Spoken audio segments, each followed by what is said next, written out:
잠시 안내 말씀드리겠습니다. 잠시 후 2025 한겨레 부산 국제 심포지엄 개회식이 시작될 예정입니다. May I have your attention, please? We're going to get started with the International Symposium, and I'd like to ask the participants to come into the hall and take a seat. And during the event, I'd like to ask you to silence all your mobile devices. We provide simultaneous interpretation for this event. If you need simultaneous interpretation service, please use the receivers placed on the table. Please tune into channel 1 for Korean, 2 for English, and 3 for Chinese. And this event is live streamed on YouTube. So, I'd like to ask everyone to be seated except for the breaks. And we provide the soft copy of the symposium materials, and please scan the QR code displayed on the screen to get the material booklet downloaded. Thank you.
어디서부터 시작을 시작하기는 안 되면 다음만 더 하고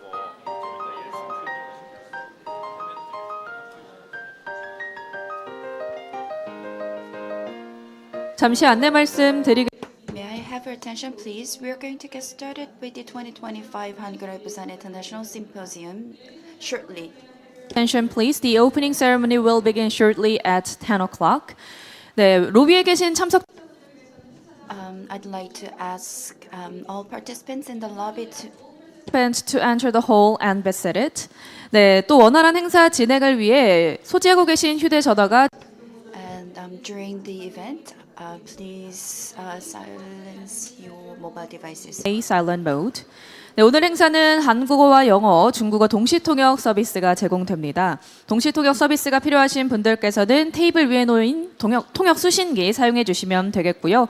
한국어는 1번, 영어는 2번, 중국어는 3번 채널입니다. Today's symposium will provide simultaneous interpretation service. Please feel free to use the receiver on your desk. Channel 1 for Korean, Channel 2 for English, and Channel 3 for Chinese. 또 오늘 심포지엄 행사는 유튜브로 생중계가 되고 있습니다. 휴식 시간을 제외하고는 행사 진행 시 자리를 지켜주시면 감사하겠습니다. And today's symposium will be live streamed on YouTube, so we cordially ask all participants to be seated during the symposium. 네, 저희 심포지엄 자료집은 올해 온라인 파일로 제공이 되고 있습니다. 앞에 보이시는 QR코드를 스캔하시면 다운로드를 받으실 수 있습니다. And today's program book will be provided as a digital program book, so you can scan the QR code on the monitor and download today's program book. 네, 잠시 후 10시에 뵙겠습니다. See you soon.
여러분 안녕하십니까? Good morning, ladies and gentlemen. Welcome to the 2025 한겨레 Busan International Symposium. I am Jung Jae-hee, your host for today's symposium.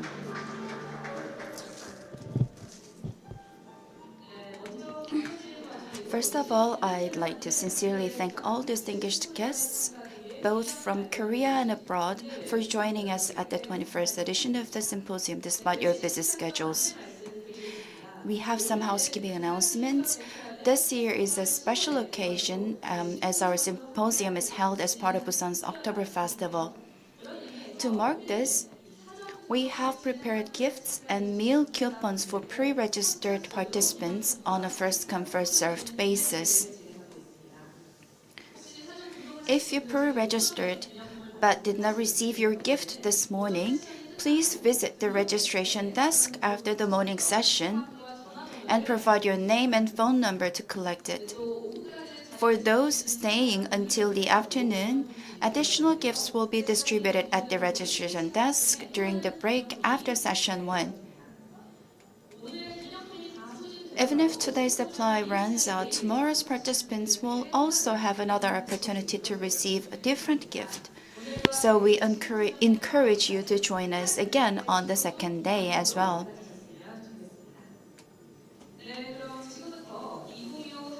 Now we are going to get started with the opening ceremony of the 2025 한겨레 Busan International Symposium. Now it's time for the remarks. Chairman Moon Jung-in of Hangyeori Foundation for Reunification and Culture is unable to be with us today due to his overseas engagement. He has conveyed his gratitude to Mayor Park Hyung-jin of Busan Metropolitan City for co-hosting this event as well as the Hangyeori and other supporting institutions, and he sends his best wishes for the success of this symposium. For today's opening address, We are honored to invite Mr. Choi Woo-sung, CEO of the Hangyeore, which is sponsoring this forum. Let's welcome him to the stage with a big applause.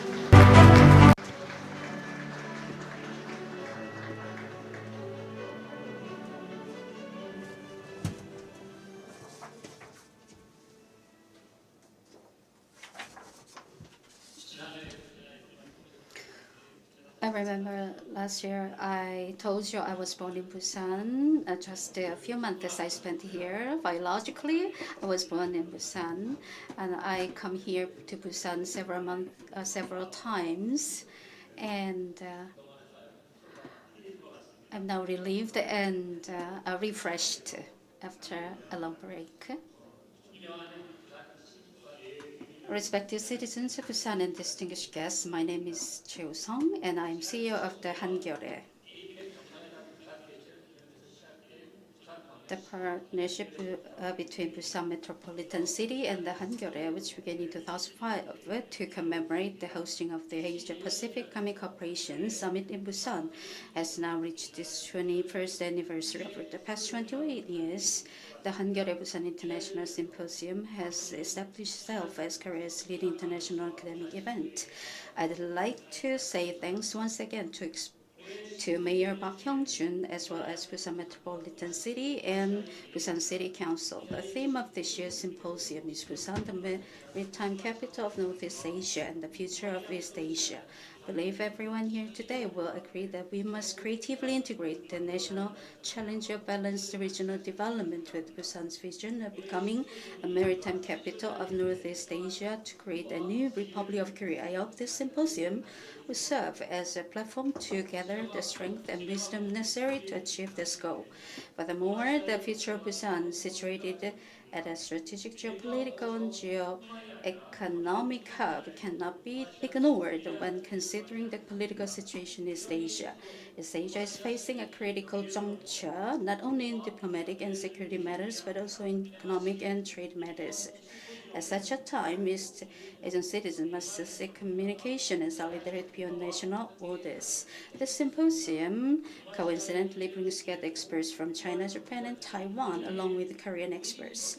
The mere fact that these experts are gathered together to discuss the future of East Asia holds immense significance. I'd like to express special gratitude to Professor Zheng Si Li of Renmin University of China and Director Liu Pei of National Quemoy University in Taiwan for their difficult decision. The situation on the Korean Peninsula also faces significant challenges and opportunities, while calls for the resumption of inter-Korean and North Korean-U.S. talks, which have been suspended for 6 years, are growing louder. Uncertainty still looms over the peninsula. At the same time, there are cautious expectations of North Korea's U.S. summit. This is why I hope that the roundtable discussion on dialogue for peace on the Korean Peninsula will yield feasible proposals. The 2025 APEC summit will be held in Gyeongju at the end of October. I hope that Hangyeore Busan International Symposium, which was one of the tangible results of the Busan APEC Summit, can contribute to the success of the Gyeongju APEC Summit. I also find it significant that the Hangyeore Unification Culture Prize ceremony will be held during this year's symposium, and I'd like to offer my sincerest congratulations to the winners. Once again, I'd like to express my sincere gratitude to all the distinguished guests who are here today, to the citizens of Korea abroad who are watching this event online, and to all those who have worked hard to make this event possible.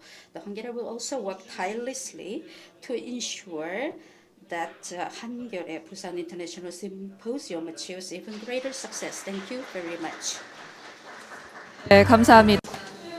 Thank you very much. That was Mr. Choi Woo-sung of the Hangyeore. He opened the door of this year's symposium.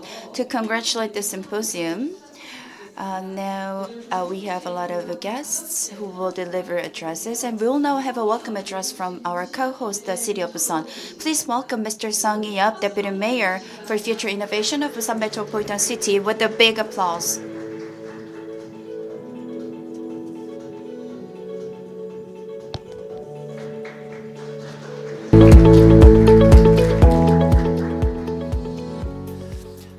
예, Good morning, ladies and gentlemen. My name is Song Yap, Deputy Mayor of Busan Metropolitan City. First of all, I'd like to congratulate on the opening of the 21st Hangyeole Busan International Symposium and welcome all the guests. This was launched on the occasion of 2005 Epic Leaders Meeting in Busan, and I extend sincere thanks to all the parts. As the history itself tells, this symposium has discussed the reunification and the peace on the Korean Peninsula. In particular, this year's theme is Busan, the metropolitan capital of Northeast Asia, and on behalf of the city of Busan, I am really grateful that the theme is going to be discussing the future of Busan. The environment surrounding the Korean Peninsula are changing really rapidly, and the geopolitical relations of the Northeast Asian countries are changing. And if this symposium serves as an opportunity to seek the future direction of the Korea, I think this is very meaningful. And what I'd like to ask you is that this symposium celebrating its 21st anniversary, I hope there will be another version of this symposium that will look at all the historical path of this symposium. And there were June 15th declaration, and there was joint declaration of Kim Dae-jung and Obuchi. So the Kim Dae-jung Obuchi declaration is important because these two leaders actually, despite the oppositions of the people in the country as well as the people in their parties, reached this declaration. And from the Korea's perspective, we received apologies verbally from Japan until then, but that was the official letter of apology from Japan. And it also has very much of a detailed action plans. And there were about 45 detailed action plans. And based on that, I believe that was kind of the springboard for the Korean culture to go abroad. And at that time, there were many oppositions from the cultural institutions as well as many people. But after 30 years of that, the opening of the Korean and opening the door to the Japanese culture actually served as the priming water for the Korean culture to go abroad. That manifests the importance of the decision of a leader of a country. And it also opened the door for the Korean high school and university students to study abroad. But I feel sorry that this Kim Dae-jung Obuchi declaration had many detailed action plans, but no other following summits or declarations had that level of detailed action plans. And in that sense, I hope the symposium will come up with more detailed action plans that's actionable. That is because the situation surrounding the Korean Peninsula are changing really fast, and the diplomatic and the inter-Korean relations policies are changing.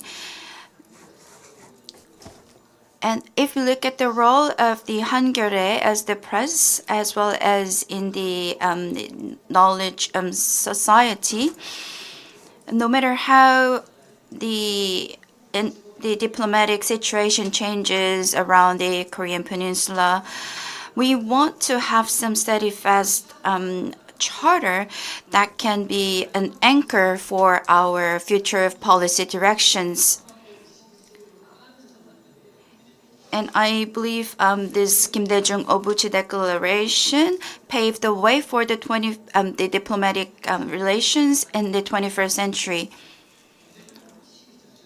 And I believe that for the Korea-Japan relations, I think we have to go back to the spirit of this declaration to thought the ties between the two countries.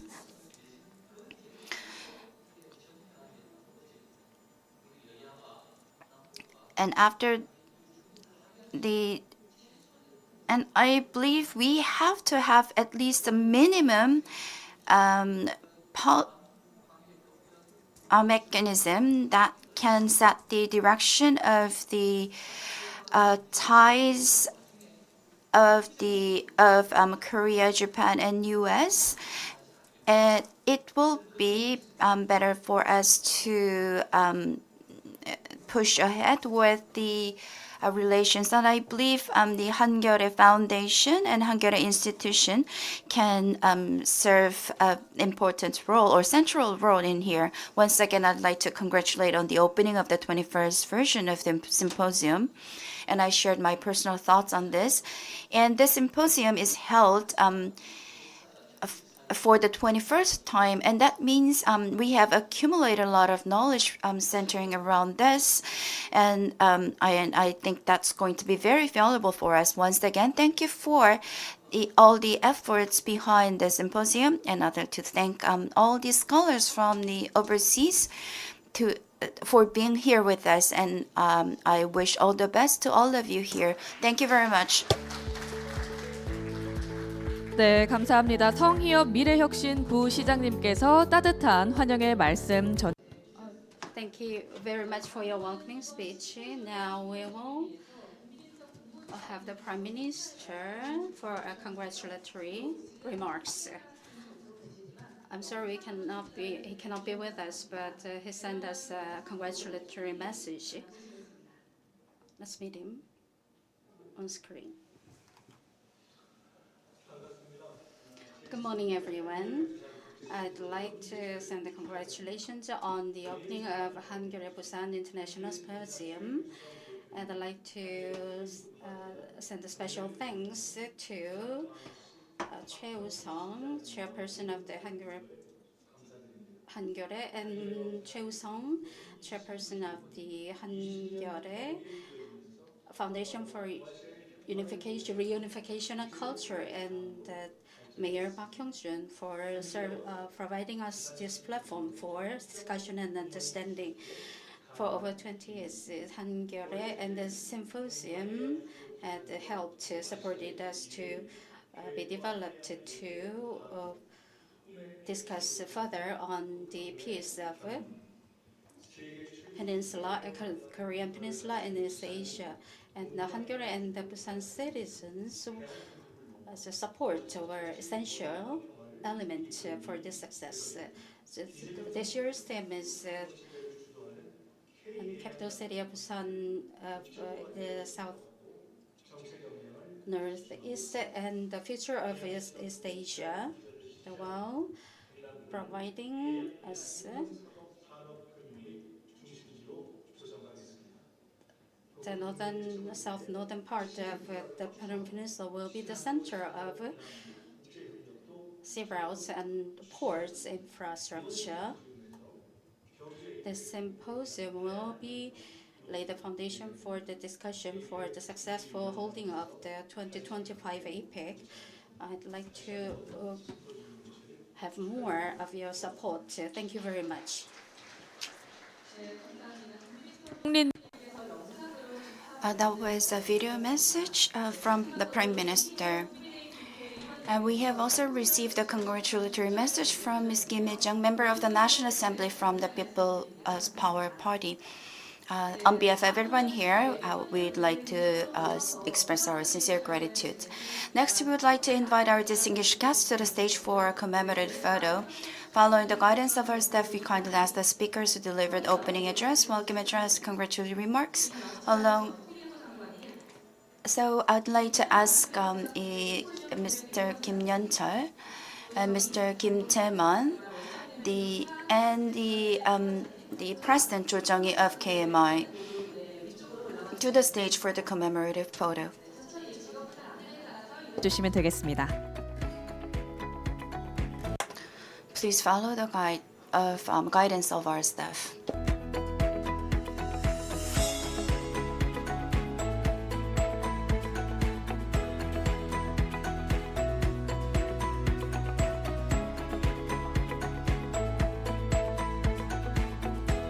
네, 무대 위쪽으로 천천히 올라와 주시기 바랍니다.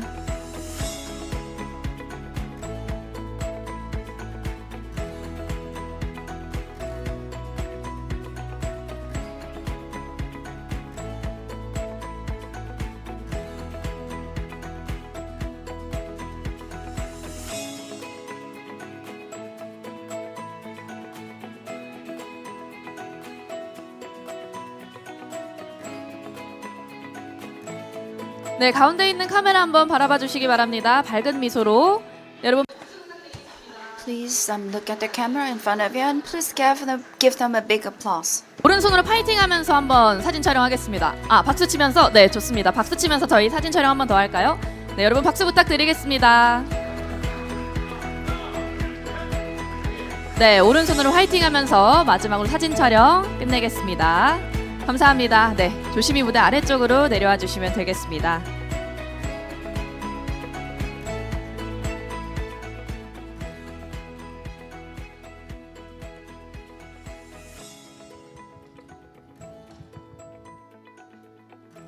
네, 이렇게 오늘 규비 So this brings us to the end of all the opening ceremony. And now it's time for the keynote speech of the symposium. We are honored to invite former Minister of Reunification, Mr. Kim Yeon-chul, to deliver the keynote speech of the symposium. Please welcome him with a big round of applause to the stage.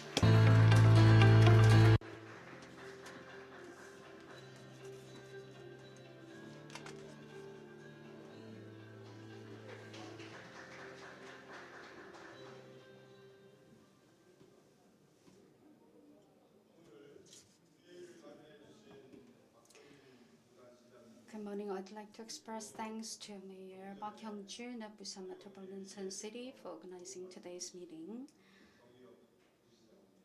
And Vice Mayor of Busan, thank you very much for your so wonderful, welcoming congratulatory remarks. Members Pangyore and Hangyore Foundation for Unification and Culture, distinguished speakers, discussants, it's a great pleasure to meet you all. The world order is rapidly changing. The changes taking place today represent not phases, but structural shifts, from free trade to protectionism, from international cooperation to pursuit of national interests, from tolerance to hatred. The world structure is shifting and perceptions are shifting. Democracy is in crisis around the world, and conflicts that once lay dormant, like dormant volcanoes, are erupting again.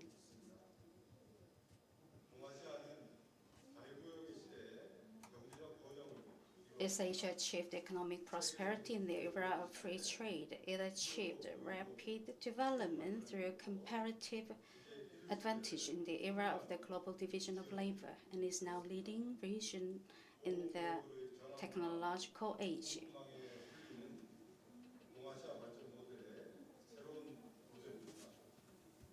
The shift of protectionism and the separation of supply chains pose new challenges for East Asia development model. All East Asian countries are struggling to adapt to the rapidly changing trade order. To navigate this transitional period of crisis, a joint response and renewed cooperation within the East Asian region are necessary. We live in a time of vacancy where the old order has collapsed, but a new order has yet to come.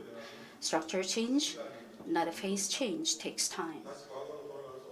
While we cannot return to the past to overcome the complex crisis of this national period, wisdom is required. Historical transitions are always curved, not linear, and require countless detours. At the same time, the valley of transition always demands suffering. An era of vacancy is a mixture of past and future. Overcoming crisis only through the inertia of the past is difficult. Building a new order requires flexibility and creativity. I believe three things are particularly important. First, pragmatism. The world order is shifting from a unipolar to a multipolar system. Small regional cooperation initiatives are emerging around the world to address complex crises. Those terms are just academic terms, and President Trump and Marcos use this term to describe today's situation. And small regional cooperation initiatives are emerging around the world to address complex crises. In East Asia, differences and perceptions of historical issues persist. Long-standing border disputes persist between India and China, and between Thailand and Cambodia,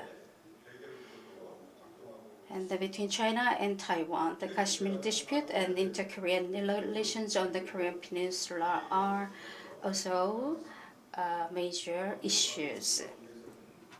The age-old and intractable conflict known as North Korean nuclear remains unresolved. A military demarcation line dividing North and South Korea not only divides the Korean Peninsula but also divides the East Asian blocks. I recently visited the regions around the military demarcation line recently, and North Korea has declared the two countries which confronting each other, and the Gyeonggi-cheon railway line and Donghae-son railway line were just filled with just mines, and the concrete firewalls are being built around the region. The North Korea just says those actions are building part of the just national border, but actually,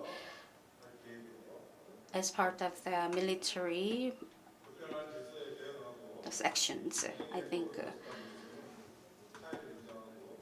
to respond the rapidly changing order and find solutions to conflict is crucial to acknowledge differences and find common ground. While past distrust always emerges as historical revenge, concessions and compromises are necessary for the future. We must guard against the eruption of identity politics surrounding historical issues. Xenophobia and aggressive nationalism should lead to a crisis of democracy in any country and to crisis and conflict in international relations. We need a politics of solidarity that strengthens the firewall of democracy and a politics of tolerance to embrace the vulnerable. Pragmatism is a philosophy focused on problem solving. We must not reveal minor differences in the face of larger crises. You should unite with everyone when it's necessary and pursue viable alternatives through gradual measures. While differences and conflicts exist within East Asia, the need for joint response to the rapidly changing order has become even greater. Pragmatism based on practicality is really necessary. Second, we must restore diplomacy. As we enter an era of each nation to go separate path for itself, many countries are increasing their defense budgets. This is an era whereby diplomacy is fading and the military is leading the way. However, the Korean Peninsula, having lived through a long period of conflict, has historically and even today experienced a security dilemma.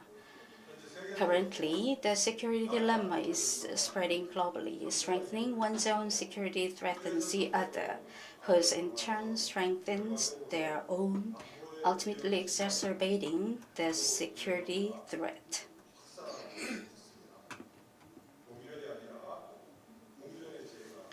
We need the wisdom of coexistence, not mutual destruction. Navigating an uncertain future requires cooperation, not confrontation, trust, not distrust, communication, not severance. A military approach breeds distrust, and diplomacy is necessary to build trust. While national interests may diverge during transitional periods, diplomacy must find the wisdom of coexistence and shared prosperity. Peace can only be achieved when diplomacy, not the military, leads international relations. Beyond bilateral relations, we must also revitalize various multilateral summits, including APEC, to prevent conflict during the transitional period. Climate change, a new threat, is difficult to address at the national level. International cooperation is needed to share information and jointly respond to disasters. Technological change presents opportunities, but it also presents new threats. We must collectively respond to the dark side effects of technological change. Third, the era of connectivity and the importance of people-to-people exchanges are crucial. Most countries facing a demographic crisis are transitioning to multiculturalism. Labor migration and the cultural diversity have reached the point of reversibility. Multicultural country is defined where the ratios go beyond the 5% of the total population. And Korea is just escalated as the multicultural country according to the statistics. The cultural diversity is an essential part of us and our co-prosperity. Reshoring attempts by some countries are unlikely to succeed. The industrial structure driven by international labor migration cannot be reversed. Due to limited fiscal capacity, countries find it difficult to cover the costs of industrial transition, and the economic hardships ordinary citizens will face in the process are simply too great. And it's a threat just politically. So the politics is not hard to sustain. The technological advancements accelerate connectivity, accelerate dependence, and lead to cultural division. Attempts to sever connectivity are unlikely to succeed. Attempts to disconnect across the globe will lead to political turmoil, economic losses, and cultural conflict.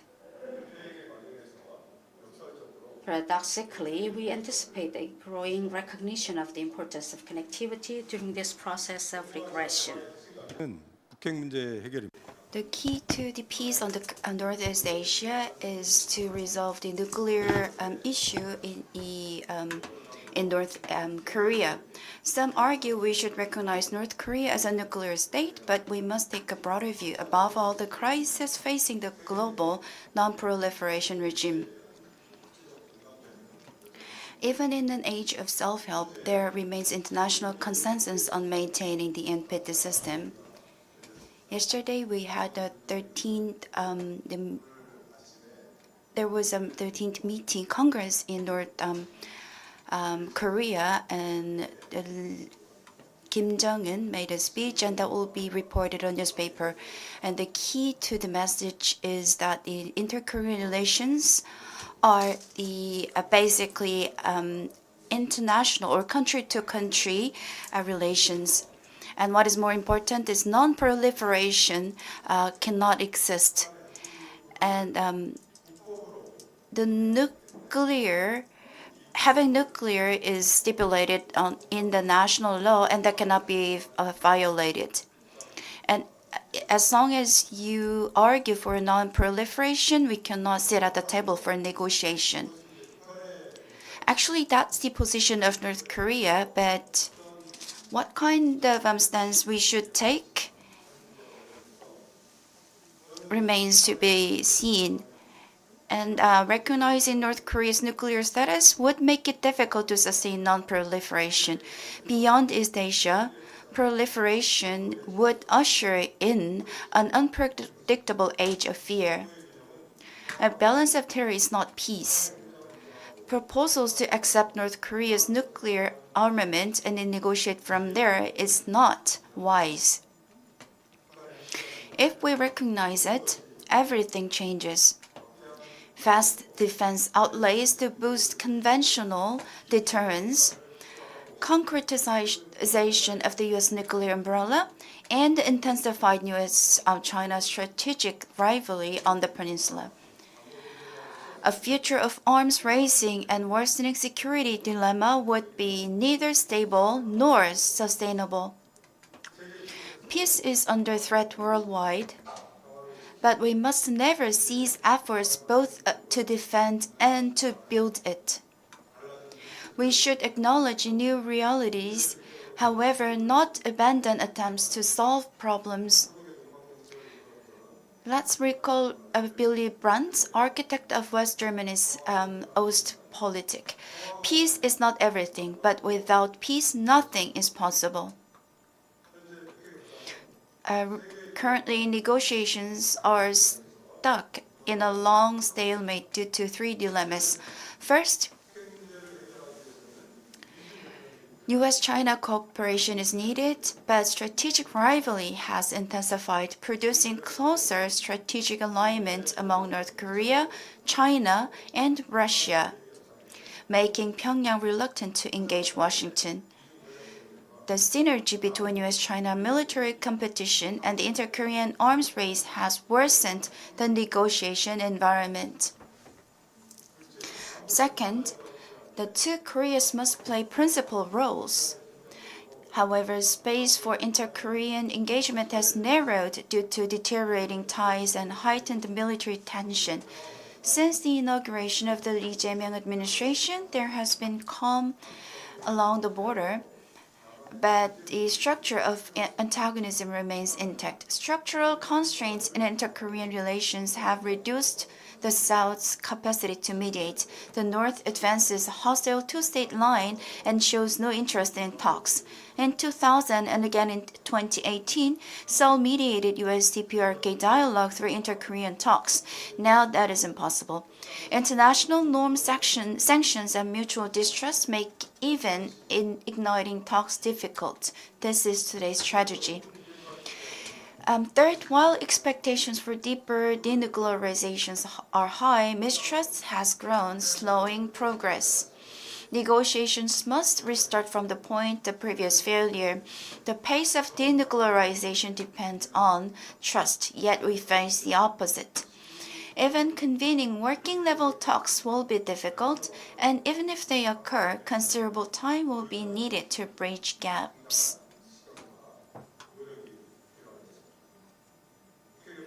To overcome these structural constraints, we must decouple U.S.-China cooperation on the nuclear issue from their broader rivalry, reopen space in inter-Korean relations to strengthen Seoul's mediating role, and build trust while gradually increasing speed.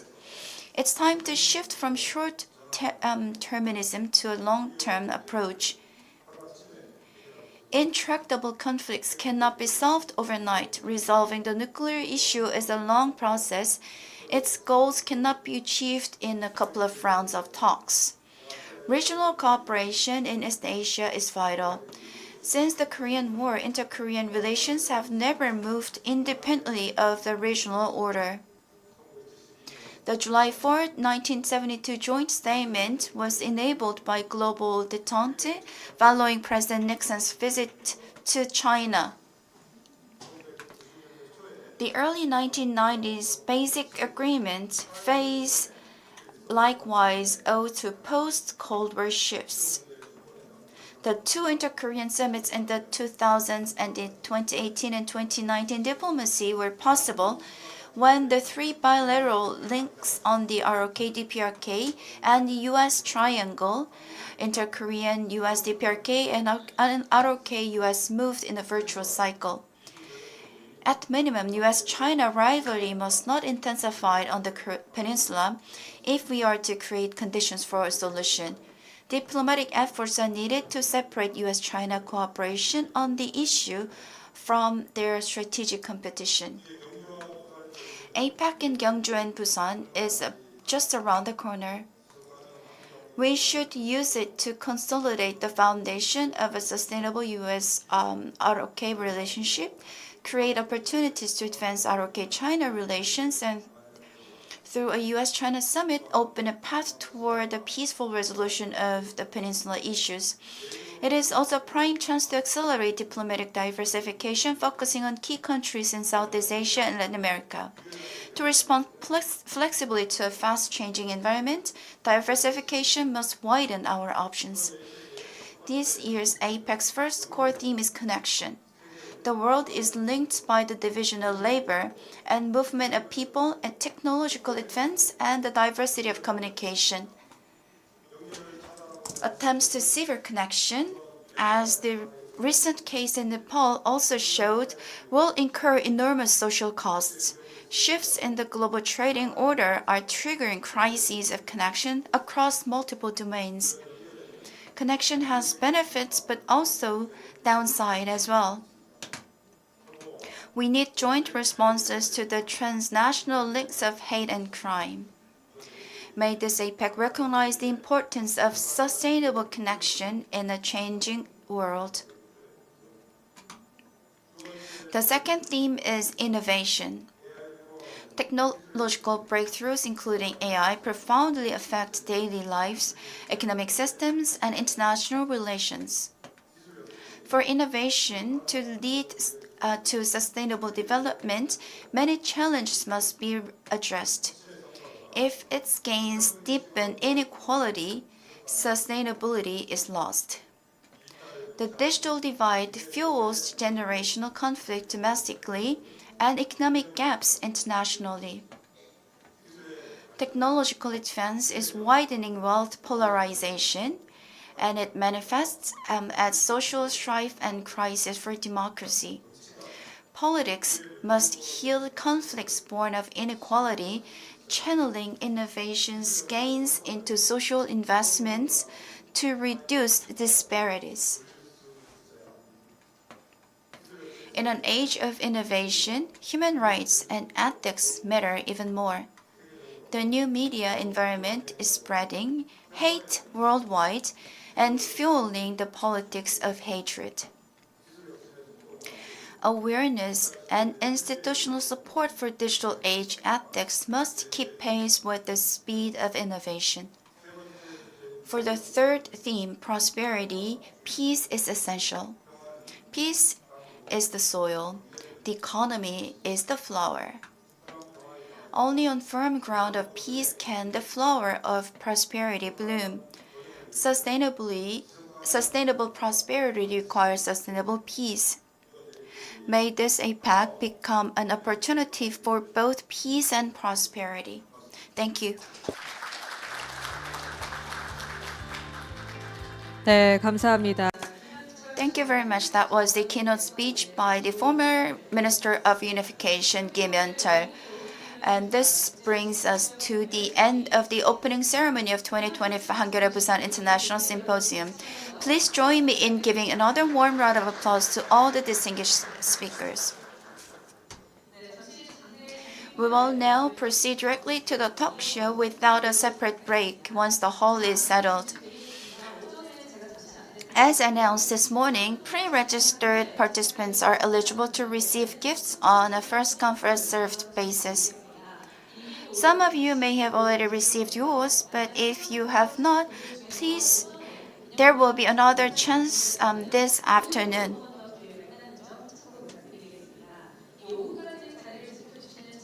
For those staying until later today, additional gifts will be distributed at the registration desk during the break after session 1. Even if today's supply runs out, participants joining us tomorrow, the second day of the symposium, will also have an opportunity to receive a different gift. I'd ask your continued interest for day 2 as well. Once again, we encourage to stay with us through the end of today and tomorrow, making the symposium meaningful. We are going to take a 10-minute break and then start the talk show. We'll see you shortly.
네, 그럼 오늘 심포지엄 첫 번째 순서 For the first session of today's symposium, we'll have a talk show under the theme of Arctic Route Era Busan as a maritime capital and shared prosperity in Northeast Asia. The discussion will be moderated by Professor Kim Tae-man of Korea Maritime and Oceans University, with panelists Dr. An Byung-min, Visiting Research Fellow at the Institute of Far Eastern Studies of Gyeongnam University, and Ms. Kim Eum-ji, Director of Polar Strategy Research of the Korea Maritime Institute. Now I'd like to pass the microphone to our moderator. The floor is yours, Professor Kim.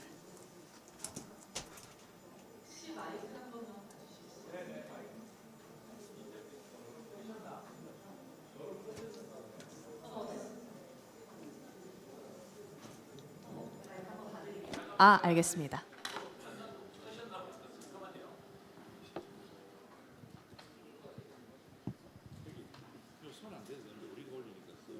끄시는 것 같아요. 도로 끄시는 거.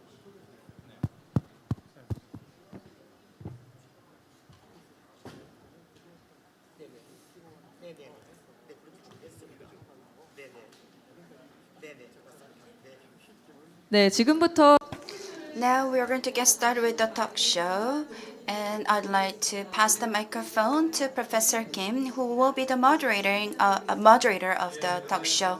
It is nice to meet you all. Well, the season is changing really rapid. It's just overnight, the summer is gone, and now we are in the fall. So I think the simmering hot summer is gone, and I think we are about to enter this balmy fall. And I'd like to thank everyone who are here with us. Now we are going to get started with the discussion. The theme of this session is going to be the Busan as a maritime capital in the era of the polar route and shared prosperity of Northeast Asia. And as we were choosing the theme for the session, we had a lot of discussion. We rarely deal with the issue of Busan in earnest when we look at the logistics, the maritime, and the shipbuilding. So that was more like on the industry perspective, but we didn't directly use the maritime capital in a title of a session for discussion. That is because in the previous government, in the process of the changing regime, the then presidential candidate Lee Jae-myung announced the Arctic Sea routes in a campaign, and in this course, he wants to make Busan as a maritime capital. Before that, it was more like on the ostensible side, but he has a clear action plan to make Busan a maritime capital, that is to open the Arctic Sea route in his campaign pledge. And I believe a lot of people took it well, and I think that's actually part of Lee's success. And the actions to make the city a maritime capital are being taken place. And by the end of this year, the Ministry of Oceans and Fisheries will be relocated to Busan. And one of the key initiatives of making Busan as a maritime capital is to open the Arctic Sea routes. And as a result, the Arctic has become a sea both cold as well as hot.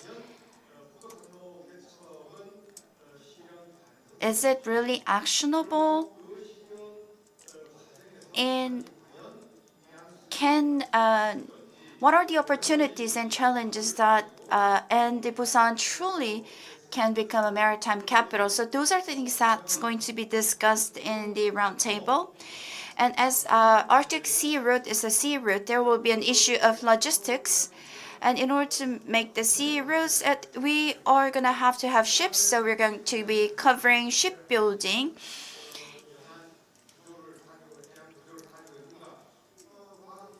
And we are also going to touch upon the scientific aspect of this. And ultimately, 러시아 해안 it follows the coastal line of Russia, which is quite long. And is it really feasible with the Russian-Ukraine war is still ongoing, and also the conflict between China and the U.S. are still there? Even if the Arctic Sea route is open, is it going to be really safe? And what kind of impacts the international security can have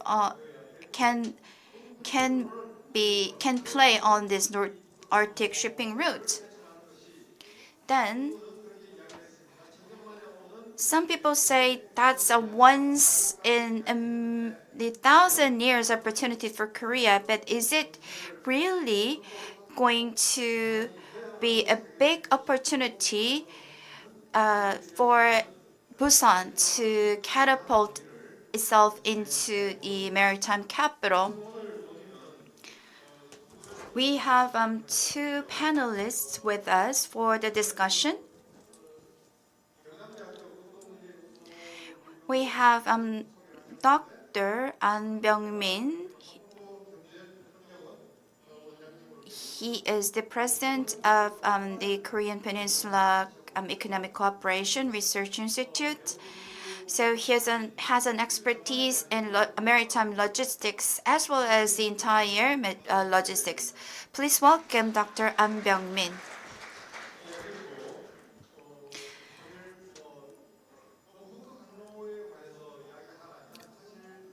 So there are so many experts who can share their expertise on the Arctic shipping route, but we invited this person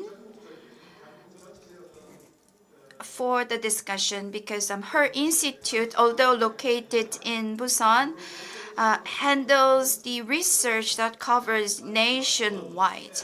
Her institution is Korea Maritime Institute, and that institute, or KMI, has a polar strategy research division.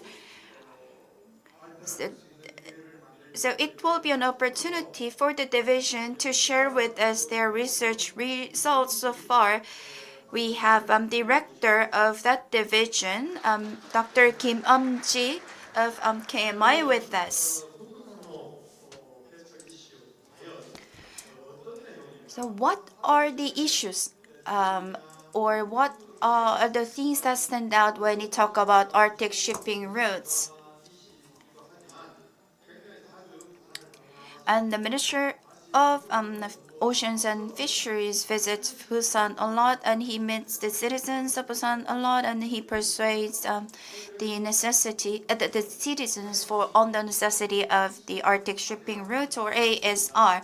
And I think a lot of you are familiar with this concept. Nonetheless, we want to have concrete or a detailed concept of this ASR with us before we begin the discussion. It has been discussed a lot from the perspective of the diplomacy and security. What about looking at it from the economic perspective? As former Minister Kim mentioned in his keynote speech, there are a lot of things that we have to look at, but he put the pragmatism at forefront. And President Lee Jae-myung is also known as a very pragmatic president. So in that sense, what does it really mean to have develop Arctic shipping routes?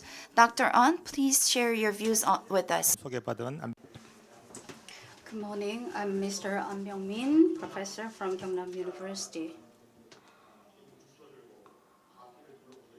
get small and we get hesitate when we hear the sound north.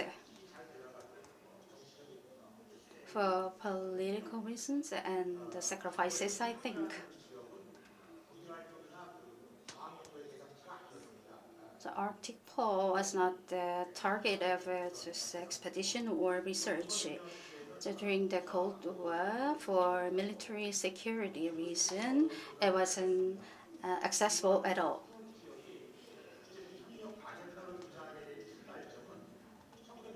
Northern Sea region is the focus of our military. So since the Murmansk Declaration, Gorbachev president back then started the research for the resource expedition, and the neighboring region focused on the establishing the society related. For Korea, so our interest began at the early of 2000. Mr. Lee Se-myung just proposed the idea of a Northern Sea route, so gathering interest from the public while establishing peace for the entire region of Northeast Asia. In 2008, the North Region Society was established to go on with the research. President Park Geun-hye back then started the ideas to go on.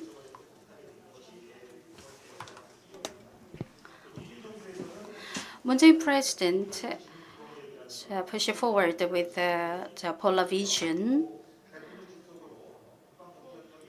and then the presidential advice, new northern policy, started while connecting the 9 bridges while stressing the importance of the northern policy. So political party suggested just a control tower to go on with the research and the understanding of the related region. Northern Sea Route related with the K powerhouse was picked as one of the essential key theme of the new administration.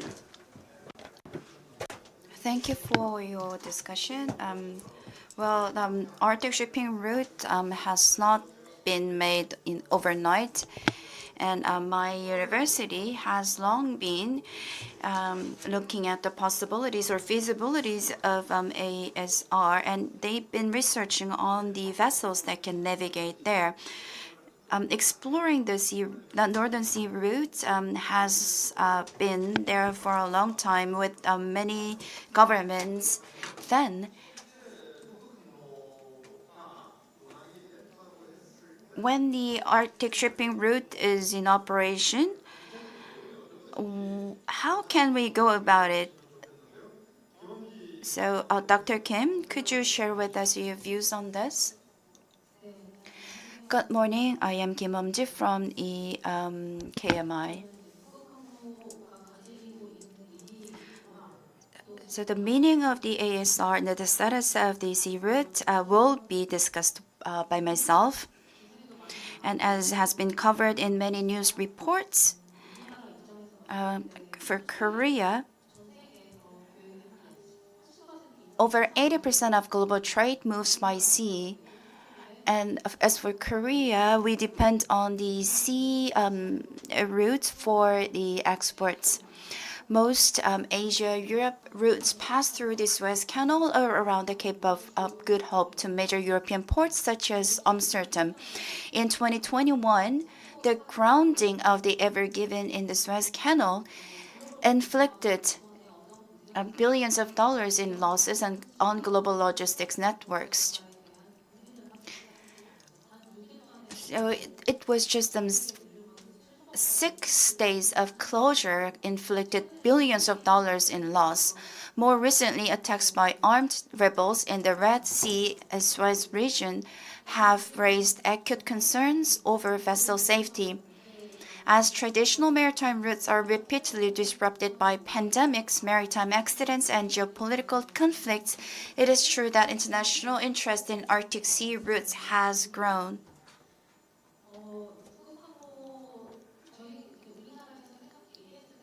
When we talk about Arctic shipping routes, the first one that comes to mind is the Northeast Passage. But if you look at the Arctic shipping routes, there are 3 routes basically. First is Northeast Passage and the Northwest Passage, and there's a Transpolar Sea route.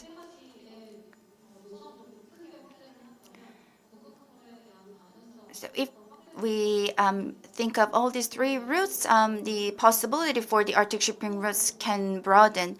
For Northeast Passage, it shortens the distance, meaning that the number of travel days also shortens. And secondly,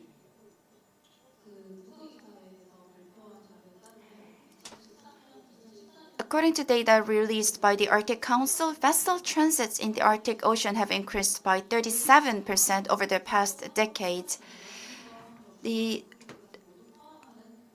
This number covers not only the Northeast Passage, but also Northwest Passage and Transpolar Sea routes. And if we look at the entire Arctic shipping routes, the 37% increase includes the fishing activity, and the cruise itineraries have also increased, and the number of ships carrying commodities also increased. These trends show growing utilization of the Arctic Ocean. So that's about it. Thank you for your views. Well, I wish we had more things to show on the screen, but Northeast Passage and Northwest Passage and Transpolar Sea routes. So the entire Arctic Sea can be used for sea voyage. And which passage we have to choose is a separate issue, but Dr. Kim said that the utilization of Arctic Sea is increasing for logistics and the travel. And she said, she gave us some details, but if you look at the current situation more, what about the utilization of the Arctic shipping routes by all the countries around the world? And the Arctic Sea still has ice, it's not thawed. So it only allows only a certain period of time of a year go through it. So why don't you give your views on this? 이게 그 It's not crossing just frozen sea, just it moves. The vessels move across the coastal area near the Russia's EEZ. Many activities are just going through in the region. In 5 years, in 2019, it rose 10 times. The cargo just moved across the route. Has risen just a little, around 3,000 tons. But for Russia, it's a shocking data. Russian government has just registered in 2025 the tons will rise to 20,000 tons, less than half the Russia's cargo treatment. Russia is a large land, and according to the Russia's North Region Development Plan, the cargo shipment will reach 23 million tons, about 3 times growth from now, according to our statistics. In 2035, it will rise more than 2 million tons, according to the shipment treatment. Russia's documents have no unified the statistics, and it goes around 2 to 3 million, 1 million, and uncertainty still exists about their statistics. Last year, about 37 million tons of cargoes were shipped across according to many different types of transportation. Using the northern route, the shipment going through the passage is about 3 million tons, about 10% of the total.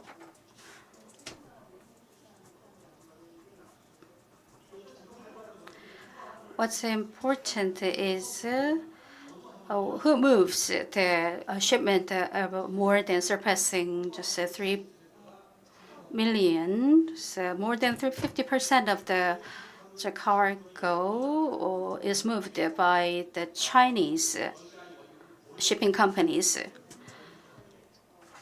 The Dak Blim is the major shipper is actually, and including investment, the structure is led by the Chinese companies, and China and Russia relations, according to about the shipment, the cargo shipment is larger than our expectations. More than 95% of the cargo is owned by China. That's quite shocking to hear. And as the cargo volume is increasing, and we want to utilize the Arctic shipping routes in the maritime logistics, and that requires vessels that can go through the Arctic Sea. As we know, the Arctic Sea has about a couple of meters to tens of meters of sea ice. So we have to break the ice there. Is it really technologically possible? Korea is #1 shipbuilding country in the world, but what about icebreakers? We are using it at the experimental level, but the icebreakers or the ice class vessels are not have not been fully commercialized. So I'd like to know if we have a sufficient technical capability besides our own. Do we have the technology to navigate through the Arctic Sea, or do we have the technology to build the right ships for that? Dr. Kim? Korea's technological capabilities have long been regarded as world-class. In shipbuilding, we already possess construction technologies for ultra-large container ships, LNG carriers, icebreakers, and we have built ice-class vessels capable of breaking through ice thicker than 2 meters. In that sense, we are well experienced. However, ice breaking and ice class capabilities alone are not sufficient. We also need the green technologies to navigate through the Arctic Sea. The International Maritime Organization's carbon emission rules bans on the heavy fuel oil in Arctic waters, and we believe the application of this kind of regulation will expand. And in order to cope with this situation, we have to have more greener technologies to be applied on the vessels. Thank you. 그런 측면에서 어쨌든 And in that sense, 새로운 규정들 때문에 due to these tricky regulations, if the vessels are not green or environmentally friendly, they will not be able to get the permission to navigate through the Arctic Sea. So ice breaking and ice class vessels, as well as the environmentally friendly shipbuilding technology are required. And with the technical capability that Korea has, we are fully capable of that, and we're waiting for the orders to come in. And the shipyards in Korea are ready to take orders with all those the features. And then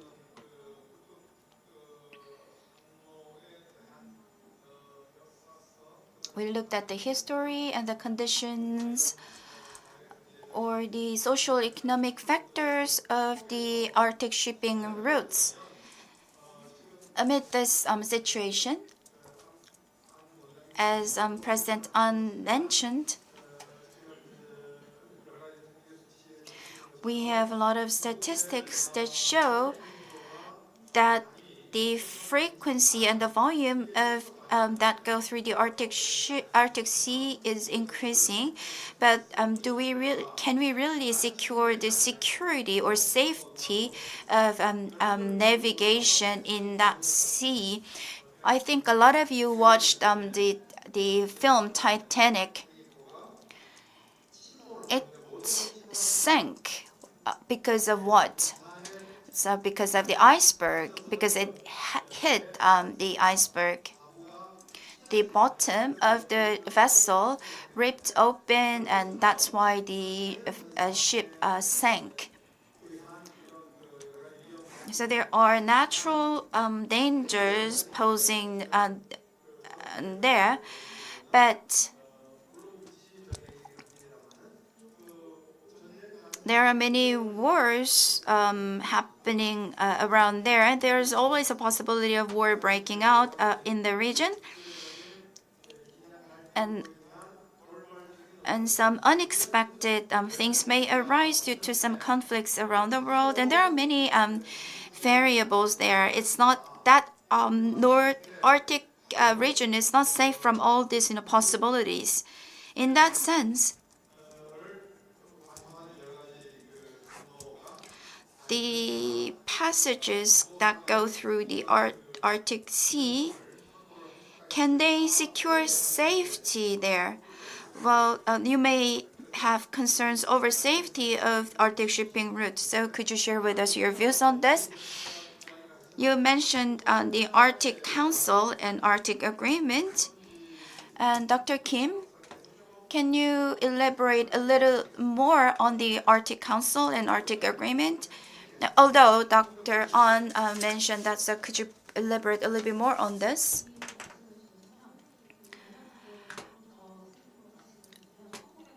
In 1987, then Soviet General Secretary Gorbachev issued the well-known Murmansk Initiative. It proposed to make the Arctic a sea of peace and cooperation. The declaration articulated a guiding principle that the Arctic should be a sphere of international cooperation and coexistence rather than the military competition. Since then, Arctic states have developed a range of agreements and fora with priorities on environmental protection and maritime order, sharing goals of conservation and sustainable development there. At the center of this governance stands the Arctic Council. It has 8 member states.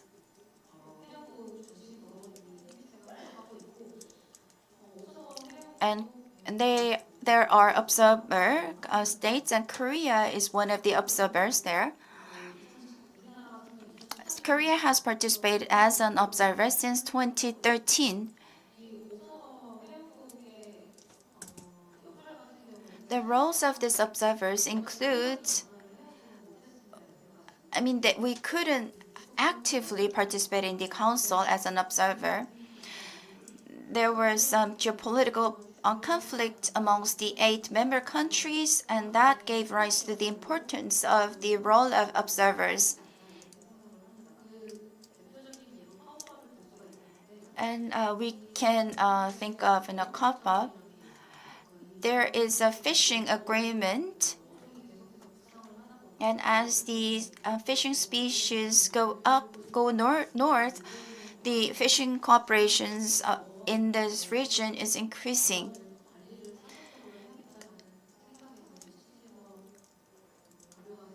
So that agreement covers as to protect those species there, and Korea is actually the regular member state of this agreement, and we are the observer state in the Arctic Council. We have to follow the decisions of the member countries, but for COPA we can lead the discussion there, and the discussions there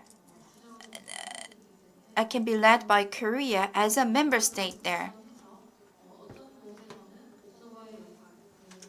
So Korea can play an observer state role to hedge conflict amongst the member states of the Arctic Council, and at the same time we can also be active in leading discussions in surrounding some certain areas. That's about it. Listening to your discussions, we are fortunate. Although we are not an Arctic state, we are participating in the Arctic Council as an observer, and we also participate in some agreements or the bodies there as an active member state there. So that gives me some relief. 또 그거는 뭐 협력을 해 나가면 될.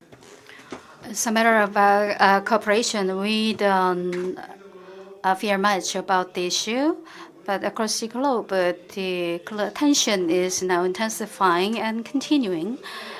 And Russia and Ukraine war is not just a matter of just 2 countries. It's also an issue the world share, especially NATO, is highly tensed about the war issue between the 2 countries.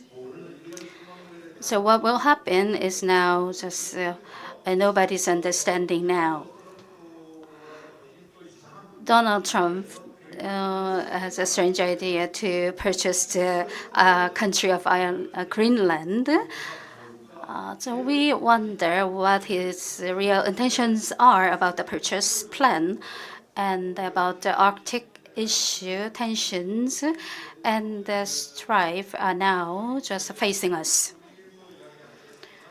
Korea, China, Japan will be discussed, and the relations about the peace of Northeast Asia and confrontation and limitless competition will also be major issues. About the shortest distance, communication should be achieved between those relevant countries to reduce time and efforts needed to increase and maximize the profit. It's also closely related, sensitively related to the national security issue. Dr. Ah, what's your opinion about the issue? The Sea Route are not just a matter of just a resource exploration or the research. It's far greater than that. When we see the issue, the shortest distance between Russia and the U.S. is just about 90 kilometers, very short. ICBM missile issues and long-distance missiles are just a part of the major issues and tension from the perspective of security. From the U.S. perspective, it's the northern route is the focus of nuclear issue and its safety, and the Air Force and the aerial surveillance is still continued. Norway, Canada, and Denmark is also part of the collaboration. And Donald Trump's purchase plan of Greenland shows and we evaluate the importance of the relevant area. Russia says the Arctic region is their own sea of strategic importance. And they are planning to enhance their security around the region. Russia established North Polar, just a military base recently. In case of nuclear warfare, it's a point of revenge. Russia uses violence, and there is also a point of just establishment missile launch. Norway's northern region is also part of the military exercise, showing the possibility of a new war breaking up. Tension surround new reunification, and NATO designates the area as independent and shared sea territory, and the environmental issue obligations are also a major part. Point of concern is the military structure of the related region has changed. One of the principles of the establishment was not owned by the specific country, and Finland and Sweden participate in NATO, and that's the first reason. And NATO, just a NATO umbrella is just different from country to country.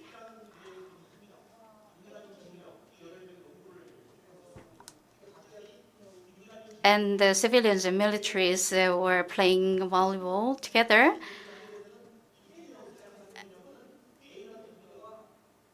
And the military is see the warfare as their own, excluding the civilians' participation.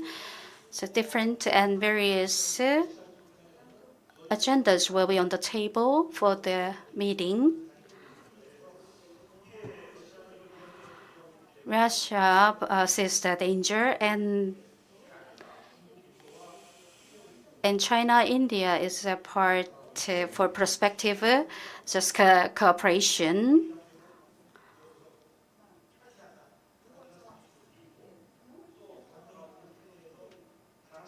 We will just sever ties with NATO. We will establish a new community for understanding of cooperation will be part of Russia's intention. In that sense, U.S., Russia, as well as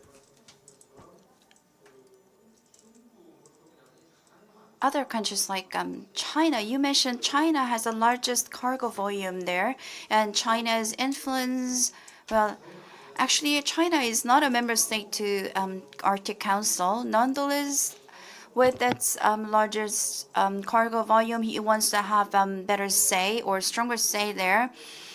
And it has the vision of the Ice Silk Road. Under this situation, what about the current status, a role of China? Dr. An, could you add on to your previous comments? 지난 2018년도 the strategy and target was published in the white paper the government published. And there's the white paper about the Arctic region. Korea sees itself as the country located near the region. So neighboring countries in the Arctic region will understand the region and are active in related development plan. That's part of their just opinion. Like the Isaac Road will be established. So part of the One Belt One Road policy of the Chinese government. So finding alternative routes and diversifying the trade routes will be part of the plan. That's the Chinese government's plan for the region. While putting in practice those active and ambitious plans, and the science and infrastructure development will be part of the plan. And the port development and the coastal area investment is also a major interest of the government, and Shanghai Ningbo and Qingdao Port will be connected directly to the Arctic region. In 2023, Shanghai, China will go through the Russian cities, go through Finland, and Amsterdam and Gdansk will be connected to build a major Arctic Express. China is also planning to connect Kamchatka port in their program, while developing the ports in the mentioned cities, and also the icebreakers. And building icebreaker King vessel is a part of their plan. Last year, President Xi and President Putin held a summit and issued a joint declaration.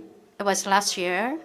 And China Coast Guard and Coast Guard of the Russia exercise a joint military exercise near the region. If we cross the northern Arctic region, that it will intensify the military response countermeasures. Internal, legal, preparation is also part of their plan, and there's harbor safety. Safety is also planned. 하고 Well, the fact gives us some warning. Well, many countries, Japan is also moving on its own, and China's this speedy movement and actions are giving us some alarms on this front. Arctic shipping routes should become a mechanism that leads to co-prosperity and peace instead of source of conflict or confrontation. And key to this is cooperation here. And Arctic agreement or Arctic councils that we have had so far. Well, there must be achievements here, but there were some limitations in the Arctic cooperation. So Dr. Kim, could you share with us on this matter?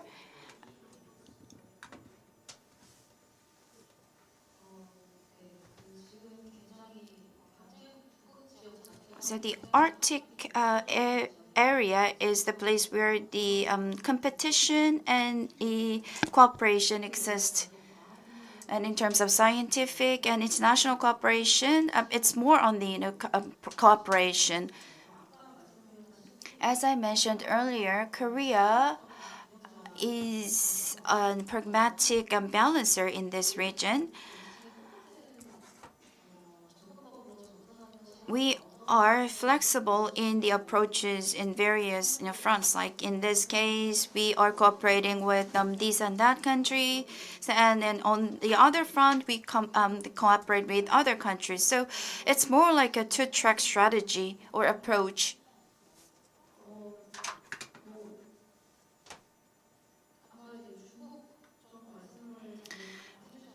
And Dr. An mentioned China. Well, Russia, as Dr. An mentioned, for Russia, it's Russia's approach is to take this Arctic Sea as the source of national security, or a source to boost the national economy. And that idea actually is incorporated in 2035 Arctic Development Plan or strategy. In order to develop the navigation route, we need ships and technology, and we also need the roads, railways, and the resource development and city development. So all these are included in the national plan. And China is also preparing for this era as well. And Arctic Express number one shares the same concept. It's not just an idea that links port to port, but once the cargo arrives in the port, it uses the railway that links to all the way to Saint Petersburg.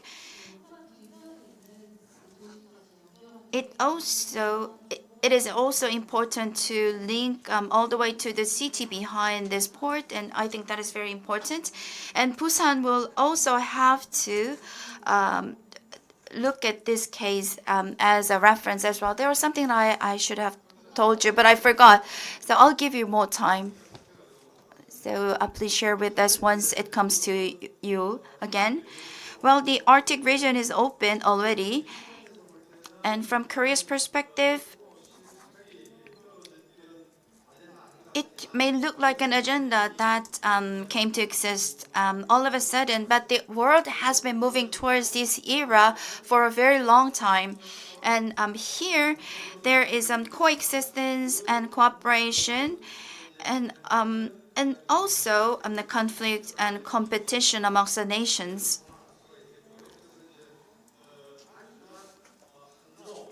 Just a simple opening of the sea route is involved there, but behind that there are more things to be added. Like it is also linked to the national development plan and the railways and the infrastructure development, and there must be something you wanted to add. But if that comes to your mind, please give us your answers. So we know we have the overall picture of the Arctic shipping route. So the next question is, then what? So what? So we are going to start discuss this so what part, and how is it related to Busan? That's what we are going to talk about from now on. And Busan as a port actually is the world's second largest transshipment port in the world, and China has a lot of transit cargoes, and the cargoes that come from the northeast part of China go through Busan, and a lot of cargoes from Japan come to Busan. And if you look at the container ports, it's a number 5 or number 6 in the world, and there are about 270 ports that are connected to Busan port. So it's a world-class port. In addition to this, if Busan is linked to the ports in the Arctic Sea, then what kind of impact will it have to Busan port? That's what we're going to discuss. And basically, they're not from Busan. These two people are not from Busan, but as they are not from Busan, they can give us more objective views. Dr. An, you deal with national strategy or policies a lot. So, and the relocation of Ministry of Oceans and Fisheries to Busan and developing the Arctic shipping route and all those things, what kind of things do these things play in making Busan as a maritime capital? Will it be plus to the idea or a minus?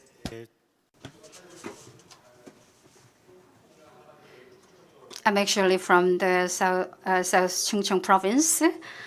It's inland actually, and then I have nothing in common with Busan. Well, I passed by the government building in Sejong City, where I saw the city and just the public workers were just protesting against the government plan to relocate the Minister of just the Ocean and Fishery to Busan. I see dark and just bright side both.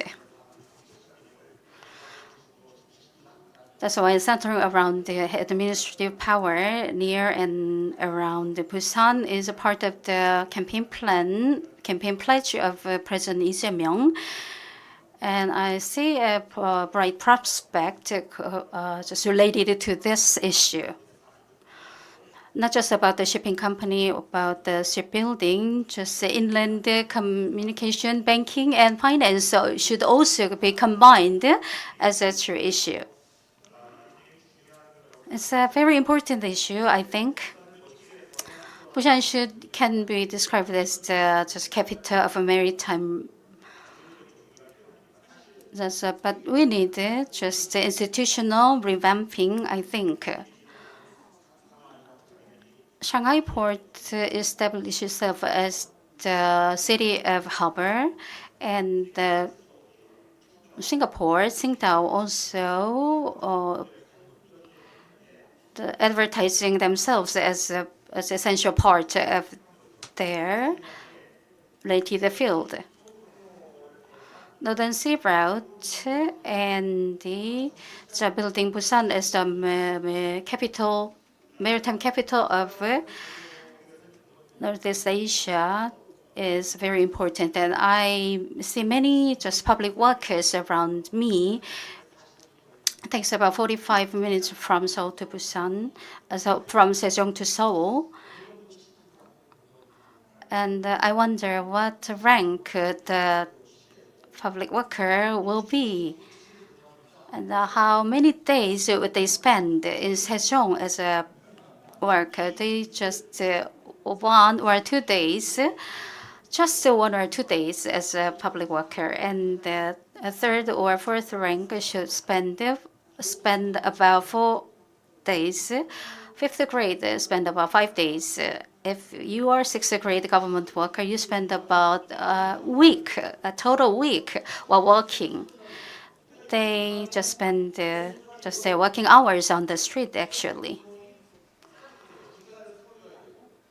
They go to Seoul for just to go to the National Assembly, and the concentration of the power at the ministry power is very effective and feasible way for us to do. Not just establishing the related government offices, so all the just power and authority should be concentrated, not dispersed here and there.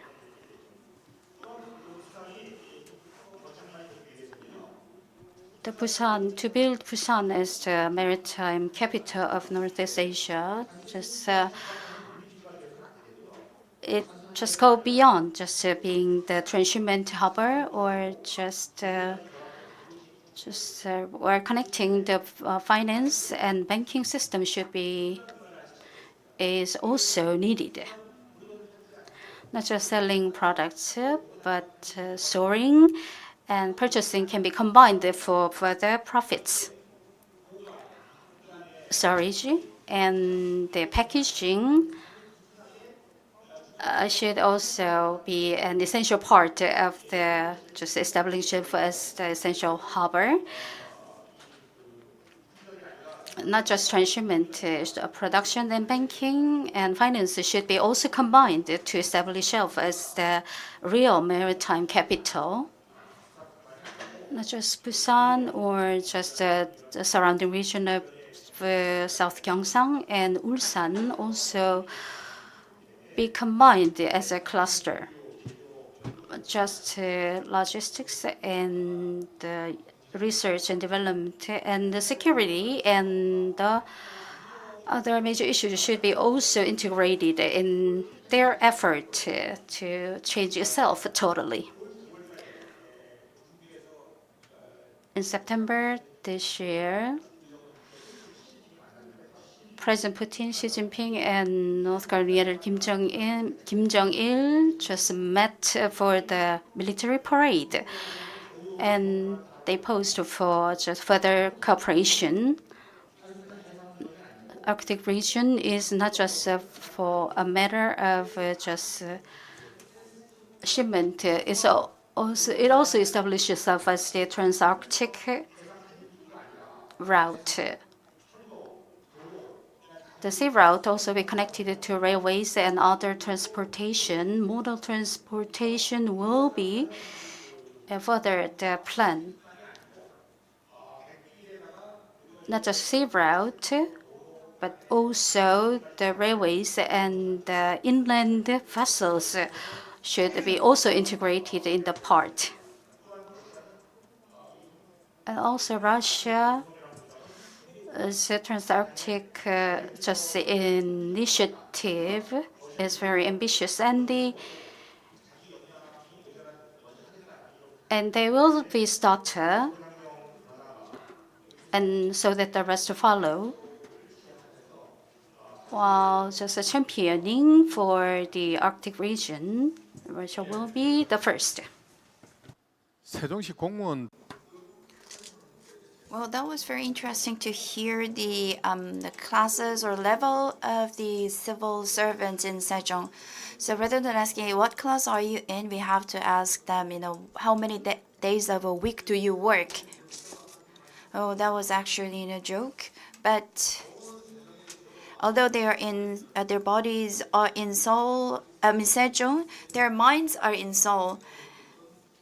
So these civil servants live in 2 cities instead of just 1 city at the same time. Dr. An said that moving the signage of the Ministry of Oceans and Fisheries to Busan doesn't have any meaning at all. Like on Thursday or by Friday, all the workers or civil servants at the ministry will go back to Sejong or Seoul. So moving the mere signage is not enough.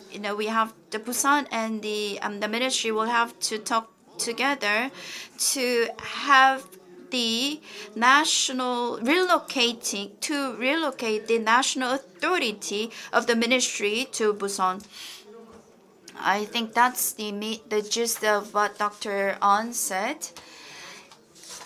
Just simple relocation of the ministry is not enough, and the entire city must be the city related to the maritime and the port.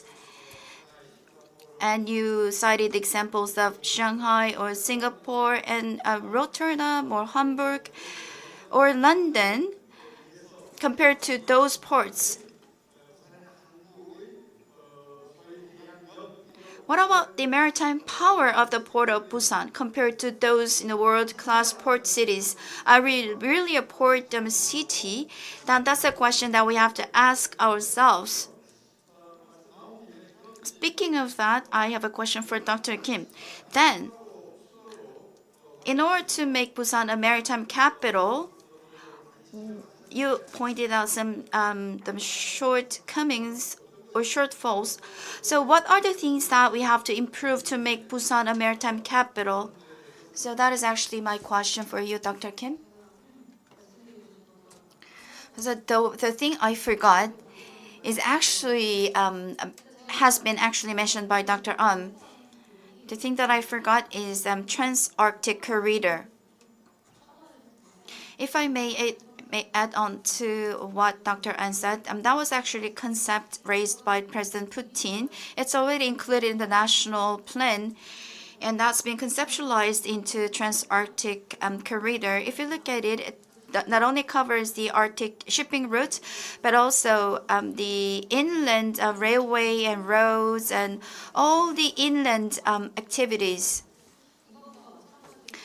So likewise, I think we can apply the similar concept to Busan. All the activities should not just end at the port, but all the activities should take place in the hinterland as well as the city in order to invigorate the city as a maritime capital. Cities where the people agglomerate, and that requires a lot of jobs to attract people. In order to attract people or jobs, we need to attract companies. So companies need talent. All these things are organically connected or interlinked together, so we have to pay attention to all these factors in the national plan. If we only solve the part of the issues, the plan itself will be inefficient. Education, attracting companies, cargo volume at the port, insurance, finance, and all the related areas must be organically leveled up. Otherwise, its function as the maritime capital will not be fulfilled in earnest. Looking at the current situation, well, the prospect is not that bright. We use that we have a lot of things to improve. If you may elaborate more on this, well, so far the port, as we know it, is the place where the container comes in and unload the containers and they go out to sea again. Well, you also said the additional services related here are necessary, and both of you mentioned that. For example, like other value-added services, attracting companies and all the things are necessary to grow the port city.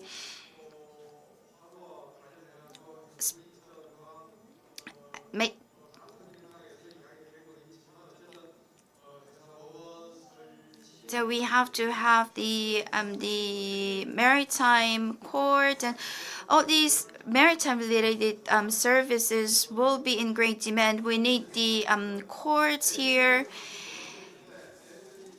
and we are going to have a lot of ships coming in, and they will bring the cargo there, but there we need a lot of the sea officers, and they will have to eat and sleep here, and the ships require oil and the bunkering service, and all these required services must be there. And we also have to nurture the related talents. In my university is the University Korea Maritime and Oceans University, and we have to have these educational services. All the things should be there.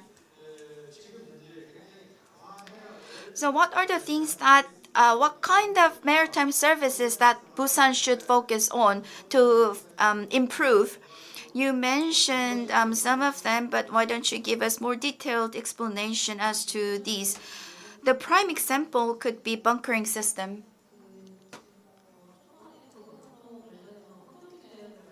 I talked about the environmental regulations related to Arctic shipping routes, and the vessels that go through the Arctic Sea should use the green fuel only. Once that regulation is there, all the vessels that go through the Arctic Sea needs bunkering with the green fuels. And which are the locations where the green bunkering can take place? And that that answer could be in Busan. So we have to prepare for that era as well.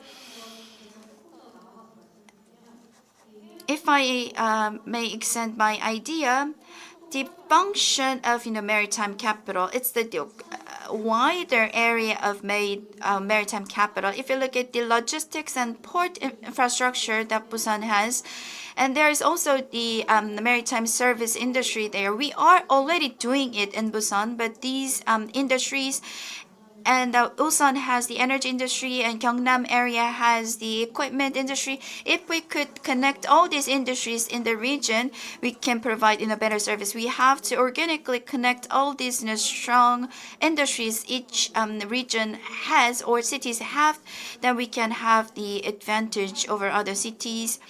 And we should also have the network that connects all these cities.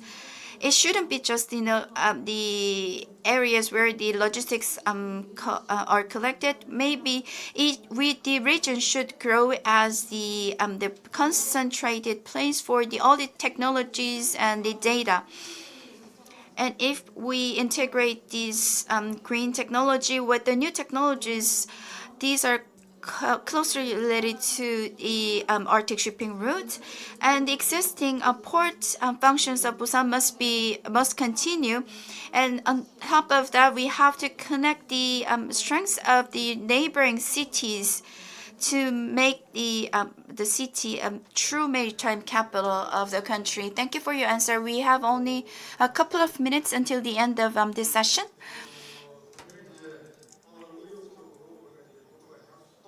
We looked at the topic of Northeast Asian maritime capital.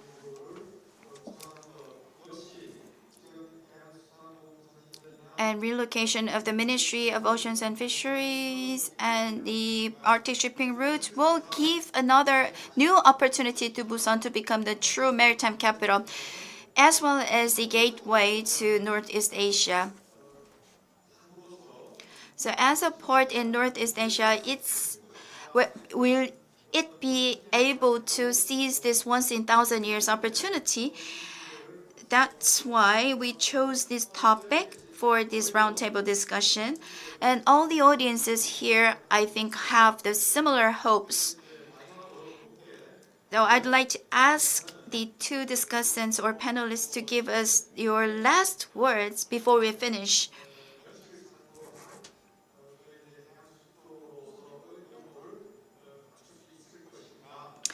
I'd like to ask you whether Busan can become the true maritime capital.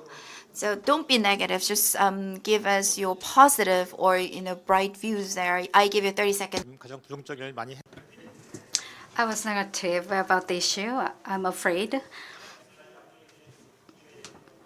What should Busan do to establish itself as a maritime capital? It's not an easy issue. You should keep just fueling the vessel so that it cannot sink. We have a special school for retraining for the staff or seafarers for the vessels. Together with Russia, we can just actively participate in the effort, and the free registration and other efforts can be made to establish Busan as a maritime capital. The city-to-city connection and the region-to-region connection are also essential part of our effort. So local government's diplomacy will also play a major role, I think. So institutional re-establishment is really necessary. Dr. Kim? Well, when we are in geopolitical situation, the bilateral cooperation is strengthened. What kind of cooperation can Korea have with the 8 member states of Arctic Council should be discussed, and we have to come up with the agenda to help the cooperation with these 8 member states to strengthen the bilateral cooperation with those countries. Maybe if we have a good plan, we will be able to have a better cooperation with those countries. Thank you for your discussion. That brings us to the end of the first session of 2025 Hangul Busan International Symposium. And I hope our discussion befit the entire session's topic or theme. So we talked about the prosperity in Northeast Asia, including Busan. And we heard some new ideas, as well as we had a summary of the existing ideas. I hope the agenda that Korea is preparing can make Busan a maritime capital. Actually, we need the passion of the Busan citizens who are passionate about this to make Busan a true maritime capital. And at the same time, the city of Busan is also actively pursuing this idea and vision. I hope all these efforts together will bring in a renaissance to Busan to make inroads into Arctic Sea. That concludes the panel discussion. Thank you. Thank you very much. So we looked at what are the things that Busan has to prepare to make it itself a maritime capital. Why don't we give them a big round of applause again? So that brings us to the end of the morning session. We're going to have a lunch and then resume the session in the afternoon. The discussants and the panelists please follow the guidance of our staff to the restaurants. And the general public, please use the elevator to go down to the basement. And there are restaurants, the Korean restaurant there. You can have lunch there. So use the elevator on the right side of this hall and go down to the basement. And there's a Korean restaurant and have lunch there. We will see you again at 1:30.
잠시 안내 말씀드리겠습니다. 잠시 후 2025 한겨레 부산 국제 심포지엄 오후 세션이 시작될 예정입니다.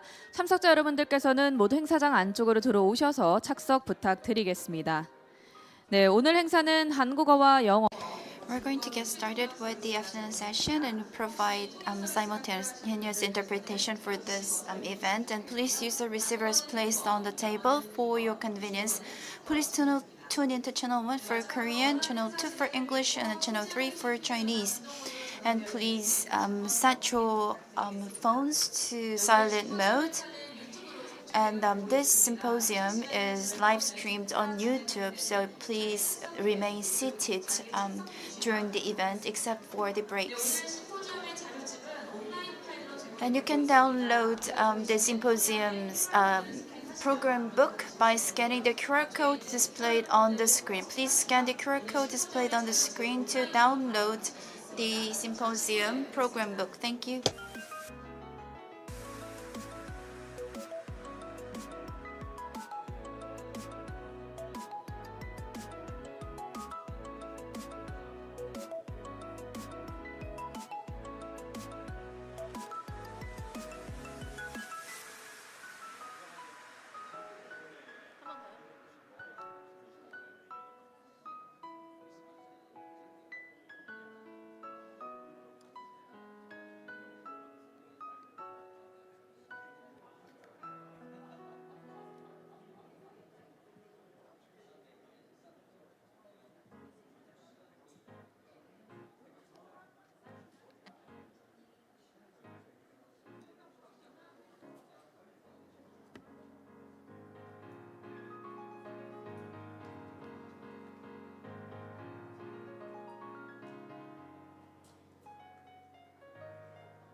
잠시 안내 말씀드리겠습니다.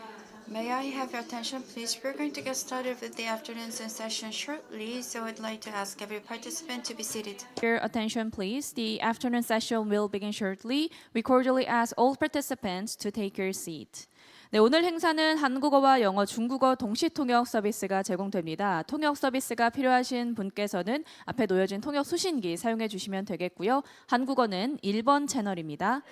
Today's symposium will provide Korean, English, Chinese simultaneous interpretation service, so please feel free to use the receiver on your desk. Channel 1 for Korean, Channel 2 for English, and Channel 3 for Chinese. 네, 원활한 행사 진행을 위해서 소지하고 계신 휴대전화가 진동 모드로 전환되어 있는지도 마지막으로 확인 부탁드리겠습니다. And please check once again if you set your mobile phone to a silent mode. 네, 오늘 심포지엄 행사는 유튜브로 생중계가 되고 있습니다. 휴식 시간을 제외하고는 행사 진행 시 자리를 지켜주시면 감사하겠습니다. And today's symposium will be live streamed on YouTube, so we kindly ask all participants to be seated during the symposium. 네, 오늘 심포지엄의 자료집은 온라인 파일로 제공이 되고 있습니다. 앞쪽에 보이시는 화면 QR코드를 스캔하시면 오늘 파일집 다운로드를 받으실 수 있겠습니다. And today's program book will be provided as digital program book, and you can scan the QR code on the monitor and download. Thank you for your cooperation. See you soon. 잠시 후에 뵙겠습니다.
저기 이쪽에 리시버 있어야 될 것 같은데.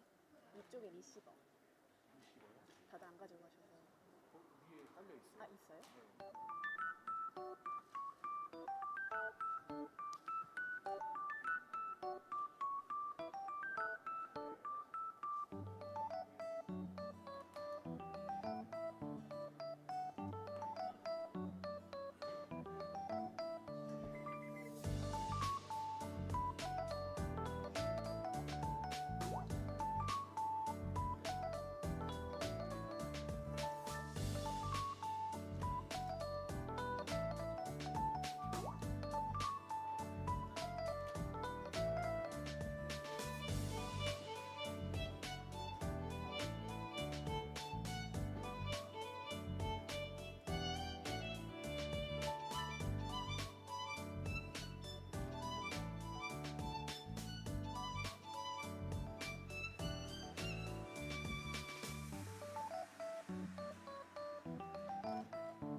네, 안녕하십니까. 지금부터 동아시아의 도전과 Good afternoon. We're going to get started with the session with the topic of challenges and tests in East Asia, perspectives from Korea, China, Japan, and Taiwan. Now let us welcome our first presenter, that is Professor Lee Chin-soo from School of International Studies, Renmin University of China, and he's joining us online. And the connection may not be stable due to internet connection. And he's going to talk about China-US cooperation for peace in East Asia.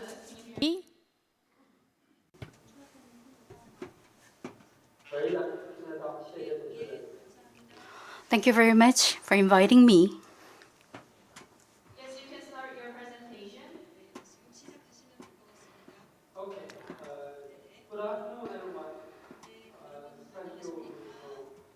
Good afternoon, everyone.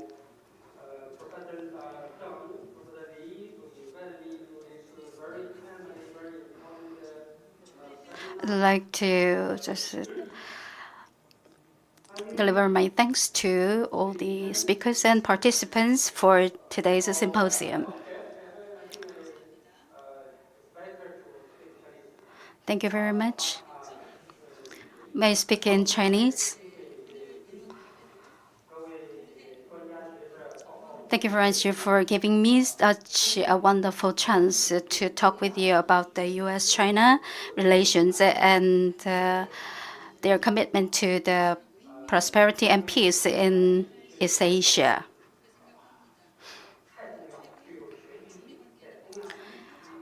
China-U.S. relations has become very important recently, and its importance in East Asia has really just much significance, and it can be in 3 points.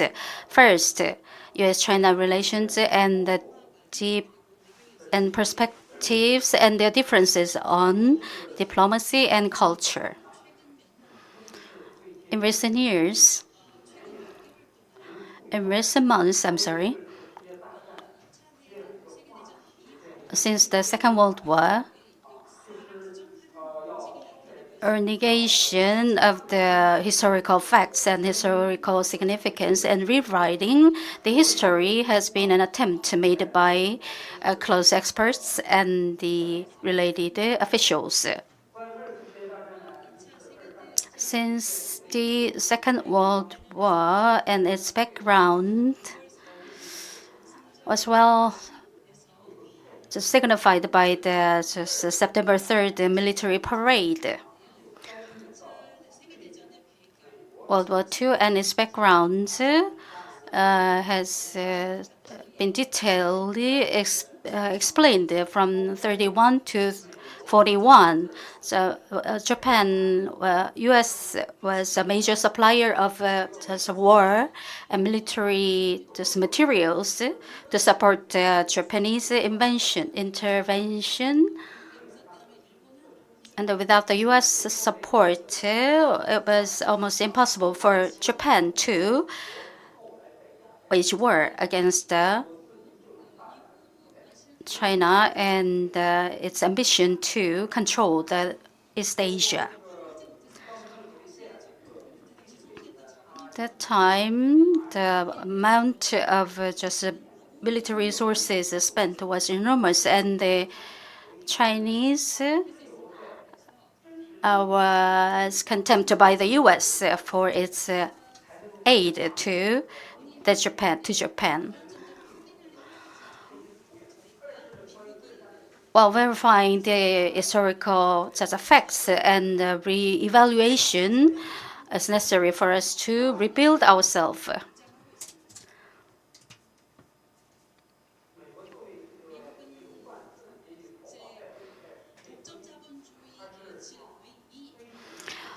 The U.S. has been pursuing to increase the interest through monopoly and industrial perspective, and that's the U.S. behavior since the Second World War, and while damaging and destroying the peace in the region. The current global political situation should be background, and the U.S. played as a troublemaker, actually. China and Russia's roles were denied in the development. And the war was the longest one and made the most sacrifices in the meantime. As a scholar and expert of the period, we should have a very clear understanding and evaluation of the situation, and the differences and perspectives of the U.S. and China is a major issue, so that we should involve the differences and narrow the differences. So first, a perspective on diplomacy is quite different between the two countries. The U.S. Depends on the war. In a telephone conversation to Carter, Carter asked, so in the history of 200 long of the U.S., there was just 16 years without war, but the Chinese approach was quite different, and they were just centered around the peace.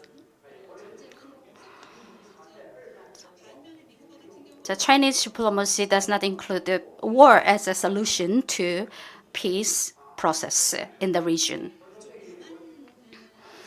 And brutal approach waged by the U.S. should not be included in the diplomatic perspectives, and the defense industry should not be a measure in the calculation. The U.S.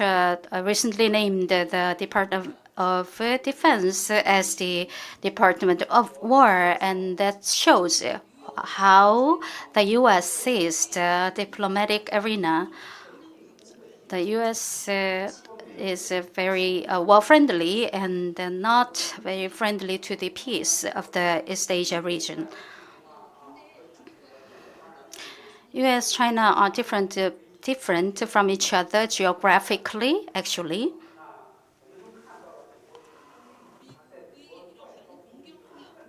The U.S.'s military power has been intensified, and President Trump is not restricting the development of the related military power and its growth. One more, Tukidides trap is not adapted to the U.S. case.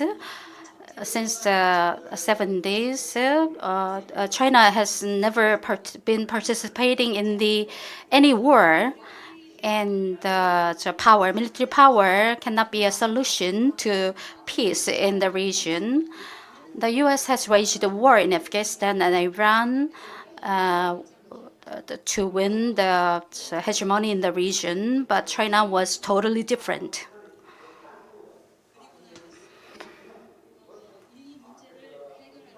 And to solve this solution through some military power is our understanding, general understanding, I think. That's how we avoided war as a solution. U.S. and China have different perspectives on the relations with each other, and the U.S.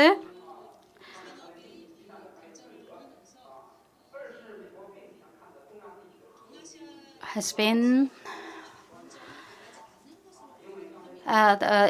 looks like the U.S. doesn't want to have peace in the region.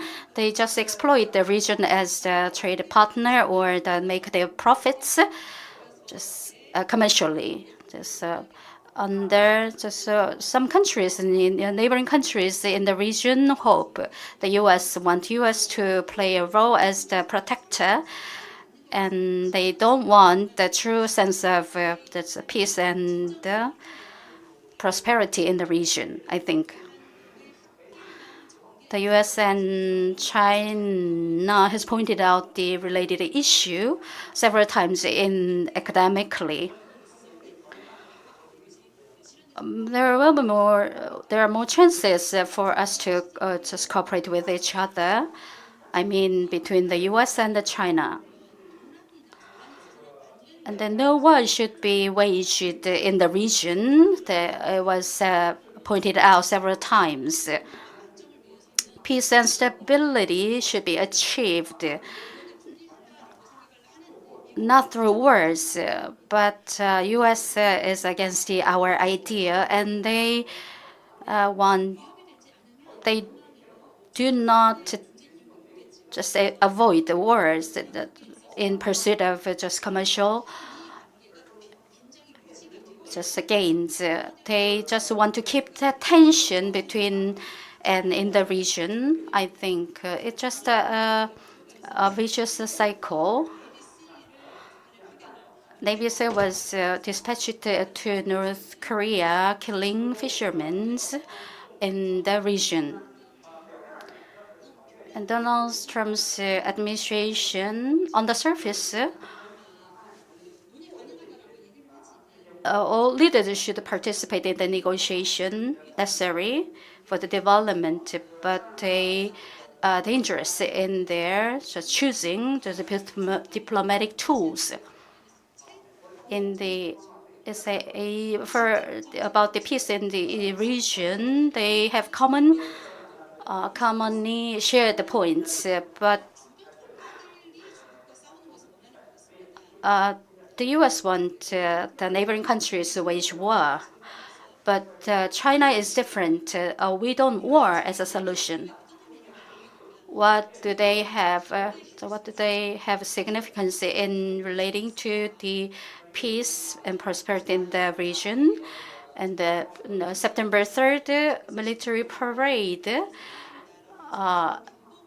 and Xi Jinping just several times they love peace.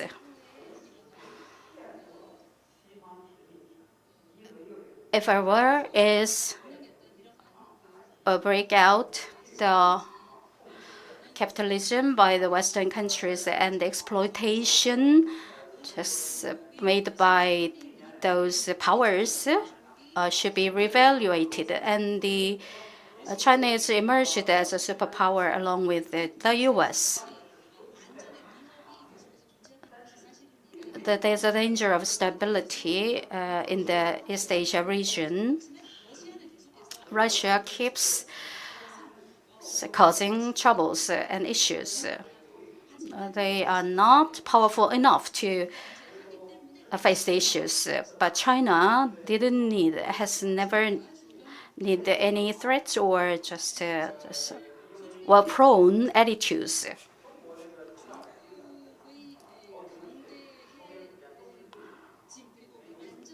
China's rise as power and its development has much significance, and as for the U.S., academically and politically, America's military power and prowess and influence has been on the decline. It's been repeated academically. And its allies can really say no to their policy direction.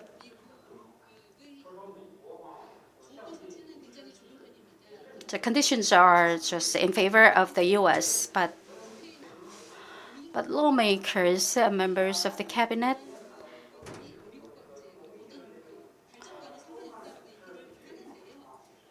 are saying they have nothing to do with the development. But as for the U.S., the neighboring countries voice many different opinions about the peace in the region.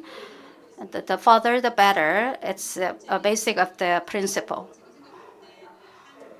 In my personal opinion, and the East region and its neighboring countries, the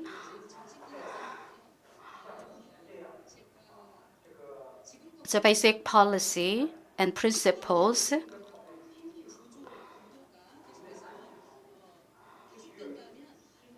continue structurally. In terms of security, they need different approaches from the past. U.S. along with allies, its allies should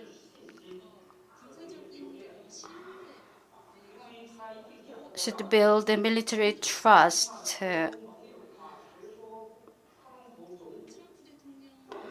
As President Trump said, to benefit from the diplomatic relations, U.S. need allies. We have many cases of similar characteristics. The Samsung and other companies try to invest in China, and they need just a military base.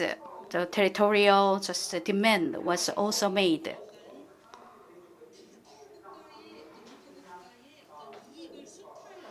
And a form of exploitation, a similar behavior was part of the U.S. attitude towards the world. The exploitation of the industrial benefits should also be considered, and it's a general understanding of the Korean people, I think. Donald Trump's demands should not be accepted totally, I think. So we should think of other ways to embrace him, and we should think of other choices we can make other than the U.S. attitudes. So goodwill and China showed enough of just its goodwill to the rest of the world.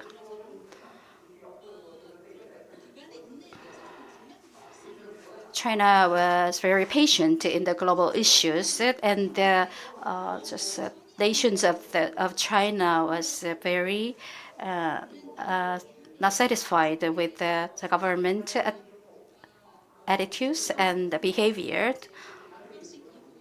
Since the military parade of September 3rd was not the focus of the attention of the people of China,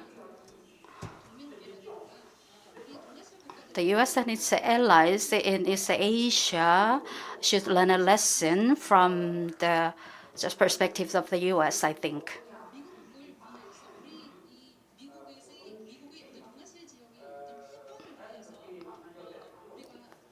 The hegemony of the East Asia should not be supported by the neighboring countries for the sake of U.S., I think. We need to take this opportunity, and the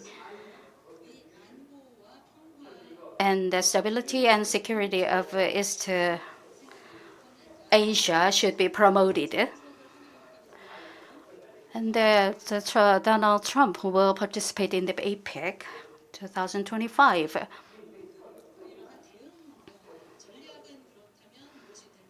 What our responses, rightful responses to the U.S. and China? Both countries are economic powers, actually. All the countries related should just build FTA in the region. In my opinion, the politics of East Asia and Southeastern Asia has witnessed the buildup of trust. The leaders of China will visit the southeastern countries in April, and they just focused on highlighted the community of destiny, and the Asians should reap the fruits of the collective community for peace and prosperity. Those experts from academia should first go to that direction. For the U.S. to benefit U.S. or the Western world is not the right attitude for our Southeastern people. We should welcome the U.S. and their allies to build peace in the region. But today's theme is about the just peace in the region. The Korea and Japan, China should be reliant and independent of other just powers. We shouldn't let them to destroy or separate us. It aches for me to see the world going to that direction. We are not unified still with it. Taiwan, just I'm afraid, and who will benefit from the separation is my question. And peace and happiness should be shared and by the related countries to promote growth. Now that's part of my question. It's not shared by all the just people in those relevant countries, but our solidarity and the unity is the essential part. But the U.S. does not want us to be united, I think. And as officials, we share this idea, and I'm very sorry I couldn't be there with you, and Professor Cha Chung-wan, it's been a long time since I saw you last. I'm always ready to embrace you with open arms for just criticism or shortcomings. Thank you very much for listening. 발표 감사합니다. Thank you for the presentation. Why don't we give Professor Lee another round of big applause for his wonderful presentation? Next, our second presentation will be delivered by Professor Nishino Jr., Director of the Institute of East Asian Studies at Keio University, on the theme of challenges and tasks in East Asia, a Japanese perspective. I'd like to welcome Professor Nishino to the stage with a warm round of applause.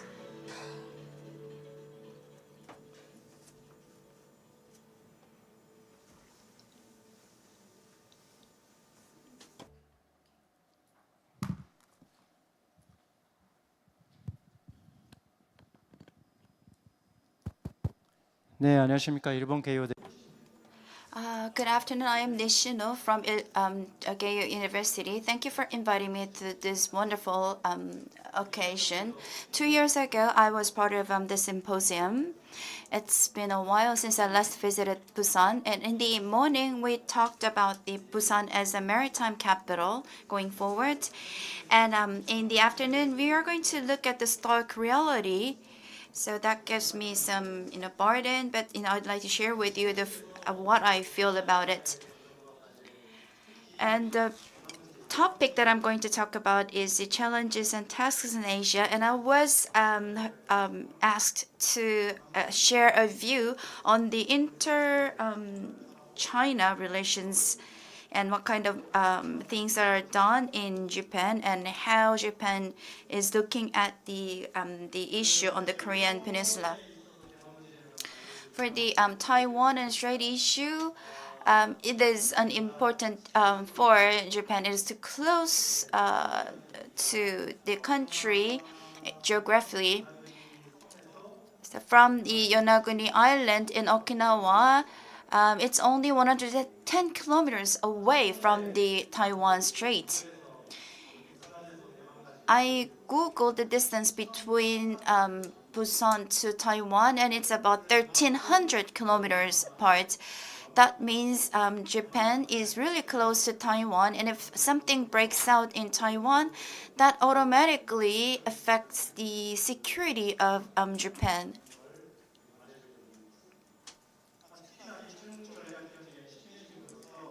And as the arms conflict between the US and China are rising, we are looking at a rising conflicts here. For example, in April 2021, U.S. Japan issued joint statement then by the Prime Minister Suga, and we had the term the importance of peace and stability in the Taiwan Straits. It was the first time to see that term appearing in an official document since 1962. So it's been 52 years since we last saw that term in the joint statement between US and Japan. And former Prime Minister Abe in December 2021 participated in an online seminar, and there he said a Taiwan contingency is a Japan contingency and a contingency for the US-Japan alliance. As I mentioned earlier, if something breaks out in Taiwan, that's going to have a direct consequence on the security of Japan. More frankly, it's going to be a contingency for Japan. That was pointed out by the Prime Minister Abe. In May 2022, Prime Minister Kishida visited the UK, and he said, Ukraine today may be East Asia tomorrow. That's what he said. And after that, he keeps saying that he thinks there is a possibility of events taking place in Taiwan, and we have to make sure and prepare for such events. That means the leaders in Japan are keenly interested in the situation in Taiwan, and it is also raising awareness of the development of such things taking place in Taiwan for the general public in Japan. If we look at the strategic and geopolitical importance of Taiwan, Taiwan has its strategic value in the US-China strategic rivalry, like Japan and Korea. US is an ally, and it's so many experts says China is faced with a significant geopolitical challenge. That means we have to protect Taiwan in order to win. U.S. In order to win its conflict or rivalry with China, it cannot give up on Taiwan. So we cannot. The U.S. cannot afford to hand Taiwan over to China. The more severe the situation in Taiwan gets, the more important or significant or urgent for U.S. to protect Taiwan.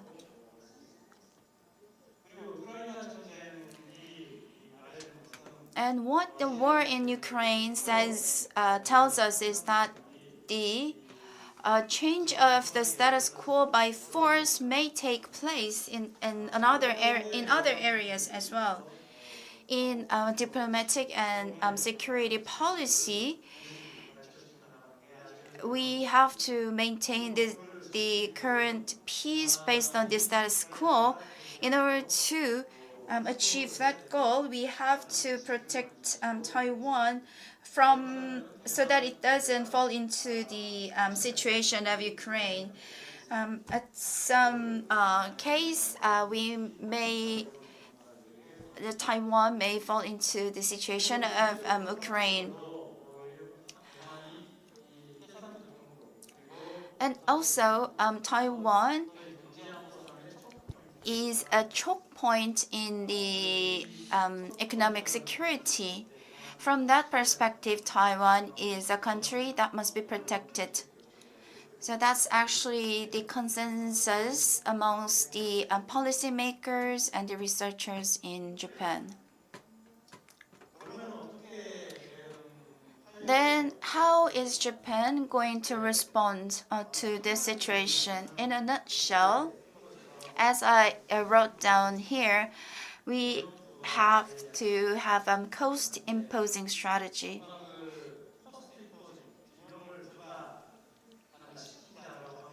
By imposing the cost, you may think it's a very aggressive strategy, but it's not actually so. That's a very defensive cost imposing plan. Easily put, without sending a wrong signal to China, if China tries some military action, it will entail a massive amount of cost. That must be put into the heads of the leaders in China. To this end, attacking in Taiwan should not be easy. If China makes any attempt to do that, it's going to reap a huge havoc on China. So China shouldn't be doing that. Actually, that's the gist of the cost imposing strategy. Japan is making efforts to this end. We are doing some basic things towards this end, like any other countries would. First, what we do is we enhance defense capabilities, and we are cooperating with our allies. And the third is, which is becoming more important in recent years, we are making coalition with like-minded states, or we so-called minilateralism. The Quad is the prime example.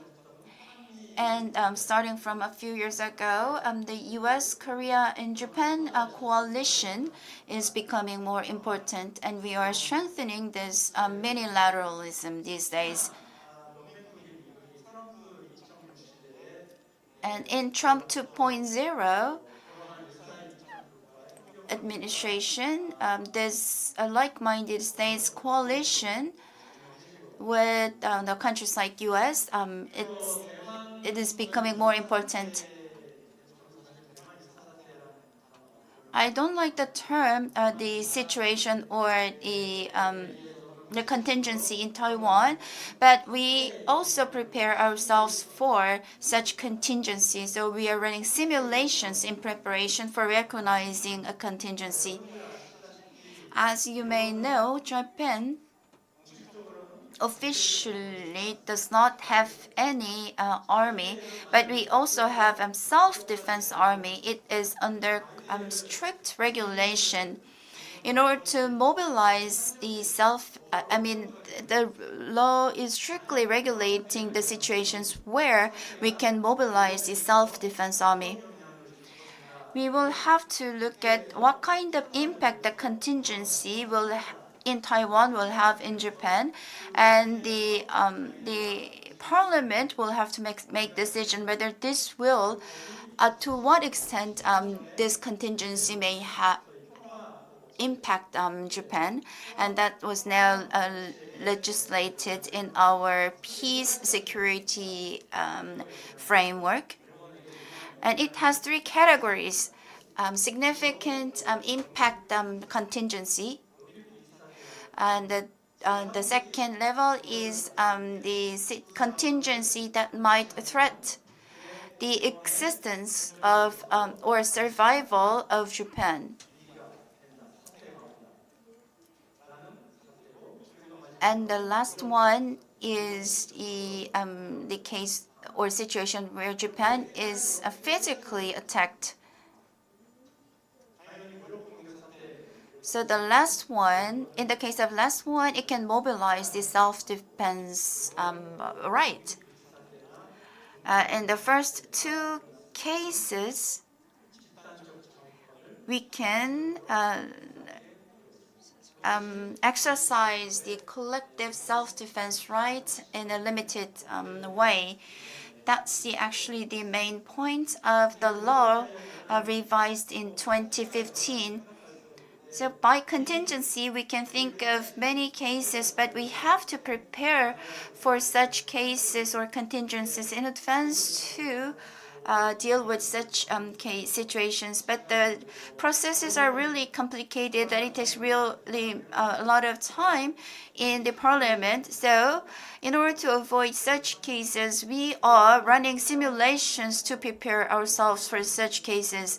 It is actually not done by the government, but usually done by the think tanks or other research institutions in the private sector.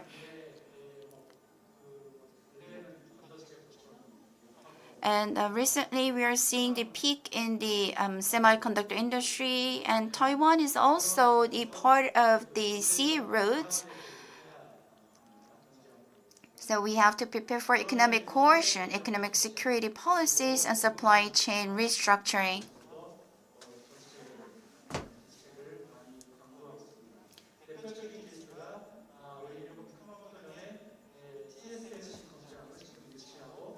We are building a factory of TSMC. I think that's part of our efforts to prepare for the contingency in Taiwan.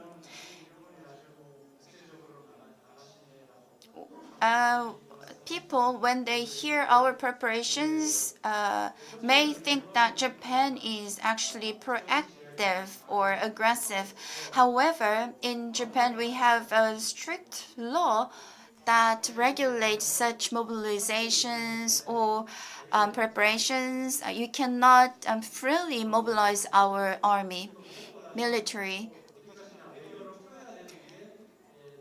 Basically, the grand principle is that we have to resolve such issues in a peaceful way and with diplomacy.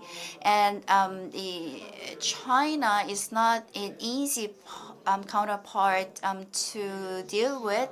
And we also have our own issue, Senkai Islands, with China. So improving the relations is not that easy, but we are open to discussions. In March and in July, we had the foreign ministers meeting. And there was also the summit meeting with the new prime minister. So the two countries are also making efforts to improve the bilateral relationship. And this is the last slide that I prepared. So contingency in Taiwan from the perspective of China may be linked to the situation in the Korean Peninsula. As such, our defense minister this year talked about the one theater concept.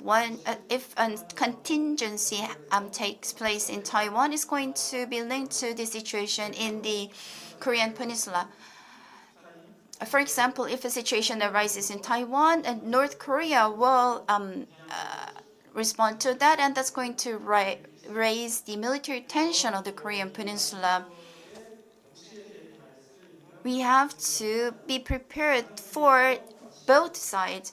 That's why we came up with the concept of one theater. The situation in Taiwan and the Korean Peninsula are not separated, but that should be dealt with in one theater.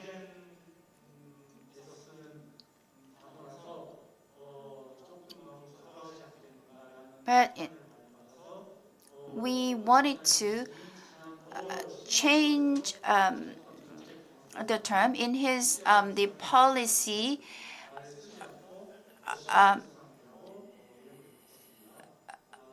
address in Singapore May this year. He recoined the term from one theater to ocean concept. That means that we have to cooperate with the countries that share values and interests with us for the peace of the region. So the concept that we are pushing ahead with is the ocean concept. And Japan signed or concluded the reciprocal access agreements, RAA, with Australia, the UK, and the Philippines.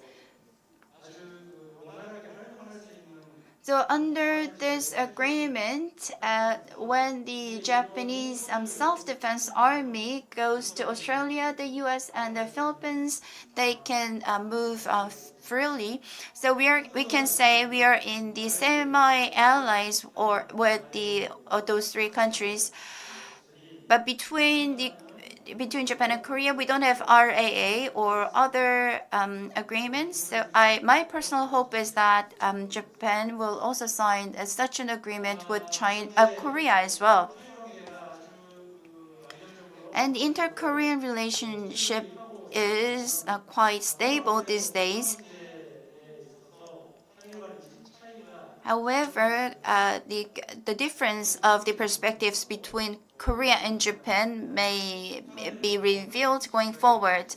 The current governments in Korea and Japan have different views or policies towards or against North Korea. And we have to coordinate our policies so that such differences may not appear. In August 23rd, the Korean president visited Tokyo, and both countries had a summit meeting, and they issued joint press statement on strategic communication. And the first term appeared on the statement was strategic communication, showing that we have our willingness for such strategic communication. So that's a consensus the two countries have. However, you may have seen the recent news about Japan, and the leadership change will take place in Japan. There will be the leadership election of LDP in October 4th, and that's going to change the cabinet composition. And we don't know. So there's no guarantee the current leader of the LDP will become the prime minister. The parliament and the LDP will have to form a coalition with other parties to have the prime minister elected from its own party. And such coalition, we don't know what kind of coalition lead the country to and what kind of Korean policy that the new government will have.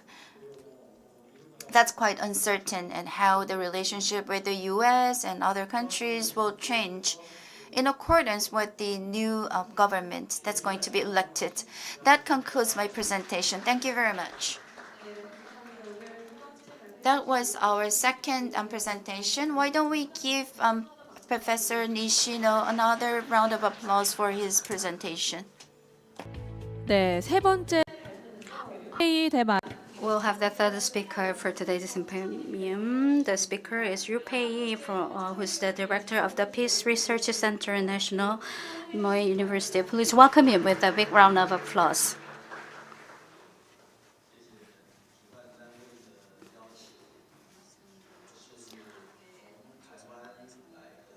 I'm very glad to be invited to today's symposium and give my opinion. I'm Ryu Pei. I'd like to say greetings first before my presentation. It's my second visit here to Busan. Busan is actually the first city I visit.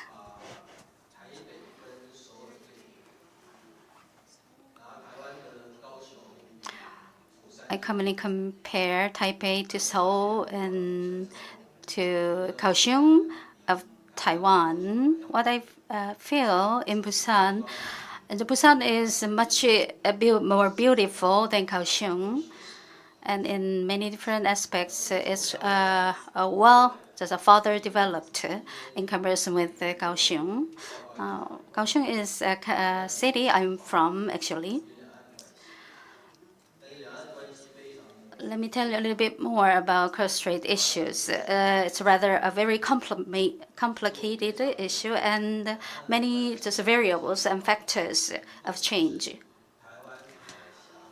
and Taiwanese and the cross-strait issues involve many different countries, including China and Taiwan and the global countries.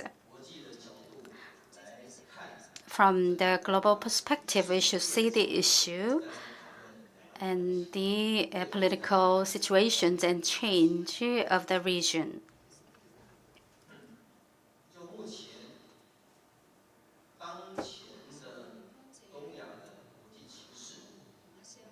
Currently, East Asia witness many factors should be categorized in many different fields. Since the Second World War, in the era of a post-Cold War, we have experienced just unipolar, so many power system actually. And so Obama and the rebalancing just structure was championed and stationed the military forces and military bases across the globe in a different way to accomplish different targets from the past administration. Afghanistan war. So, a good example of the U.S. forces withdraw from this conflict, and the Trump's tariff war is now been just exercised by the U.S. government, and the East Asian political situation. It's just like the Cold War, just a collectivism is now displayed. It's quite different from the past Cold War. It's a new Cold War, I say. The military confrontation was the special characteristic of the past Cold War, but now we have different parts and expanded into culture, industry, and many different parts. The era of post-Cold War that features many major incidents or accidents. The era of post-Cold War witnessed many different situations or issues about the reconciliation efforts made by the two nations, I mean Taiwan and China.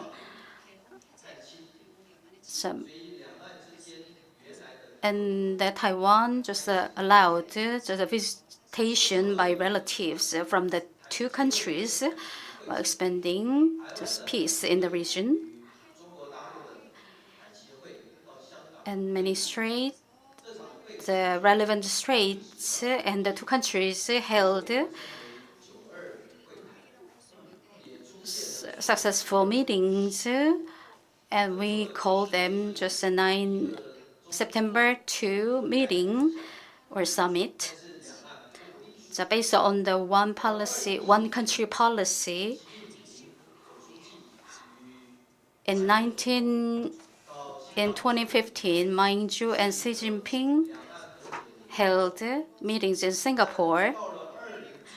It was the first step for the two countries to develop the cross-strait issues. Since then, the cross-strait issues had different facets, actually. The North and Indo-Korean reconciliation efforts was the mark of the era.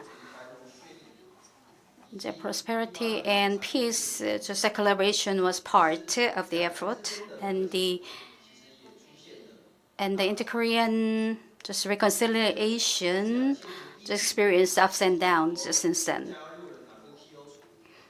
The Chinese just entry into WTO has a special significance. Chinese just innovation and the opening was the first step, and its entry into WTO, it just actually participate in the global economic structure. The currents of the time just made China join the just national structure of industry and economy, and while promoting cooperation in the region. So it had influence on the just in the Korea, both the south and north.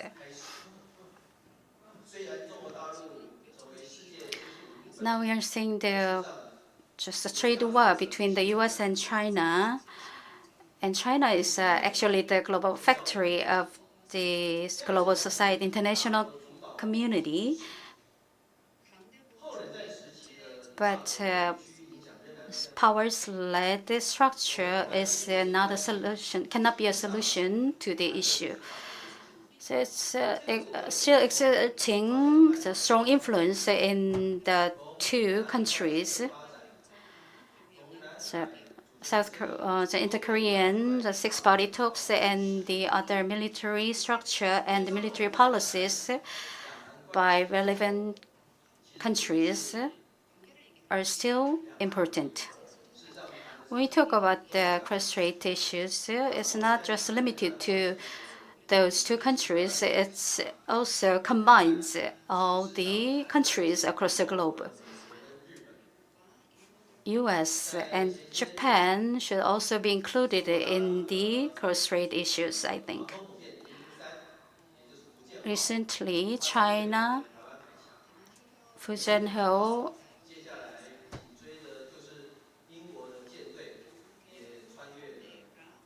was just hit and the British naval vessel that came across the region, and it has a major significance, I think. Cross-strait issues means a lot to the peace in the East Asia. It's just not limited to those two countries. In Northeast Asia, the US and China is just exerting great power.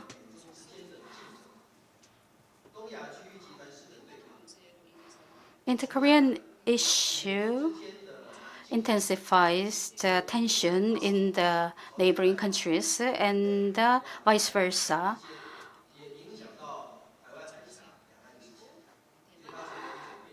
And the cross-strait issues also influenced by the tension intensifying in the neighboring countries. First, the collective response. Second, and third, the divided nations issue. When we talk about the future of the cross-strait issues, we should first understand fully about the cross-strait issues. It's not simple, actually. So theoretically, it's a solid and clear issue, and the theoretical base is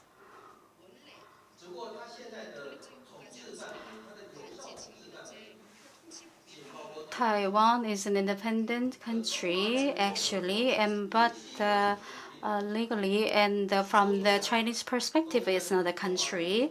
It's a very just a special and sensitive situation, I think.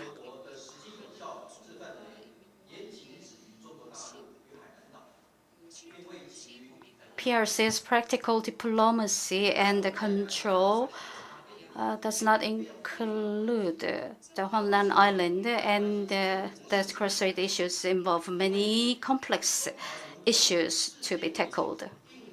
It's not just a nation's country. They have yet to just rectify the constitutions relevant to the issue, and Taiwanese and PRC have the same attitude and have the same issues to solve.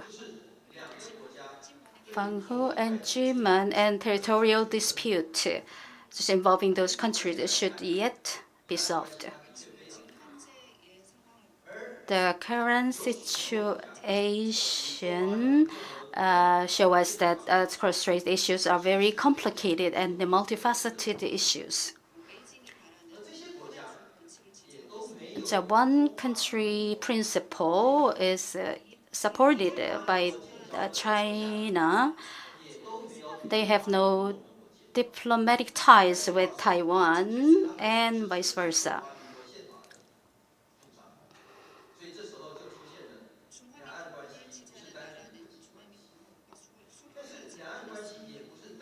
The supporters of PRC have no diplomatic relations with Taiwan also. So we have different two countries actually, and cross-strait issues.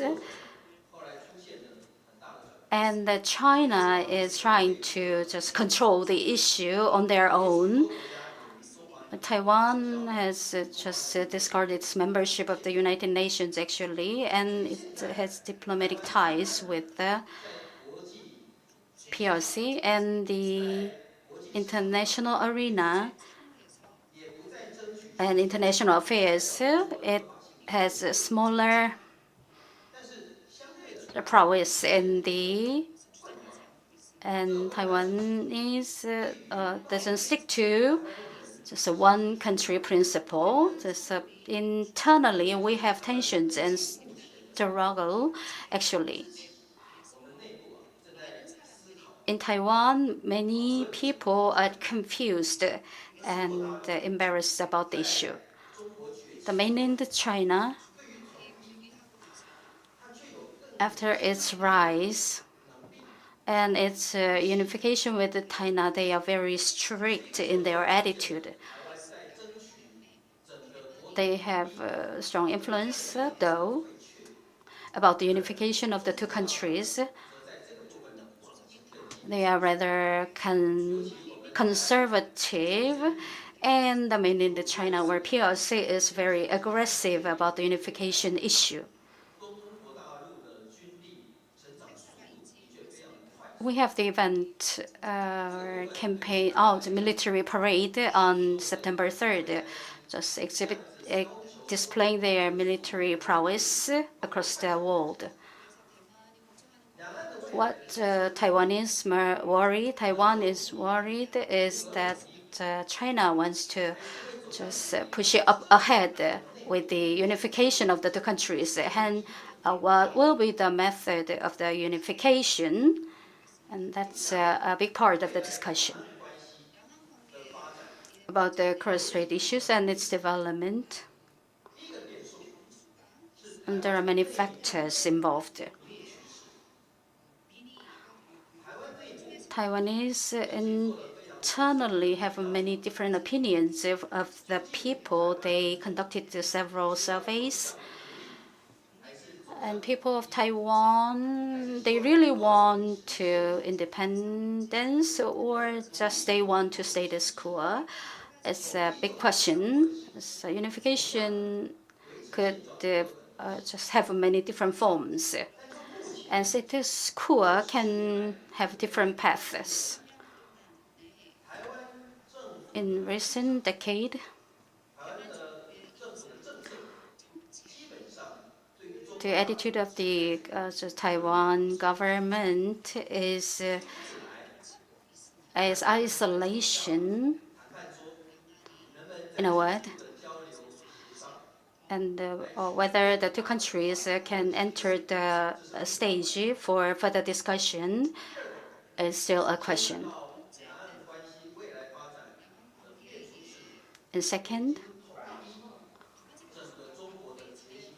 factor and variable is the willpower to unification and methods of unification of both countries.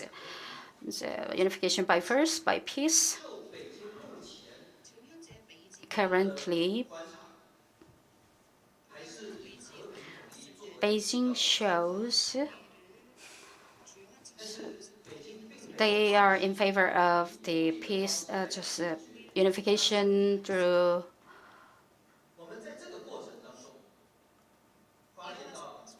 Peace. In this situation, Beijing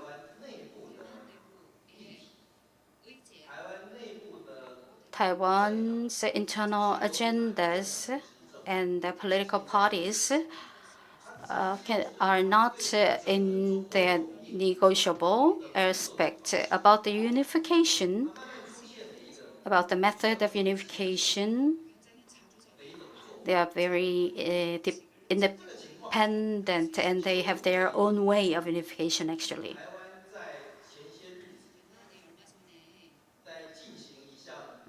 Recently, Taiwan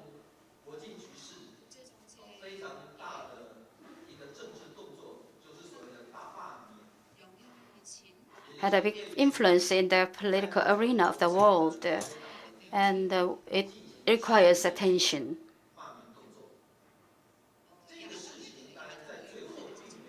As for the leader of the role, the opposition party, and 31 members for legislation, they failed to exert influence on those members relevant to the legislation. And the previous night,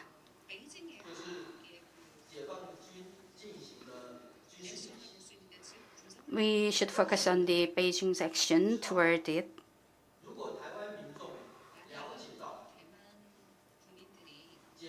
If the people in Taiwan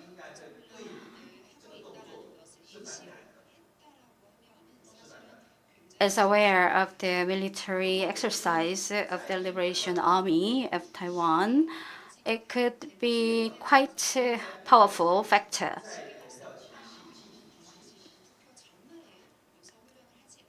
If they were conscious about the opinion or just attitude of the people of Taiwan, they wouldn't just exercise the military exercise the previous night of the legislation. So pro-China and opposition party member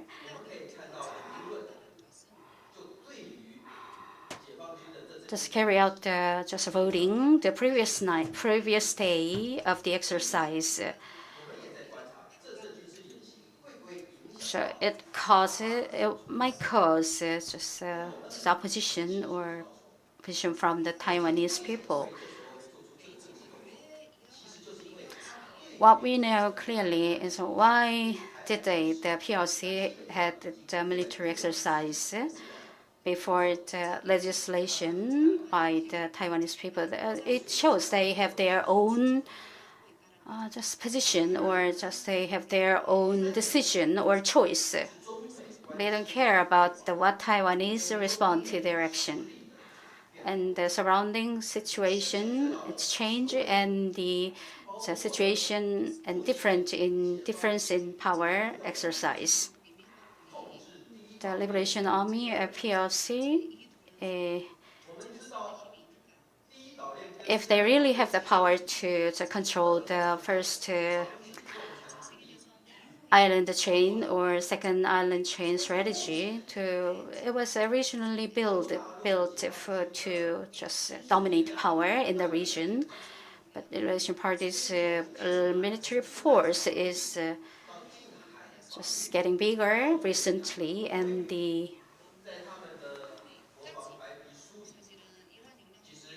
its power exercise could reach Wanyanhui. It's clearly stated in their document. China has their own just separate perspective on the strategy line involving those islands. Those initiative and the concept was carried out by the Chinese government. Actually, the East Asia's a major factor include the military power of the just, army, just, liberation army, and it's clearly showed by the display of the power on the September 3rd, just military parade recent days. It shows a big, giant development, and it draws international attention since then. What is a big deal is another question, and I think in recent years, since the inauguration of the Trump administration, it is clearly shown, and Trump go to Beijing is still wanted, and the tariff was just waged by the Trump.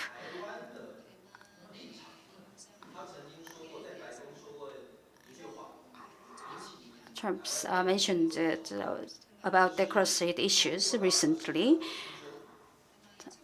Mainly China is a task, but Taiwan is just the tip of the pencil. The point in the of the pencil, it shows that the comparison shows that the U.S. Is still the question about the role of Taiwan to the peace of the region. The U.S. will play a card, just the Taiwan as part of the deal. Internally, it's a focal point for Taiwan government, and Trump's way of just administering his policies and how further he will go is a major part of the issue.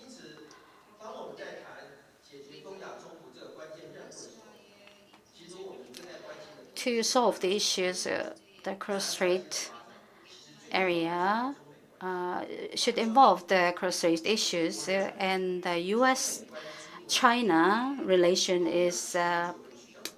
plays a greater role in solving the issues. Conversely, the U.S. and China will conflict. We cannot avoid a conflict in the region. U.S.-China security is really important, and to promote peace in the East Asia. And the bilateral or multilateral cooperation is quite required. Balance of power is really needed, but they carry risks at the same time. These powers should not exercise their power too much. I think it's quite natural for them to exercise their power, but what we wish is quite a little bit different. So we need more platforms for further discussions and this understanding. And from the civilian support is quite important, including in economy and culture.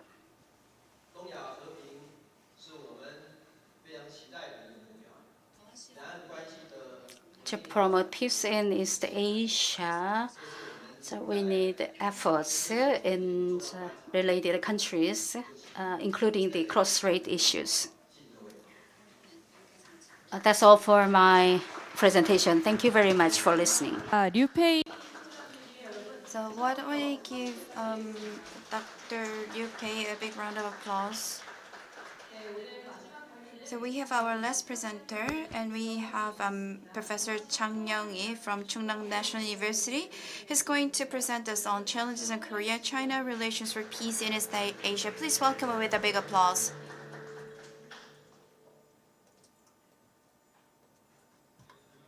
Good afternoon. I am Chang Young-hee, professor at Chungnam National University.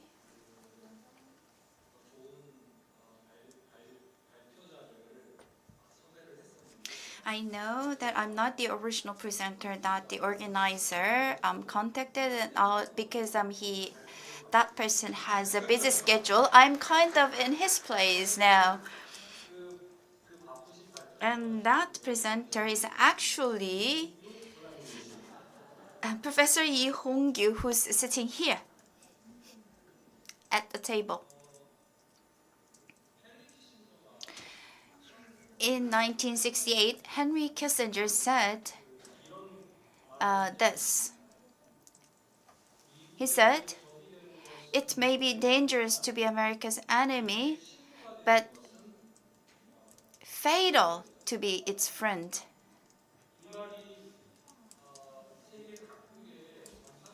This message will spread across nations. At that time, in the context of the Vietnam War and regime change in South Vietnam, Kissinger warned Nixon of America's collapsing credibility.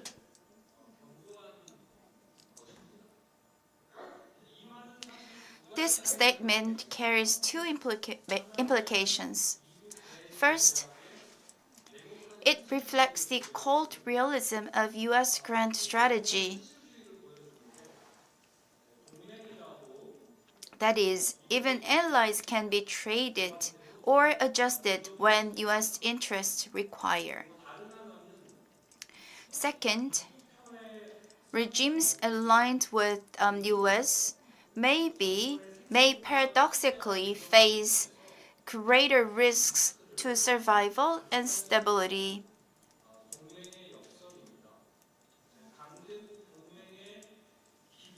The more a state depends on a great power alliance, the less autonomy it has, leaving its politics and policies vulnerable to external decision-making.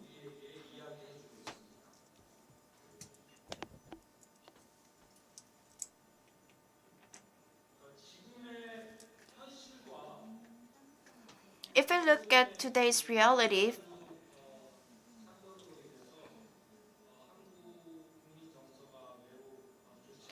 and the Korea sentiment is not good because of the incident in Georgia, the U.S. If you look at the current situation, first, alliances are core security assets, but also at the same time,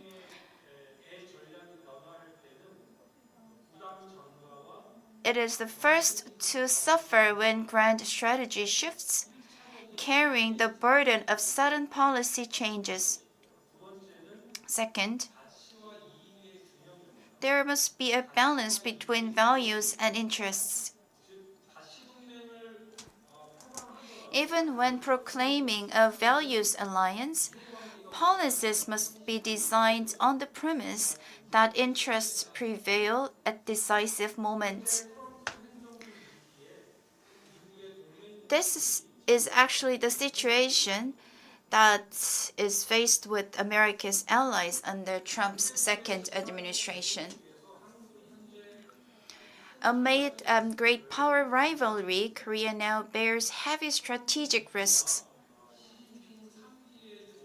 The convergence of Trump's second term and Xi's third term has turned East Asia into a battleground of structural competition. U.S. demands for alliance modernization and strategic flexibility of U.S. forces Korea are not mere military adjustments, but measures pulling Korea into the front line of the U.S.-China rivalry. The Trump administration pressures Korea through tariffs, investment demands, soaring defense cost sharing, expanded overseas missions of U.S. forces Korea, and participation in tech decoupling, all of which impose serious burdens on Korea's economy and security. On the other hand, Xi's third term pressures Korea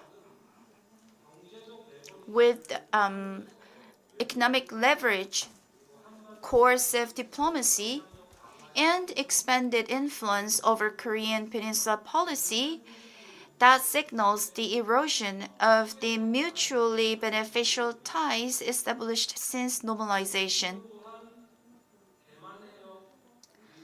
China also frames issues such as Taiwan Strait and South China Sea solely as domestic matters and core interests, so it denies their international dimension and others' legitimate concerns.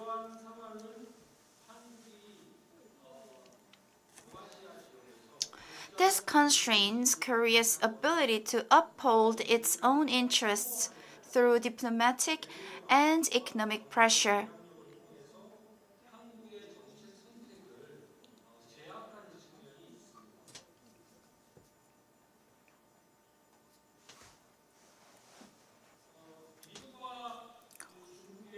Korea is faced with structural constraints from US and China.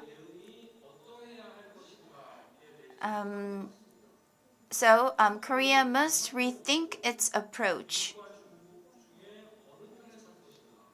Traditionally, Korea asked only whether to side with the US or China or how to avoid risks.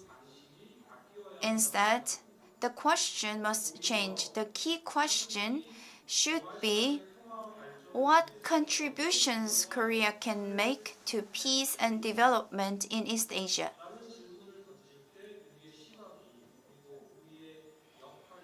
That question can change our perspective and our role. Korea is under immense pressure. However, Korea is a middle power, and so it holds the position and potential to play a central role in conflict resolution and peace building. With polarization and bloc policies accelerating, Korea's path should not be passive alignment or balancing, but strengthening strategic autonomy and pursuing proactive middle power diplomacy. This is not about avoiding choice, but about actively leveraging Korea's unique geography and economic capacity to generate new momentum for East Asian peace and prosperity.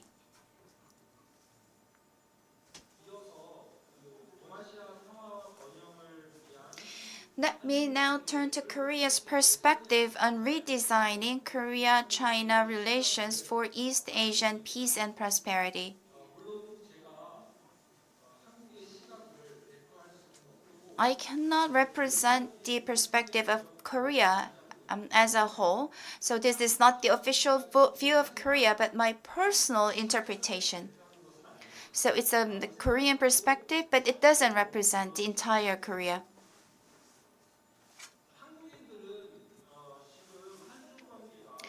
Many Koreans believe that relations with China should shift from seeking common ground while preserving differences to harmony without uniformity, which is a principle of mutual respect. This approach acknowledges the differences between Chinese socialism and Korean democracy while expanding cooperation on the basis of respecting each other's core interests. Indeed, China continues to insist rhetorically on the formal formula. However, the space for common ground has narrowed, and there are areas that cannot be left under mere tolerance of differences. Recently, China has repeatedly urged Korea to return to the original spirit of 1992 normalization.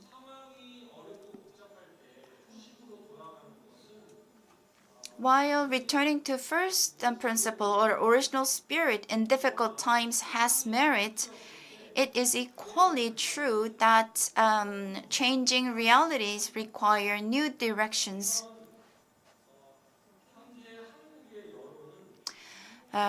Current Korean public opinion strongly recognizes the importance of peace and stability in the Taiwan Strait for Korea's national interest. For example, there is a recent poll run by East Asia Institute, and it found that 88% of Koreans view the Taiwan Strait issue as directly affecting Korea's interests.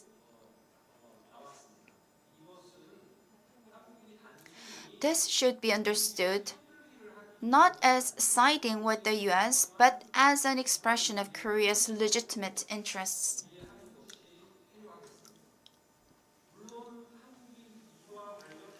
In this regard,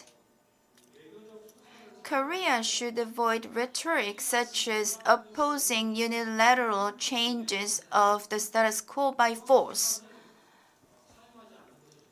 Such wording could be interpreted not only as a call for peace, but also as a political denial of China's unification intent, or as an attempt to freeze the status quo.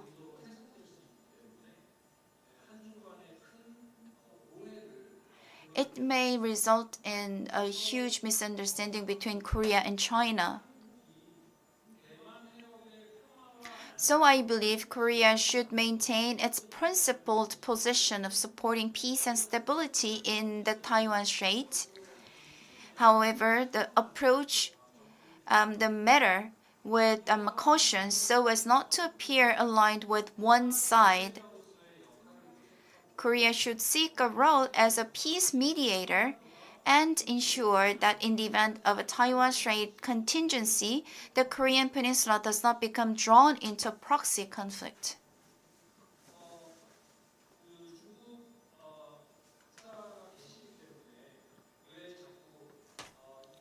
We have scholars from China here, and you may ask, why is the situation in Taiwan is aligned with Korea's interest? This image is a think tank, economist, intelligence by the economist. In short, if in the case of the contingency in Taiwan, the far left one is the overall result. The Philippines is going to be affected fatally, and followed by Japan, Korea, and Hong Kong or Australia. Those are the countries that will be affected by the contingency in Taiwan. That is objective analysis by Europe.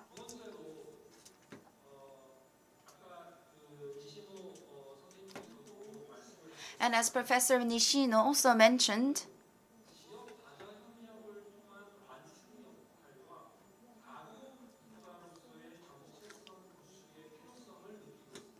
Korea feels that it has to play a role of the bridge.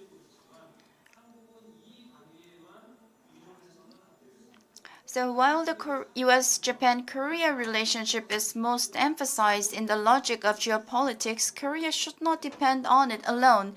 It should revitalize frameworks such as Korea-China-Japan cooperation and ASEAN Plus 3, while leading new multilateral mechanisms to mitigate the impact of the US-China rivalry. Korea must actively engage in shaping the regional order and build its identity as a bridge nation rather than being passively swayed by great power politics. Well, actually, it was not originally included in my presentation, but this is what that came to my mind on my way to Busan on a train. I shared with you the importance of the development of the relationship between Korea, China, and Japan.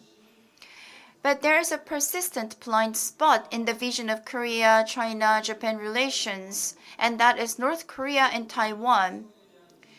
Because countries focus only on their own national interests and lack a sense of regional community, North Korea and Taiwan are treated merely as problematic outsiders in trilateral dialogues, with their participation restricted. North Korea and Taiwan remain structural blind spots in the idea of Northeast Asian community.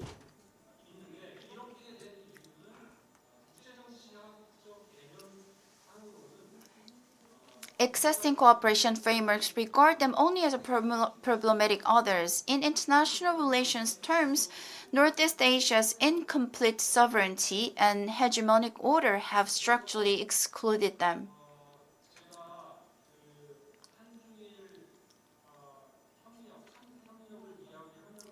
As I'm talking about the trilateral relationship, I'm trying to include Taiwan and North Korea here, and I know that this may sound unrealistic, but I believe a scholar's role is to raise important questions even if they seem impractical. My concern is that North Korea and Taiwan should not be treated merely as objects of management, but included as co-designers in the problem-solving process.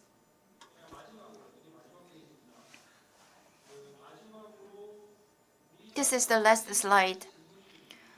So I believe there is a question that we have to ask ourselves.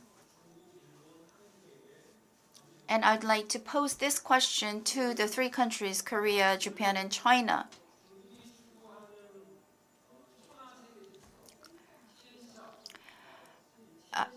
In China's pursuit of a Tianxia world order, why is Taiwan seen only as an object of unification and not as an equal member of the regional community? And to Japan, the issue of exclusivity of the free and open Indo-Pacific vision.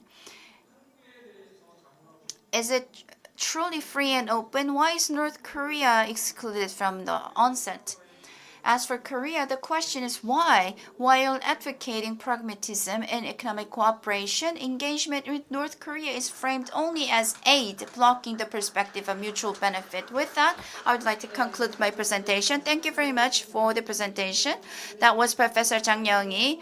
Following on, we'd like to continue with our panel discussion, and it will be moderated by Professor Chan Cha-Chang-hun.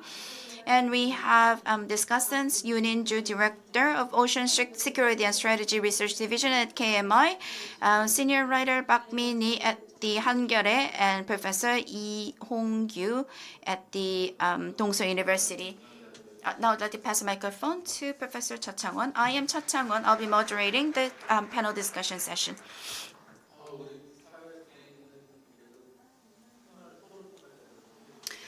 As our MC introduced our panel discussants, I don't have to introduce them to you again. We had 4 presentations. Professor Lee from Renmin University of China shared with us the Chinese perspective on the U.S. external policy. And we looked at the historical facts after World War II. And we also looked at the direction of the U.S. And he shared with us the critical perspective on the U.S. policy. And our second presenter shared with us challenges and tasks in East Asia from the perspective of Japan. We have different perspectives, and in the Northeast Asian situation, and we could see how Japanese perceive the situation in Taiwan. listening to the presentation, I realized that Taiwan in Japan regards situation in Taiwan closer to their country compared to Korea. And the third presenter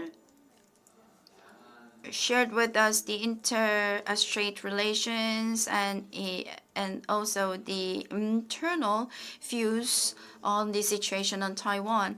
And our last presenter, Professor Chang Young-hee, talked about some issues surrounding the relationship between Korea, China, and Japan, and he also gave us the subject of discussion as well. I'm going to pass a microphone to our discussants, but before that, I'd like to open the floor for the questions. So if you have any questions, please write your questions down on paper and pass the paper to our staff. And I'm going to take all the questions during the Q&A session. So I'd like to invite Director Yoon In-ju from KMI for our first discussion.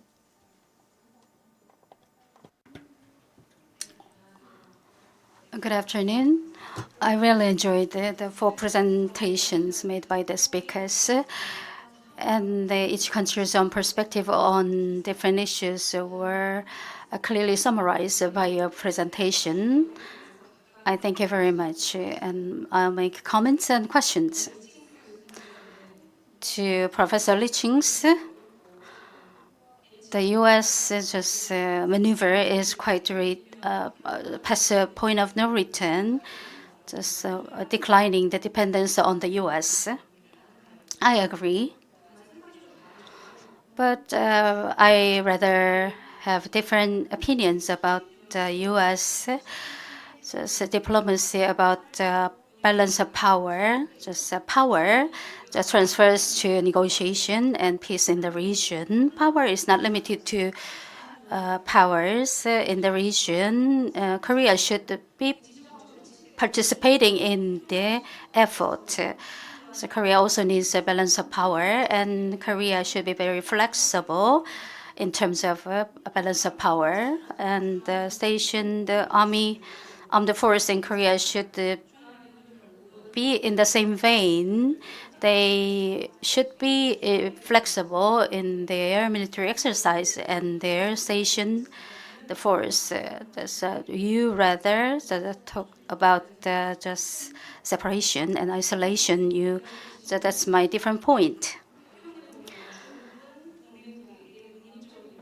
In your presentation, China just guarantee independence and in the neighboring country's decision, but Korea is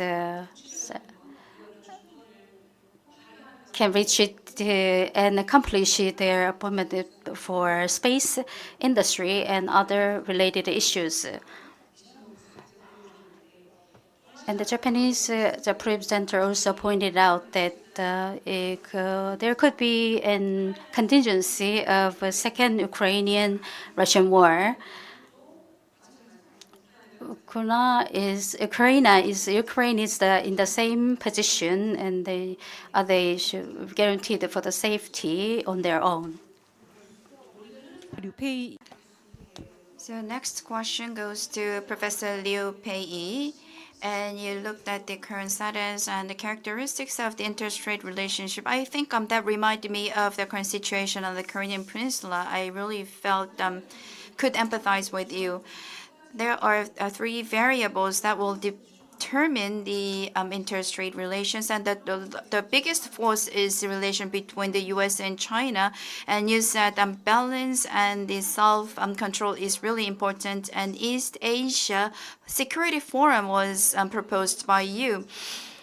So, listening to your presentation, I was really wondering if the U.S. and China do not want war, they will have to they can, if what if they could sign an agreement that they will not wage any military action on the Korean peninsula. To this end, we will have to have a security forum. In Europe, they have European Union. It also has the NATO in North America, and ASEAN also is an organization in Southeast Asia, but in Northeast Asia doesn't have anything similar to that. There may be many reasons, but one of them is history. But I have a question for Professor Liu. So not like new European or Southeast Asian style, but what do you think of a union that has the characteristics of Northeast Asian countries? So what do you think of the format of the security forum that can discuss the peace on the Korean Peninsula and Northeast Asia? And my next question goes to Professor Chung. And you also shared with us your broader view on the security, and Taiwan cannot be given up by the U.S. For industrial reason, but also for the navigational reason. If Taiwan goes to China, then it cannot use that part of the sea. And you also mentioned the choke point.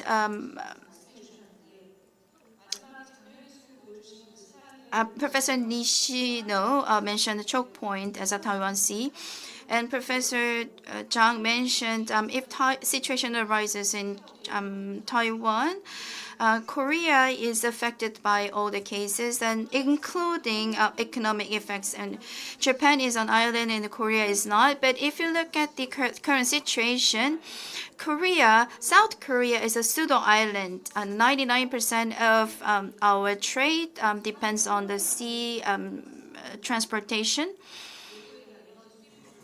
And we are also dependent on the exports of energy. In that sense, the Korea and Japan share a similar situation or position in terms of trade. So we are now pursuing mini-literalism, and Professor Nishino as mini-literalism seem to be a smaller one, like quad or trilateral relationship. So the friends of an ally country is our ally. Professor Zhang mentioned MITA is a Korea's version of mini-lateralism, seemed to be a broader one, including at least 5 countries. So I'd like to know what is your view on this.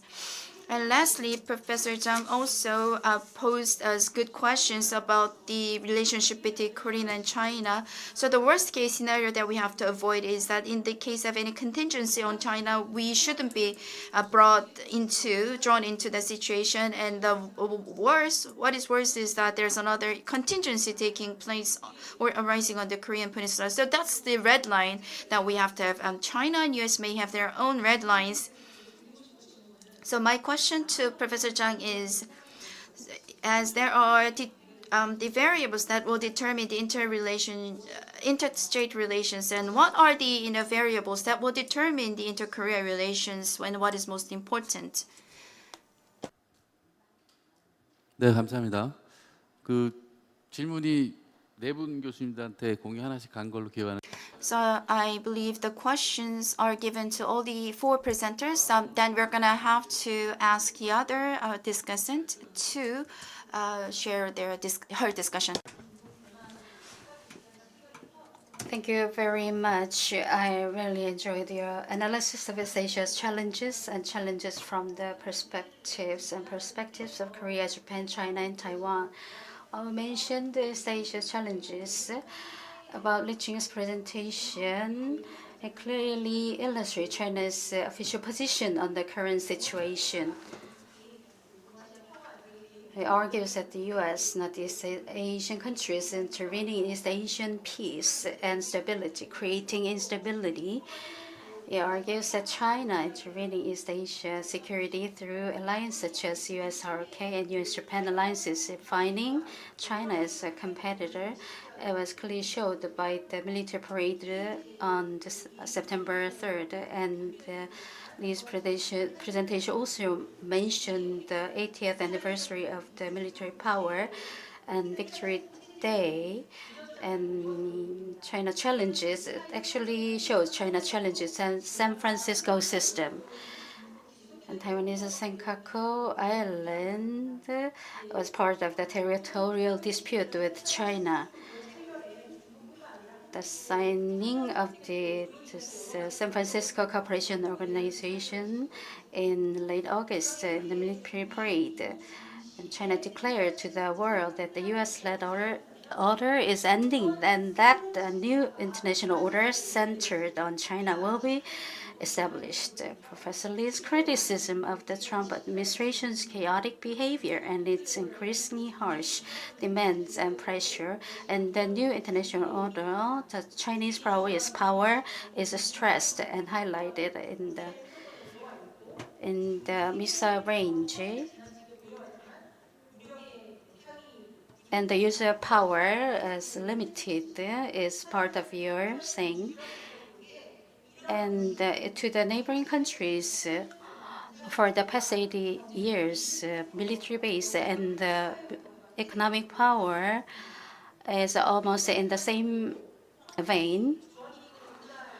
The American forces stationed in Korea is another focal point, and the U.S. is trying to downsize the military scale, and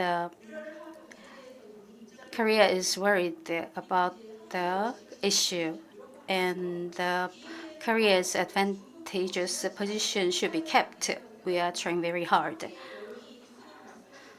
The Korea's opinion, as mentioned in your presentation, the trade tariffs and tariff war by Trump is a point of public uproar in Korea.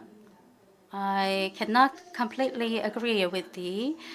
So if the San Francisco, this organization has failed to be complete, your suggestion can be realized only when you have sided with the public opinion, and the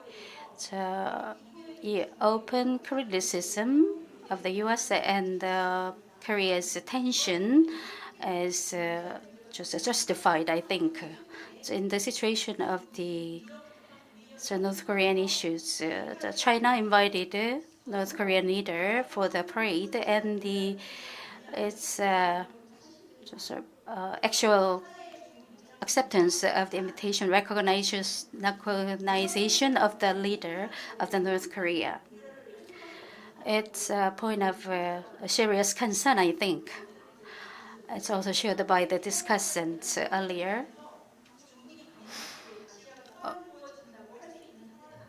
It's another situation where China can bring peace to the region only by power. So we need just a cooperative platform needed by both countries' people, and the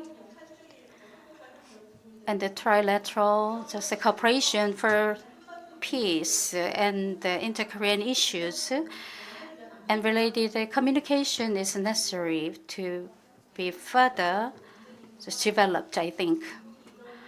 And China should have the position, and we share the position to the issue. Korea and its neighboring countries should avoid mini superpowers. I need more opinion. Mr. Chang and Yu Pei's presentation. We should go beyond the superpower, a power exercise or power exertion. We should go beyond the point. Professor Zhang posed many questions for us to be prepared to achieve the goal. North Korea and Taiwan should be employ should be invited for further discussion. They should not be left out of the discussion and negotiation. As Korean leaders, this behavior show us that he should be the real leader across the globe. And balance of power is not just led by the supers, but by also the neighboring countries. Think the North should reconsider their position and their attitude toward the real peace in the near region. Rupei's presentation showed and clearly showed the cross-strait issues and to raise our understanding. And as a professor mentioned, the cross-strait issues have major 3 points, and the major point, the decisive point, is the willpower of the three related nations. It's a part of a power play, and Taiwan also experienced internal confusion about the issue, and the Professor Zhang and Professor Yu suggested just a cooperative platform for the relevant countries. I strongly agree to your opinion. And the power-oriented strategy should be expanded to embrace neighboring countries for peace in the region. Recently, we experienced intensified cross-strait issues, and the exchanges with Korea is a focal point for Taiwanese people. I need your opinion about the issue. About Professor Nishino's presentation, so we have similarities and we also have differences. Taiwan's strategic importance and the presentation should also be a point of concern for even Koreans. So I want your opinion about the different and many various responses to the issue. Donald Trump's the policy of the allies, they also have a strong opinion for the further advancement of the relations related countries, and the political situation is rising to that direction with the inter-Korean issues. So many opinions will arise about the inter-Korean issues. First dealt with centering around China and the U.S.-China, and the U.S.-Japan should be just treated. Thank you. So, security, just warfare and security tension will be reversed by the North government, and it was led by the U.S. and with the exclusion of South Korea. The reverse of the order to deal with the issue, what are the responses of the Japanese government, and how will we cooperate, and how will we experience conflicts with the Lee Jae-myung government? About the nuclear issue, and the freeze reduction and the denuclearization are the three steps of the nuclear issues. The three steps, the nuclear issue. What are the reactions of Japan? That's my question. Thank you. 뭐 아주 부분 So those were very detailed questions. I had difficulty writing down all the questions, and now I'd like to ask our third discussant to give us the discussion. So that was actually the original presenter who gave this good opportunity to Professor Zhang. That's Professor Lee Hong-gyu from Dongseo University, and he's actually the president of Center for Chinese Studies. Actually, I didn't give this opportunity to Professor Zhang because not because I'm busy, but I not well qualified for that. But my previous discussants raised a lot of questions to our presenters, so I don't want to add more questions to them because that's going to overwhelm our presenters. So I will avoid asking questions. Rather than asking questions, I would like to share with you my thoughts after listening to the presentations.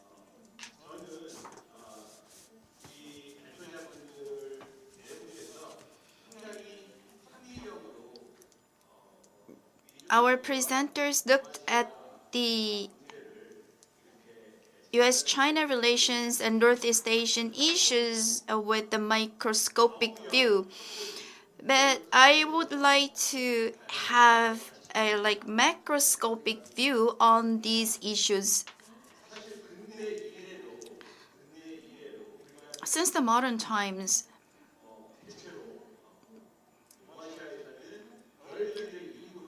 maybe since the war between Russia and Japan, this hegemony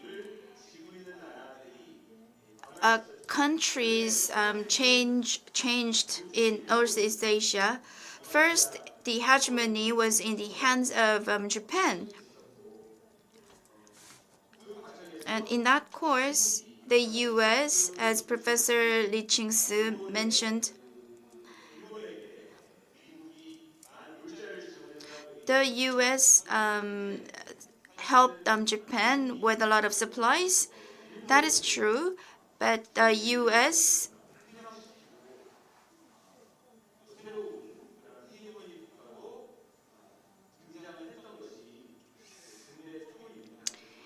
made Japan collapse and emerge as a hegemonial country again.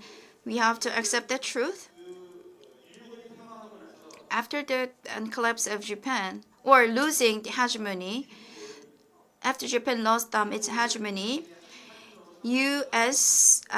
Took Japan as a sub-partner, and with that, it built the Cold War regime.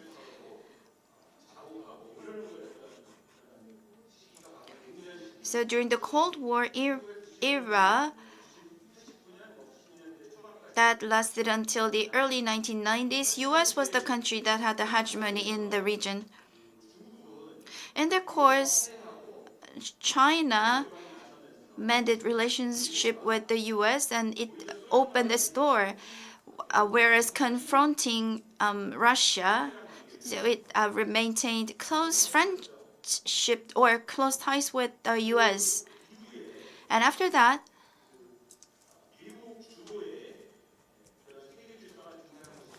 the US-led world order emerged, and that was until 2010.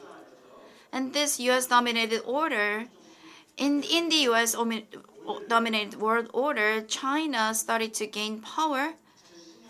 And since 2010, the US and China strategic rivalry emerged. So we are now in the era of US-China strategic rivalry. In all these phases, Korea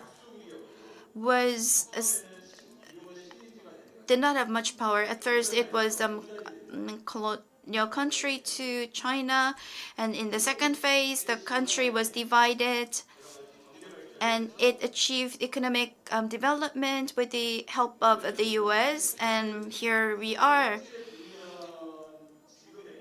We are in phase 4 of which can be characterized as a US-China rivalry, and this stage is different. because Korea is stronger than before. So Korea has its own power.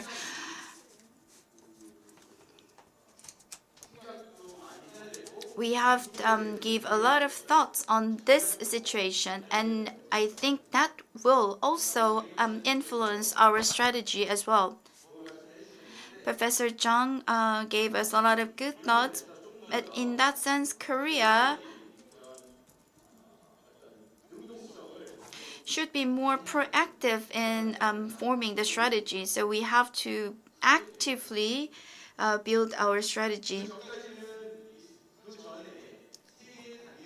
In the previous 3 stages, there was no Korea, but in phase 4, Korea strong is there. So Korea's role should be the peace mediator in East Asia.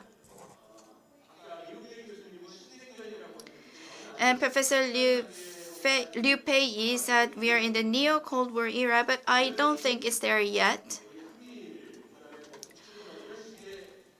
Korea, US, Japan rivalry, or the Korea, US, Japan versus North Korea, China, and Russia. The first one, the former one, is led by the US, whereas the second one, the latter one, is centered around North Korea. Actually, that's a relationship between North Korea and Russia and North Korea and China. So it's weaker, relatively weaker than that alliance of between Korea, Japan, and US. Nonetheless, there is still a possibility that we may fall into neo-Cold War era. But during this little time left for us, Korea has to play a significant role here. Then what kind of role does Korea have to play here? First, we should have a strategic dialogue with China. So that communication or dialogue should not just end there. The dialogue between Korea and China can prove that we have some aligned interests of both countries. On the Korean Peninsula, there should be no war. Korea and China share the same position that there should be no war breaking out on the Korean Peninsula. So that should be the basic stance in dealing with North Korea's nuclear issues. We have to build a 2+2 regime. That's what I believe. By 2+2, I mean the structure that includes North Korea and US. And we have to restore the six-party talk structure. Strategic communication between Korea and China, 2+2, and six-party talk. So that should be the order or direction that Korea should take. The structure of the six-party talks should be designed to effectively deal with North Korea's nuclear issues. Various security issues in Northeast Asia, I don't want to go into details, but various security issues in Northeast Asia can be discussed at this six-party talks. I believe the Korean government should take initiative in restoring this six-party talk framework. Korea is kind of underestimating its capability or its role.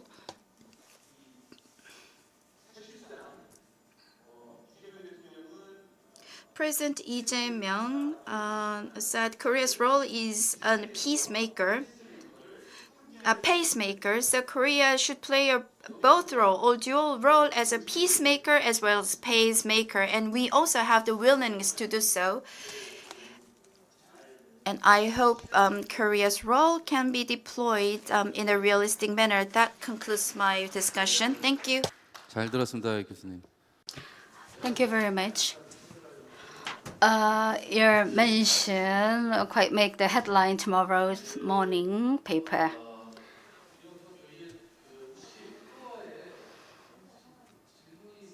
We'll open to the floor for questions. So may I have the question?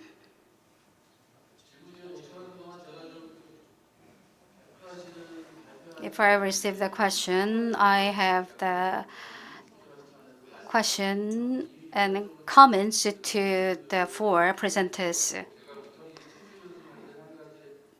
To Professor Lee Ching's about the cross-strait issues is confined to the internal issues.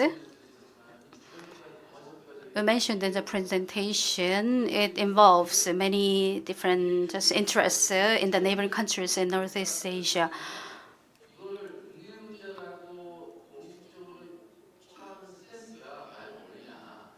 Is it really internal, just a situation and issues, or it could be other?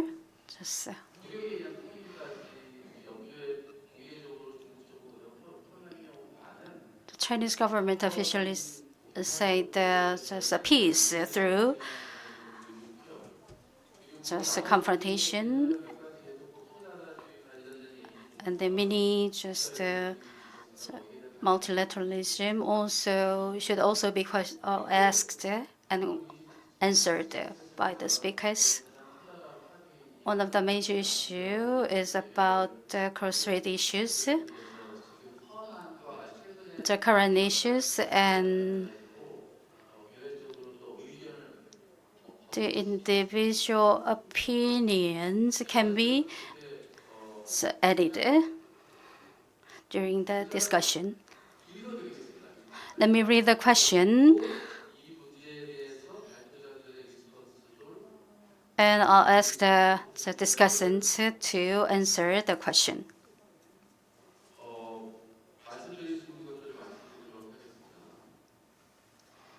I read within my discretion the comprehensive issues about the issue of not the U.S. Donald Trump's policies should be just mentioned. And let me summarize the question for you. And we should designate some from the floor to give the question in person.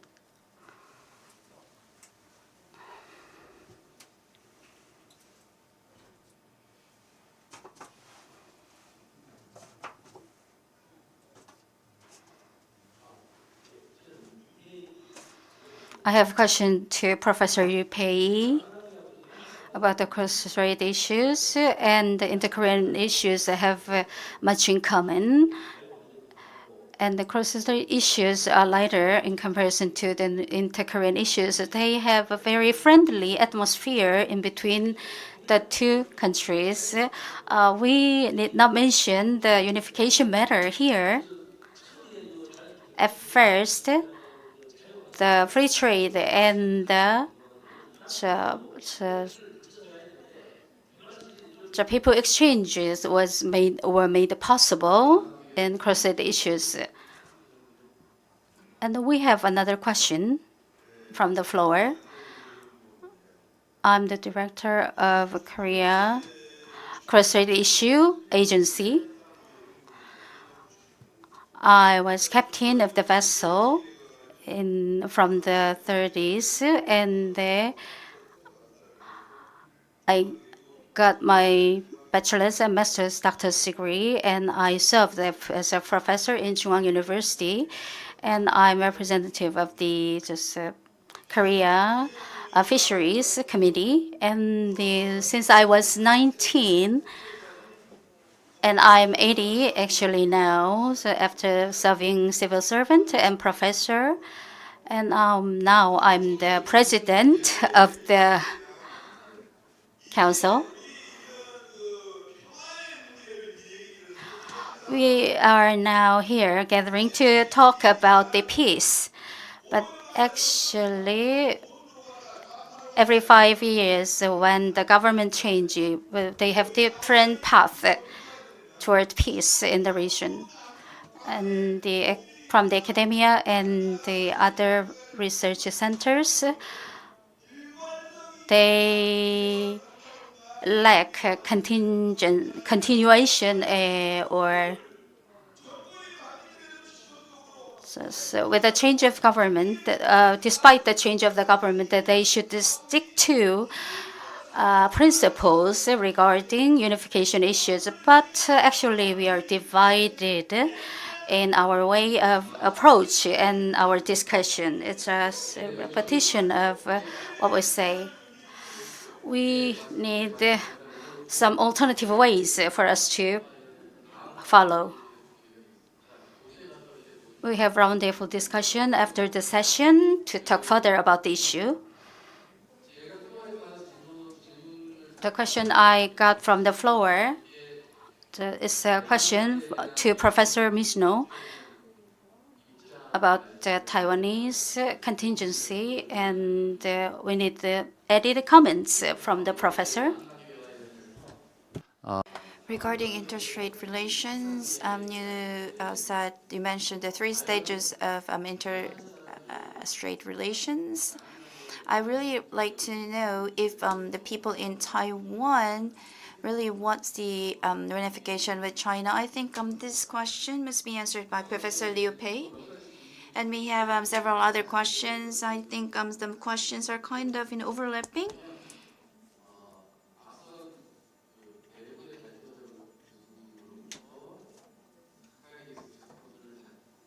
So I'd like to ask each presenters give us your answers in the order of the presentation.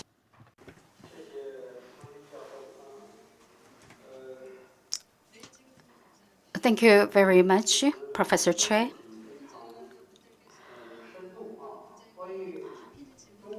The in-depth questions from the discussants are really appreciated.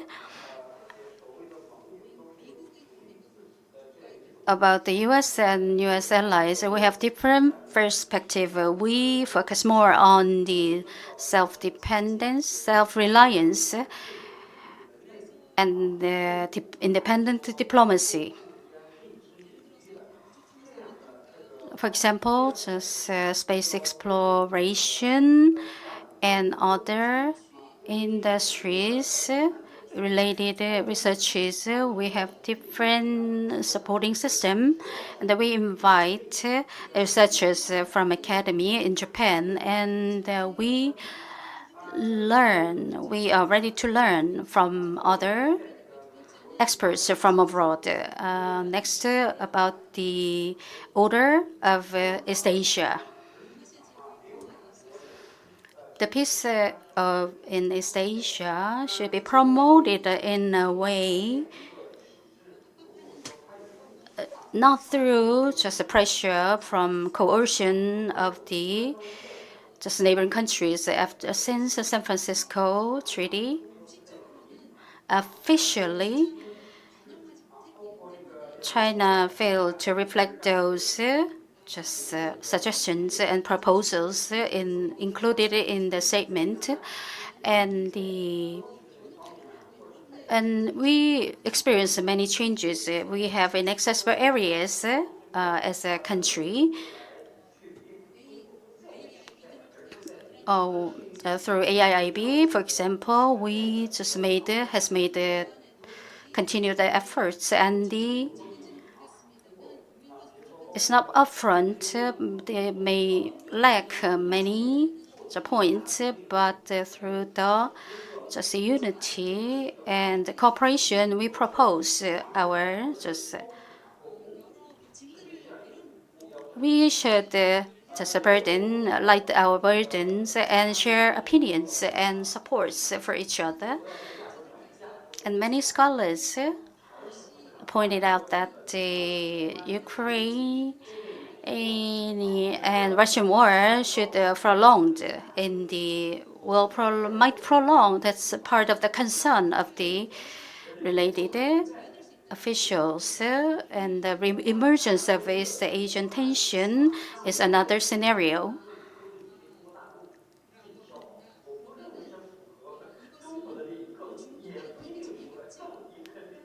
And it does counter the benefit China's diplomacy, and it's rather destructive and disruptive.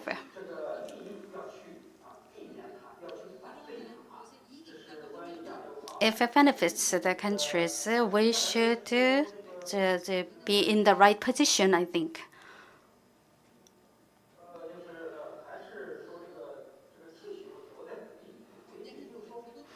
We are opposing to the idea, and the China's military development is the world's attention. I know. So why does the China still develop just military arsenal? It's a question posed to us.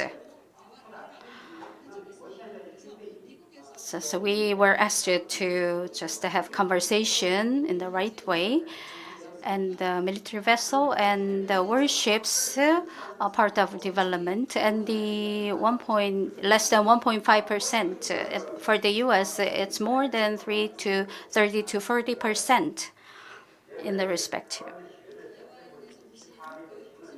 Professor from Taiwan also mentioned a lot about the cross-strait issues and China's issues.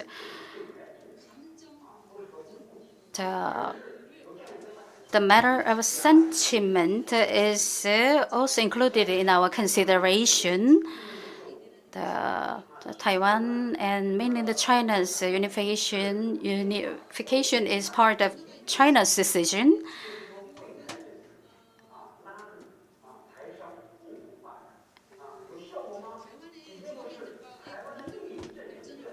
And the PLC just experienced and was successfully negotiated with the Taiwanese industry just officials. And in the process, we learned that first, the changes of the Taiwanese attitude should not influence our just main policy. And it's not a matter of the power tug of war between the U.S. and China. It's our way of just independent power showing, and the science, technology, and economy also be involved.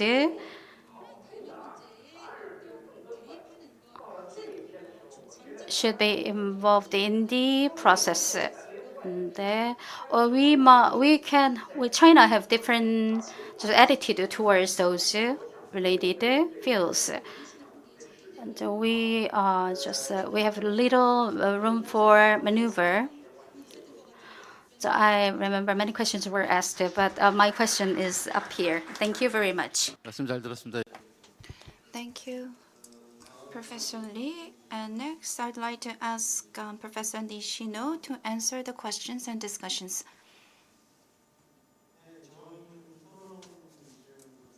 Thank you for all the questions, and that was very much thought-provoking. And you gave me a lot of questions. The first is about the Japan's response to the Taiwan situation. If we reaffirm the principle first, is that we should help the Chinese government not to make wrong decision. And second, so we should help Taiwan not to fall into the economic coercion. And third, So we have to convey that our hearts are with Taiwan.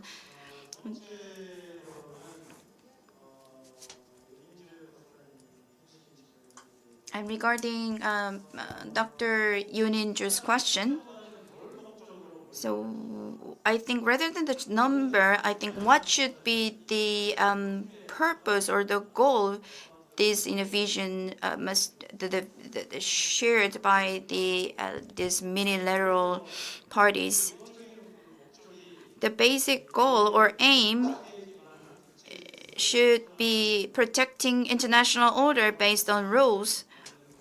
So to build as many frameworks to protect such international order is basically Japan's position, and that to this end we have Quad and many other frameworks. If there is any country that can participate in achieving this aim, we encourage this country to take part in this framework or regime. And regarding the question by Ms. Bang Min-hee, for over 3 to 4 years, I've been thinking hard on the nuclear issue of North Korea. As President Lee Jae-myung mentioned, I basically agree to this phased approach. First, by freezing, what does that mean? We have to review what this freeze means.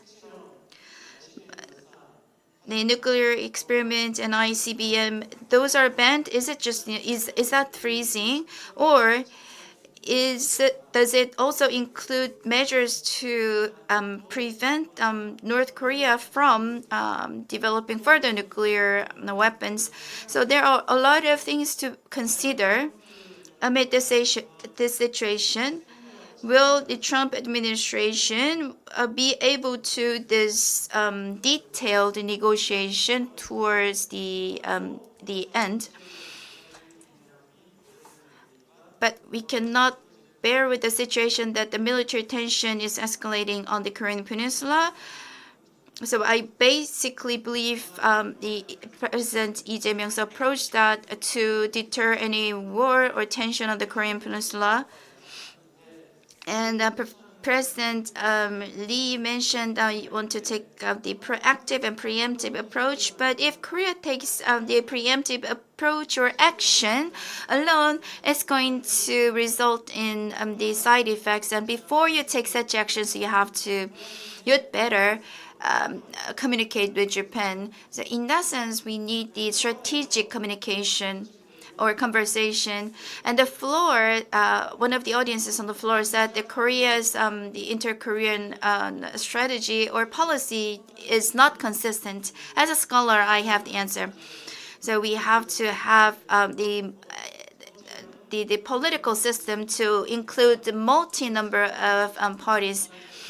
And also, there is an issue with the structure of the political parties as well. The strong party members have big influence on the operation of such parties. So that's my opinion. That concludes my answer. Thank you. 네, 말씀 감사합니다. 다음. Thank you very much for your comments and answers. Professor Rupei. Thank you very much.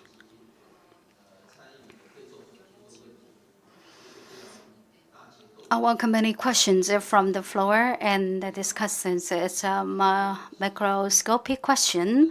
It's very hard for me to give you answer directly and rightly at this symposium, but I'll try my best to answer detailed. That's my basic thinking.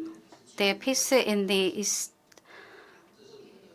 Asia is tolerance by the just related countries.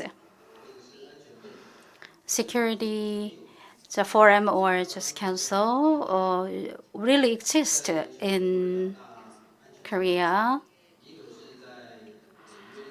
One of the panelists told about the NATO, and the other one as a major One is based in Munich and the other is in Singapore. And Shangri-La Forum is a very it's a symbolic meeting. Recently in Beijing, Hyangshan Forum was held in September 22, and it's one of the two major forums, including Shangri-La and Hyangshan Forum. In Chinese, it means fragrance and aromatic, I think. Through this forum, two forums, we can now understand the confrontation between the two countries. In Shangri-La Forum, the defense minister participated in the forum, but unfortunately, as Korea said, China is expanding its power.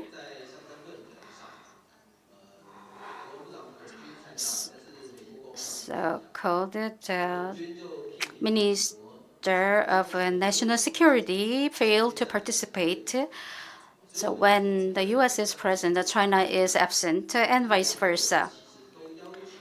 And the behavior of those countries and those related officials are now involved in the balance of power. The peace in the era of balance of power, it's just a temporary. That's why it requires temperance in related parties. And no other thing is just peace is the most important from the historical viewpoint. China was betrayed twice by the U.S. in 1949.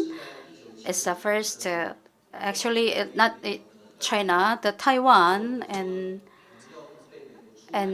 diplomatic severance between the two countries was another case of betrayal by the U.S. toward Taiwan. Despite those two failures, Taiwan is still highly dependent on China and the U.S. That's all for my answer. Thank you. 네, 감사합니다. Thank you very much. Well, in order to shorten the time,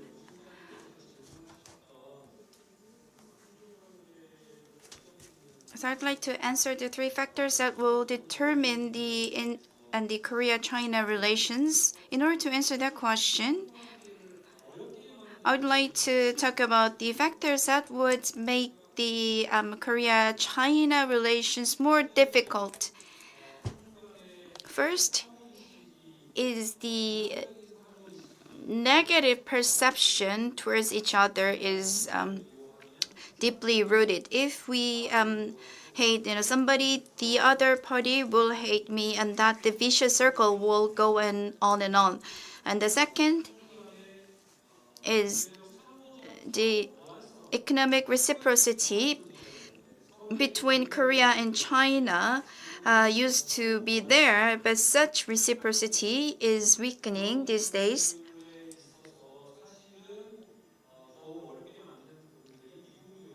And in addition to that, the U.S. factor plays a role here.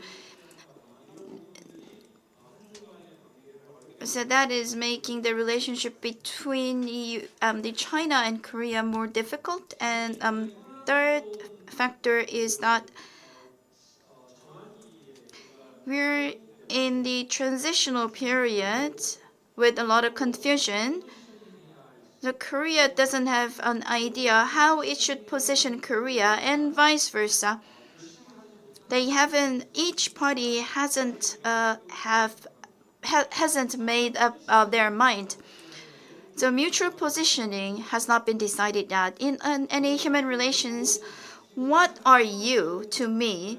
And the relationship is a strategic partner, but that's the definition. But we don't think the actual situation is like that. That is now making the relationship between these two countries difficult. And what should be the solution to this? And I think the solution was included in my presentation. We share something in common, but we shouldn't. We should respect our differences. No, we shouldn't. We should cooperate even if our friends have different relations or the economic status. So we have to respect the differences that we have with each other, and then we have to look in how we can be beneficial to each other. I think that's the direction that the two countries would have to take going forward. Thank you for your answers. So this session was a long session, but it was a good opportunity for us to look at the perspectives of the four countries. I asked this question to ChatGPT before coming here, and what are the things that are in common between Korea, China, Japan, and Taiwan? And ChatGPT came up with this answer. So the food all these people from the four countries like rice and noodles. If you look at the history of the power balance politics of the superpowers over less than 3 to 4 centuries,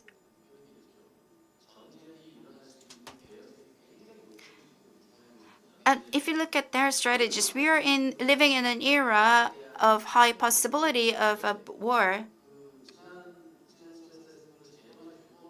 But the war was deterred with the regimes or regulations. But the Korea, Japan, and China share the similar culture and the history. So based on this, we can exchange. We can have a mutual exchange. I think having that kind of time is very important, and I believe this opportunity was one of such opportunities. The Korean Peninsula issue can be discussed at the next roundtable discussions here, as somebody else mentioned. So we are missing North Korea here. My hope is that we will have an opportunity to have perspective from North Korea included in the discussion. Thank you for your patience. 다시 한 번 더 오늘 좌장님 그리고 발표자분 토론자분들께 큰 박수 부탁드리겠습니다. 네, 이렇게 오후 That's it for the afternoon session. We can have a brief break. We get started at 4:10. The roundtable discussion will include Professor Kim Sung-kyung and Kim Jae-yeon, who co-chaired as a moderator for the session, and Kim Jong-dae, member of the National Assembly, and Chung Won-sik and Kim Jun-hyung will participate as a panelist. For all the comers for the after session, we have the souvenirs to remember today's symposium is first come first served basis. We'll come back at 4:10. Thank you very much.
잠시 안내 말씀 드리겠습니다. 잠시 오늘 마지막 세션인 라운드 테이블이 시작될 예정입니다. 참석자 여러분들께서는 행사장 안쪽으로 들어오셔서 착석 부탁드리겠습니다. 네, 오늘 행사는 한국어, 영어, 중국어 동시통역 서비스가 제공이 되고 있습니다. 혹시 서비스가 필요하신 분은 동시통역 수신기 사용해 주시면 되겠고요. 한국어는 1번 채널입니다. 네, 원활한 행사 진행을 위해서 마지막으로 소지하고 계신 휴대전화 진동 모드로 전환했는지 확인 부탁드리겠습니다. 네, 오늘 심포지엄은 유튜브로 생중계가 되고 있습니다. 휴식 시간을 제외하고는 행사 진행 시 자리를 지켜주시면 감사하겠습니다. 네, 오늘 심포지엄의 자료집은 온라인 파일로 제공이 되고 있습니다. 앞쪽에 보이시는 화면의 QR코드 스캔하셔서 다운로드 받으실 수 있다는 점 마지막으로 참고 부탁드리겠습니다. 잠시 후에 라운드 테이블 시작하겠습니다.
네, 그럼 지금부터 한반도 평화를 위한 대화를 We will now get started with the roundtable under the theme of Dialogue for Peace on the Korean Peninsula. Moderating session will be Professor Kim Sung-kyung of Sogong University and Professor Jin Hee-kwan from Inje University. We have our panelists with us. That's first Mr. Kim Jae-yeon, chairperson of the Progressive Party, Kim Joo-hyun, member of the 22nd National Assembly, and Kim Jong-dae, the member of the 20th National Assembly, and Jang Uk-sik, director of the Hungary Peace Institute and Peace Network. I'd like to pass the microphone to our moderator, Kim Sung-kyung. Good afternoon. Welcome to the Dialogue for Peace on the Korean Peninsula. And I am Kim Sung-kyung from Sogong University, and I'll be the moderator for this session. Professor Jin Hee-kwan. I am Jin Hee-kwan from the Inje University. So you may find it awkward of the composition of this panel discussion. We have two moderators, and the moderators are kind of sitting apart. So my job will be quite difficult. One of the reasons being is that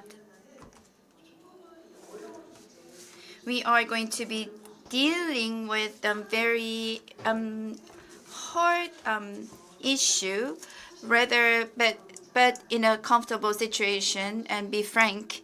I believe that's the intention of this kind of setting.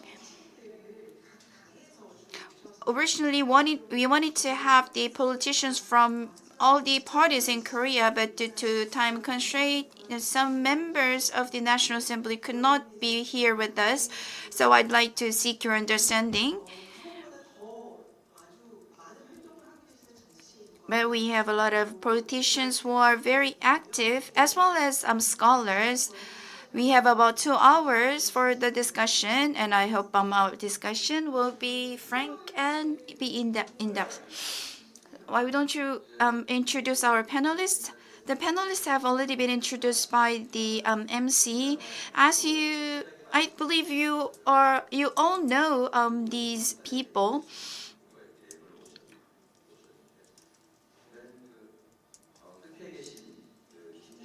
We have Ms. Kim Jae-yeon. She's the chairperson of the Progressive Party, and she's been active in dealing with the equity issue. And her party has 4 members of the National Assembly.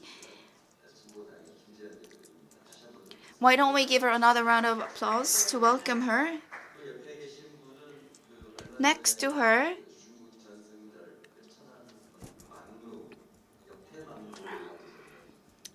we have actually a former professor, and Professor Kim Jun-young, and he's currently member of the current National Assembly, and he participated in the Victory Day ceremony of China. He has in-depth knowledge about the North Korea and China issues.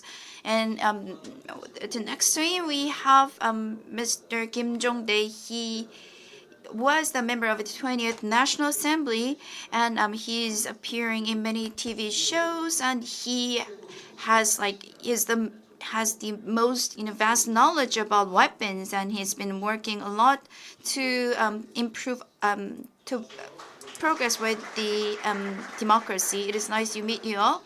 Next to him, we have Director Jung Uk-sik of the Hangul Peace Institute and Peace Network. He's been working on the peace on the Korean Peninsula in the civil society for over 3 decades or 2 decades. He's been very active in this field, and about 2 days later, he's going to present on the order and the cooperation between the 2 Koreas. That's Mr. Jung Uk-sik. Without further ado, we're going to get started with the dialogue. We shared the questionnaire with our panelists, and one of our panelists said there were too many questions. Basically, we had about 4 groups of questions, and we have some more detailed questions under each category. 제일 먼저 좀 드리고 싶은 질문, 모든 패널 분들께 좀 드리고 싶은 질문은요. I have a common question for all the panelists. The situation surrounding the Korean Peninsula seems to be very complicated, and we had a lot of news today. The President Lee Jae-myung, in his interview with BBC, he is willing to accept if the North Korea agrees to freeze nuclear development, and Kim Jong-un also said he's not pursuing aggressive unification of the 2 countries. And I'd like to know your views on the current situation.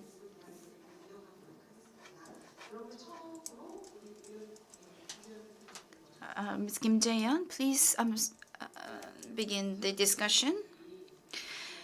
The discussants who are sitting next to me are experts in the national security, reunification, and all other areas. I am the chairperson of the Progressive Party, and I've been working on this in a peaceful reunification movement, and I think I am on behalf of the people who worked hard for the peaceful reunification of the country, and I hope my comments today will resonate with you. You said you have to make this fun.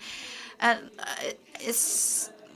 don't think I can be that. I don't think I can excite you or interest you like Mr. Kim Jong-dae does.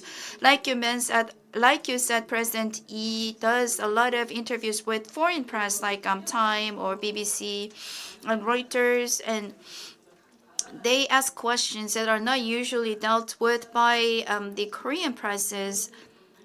And I pay close attention to his interviews with foreign presses. And as you mentioned, 3-phase denuclearization roadmap was shared, and About 3 days ago, 2 days ago, North Korea had the we had the People's Congress that denied President Lee's position. Well, I think the inter-Korea relations has gone back to the days before the basic agreement between the two Koreas. And President Lee said his North Korea policy will be different from the previous one, but things are not that easy for that. And I think general public knows that. Nonetheless, the Lee government, after taking power,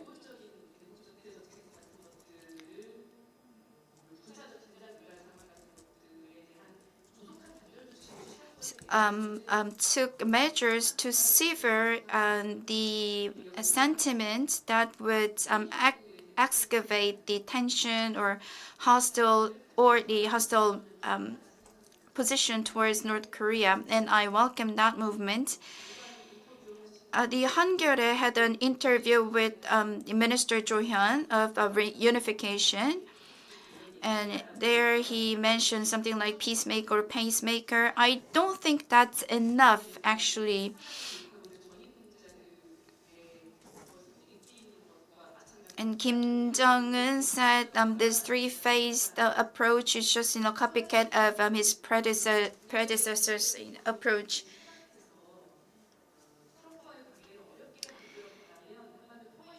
And the peace on the Korean Peninsula,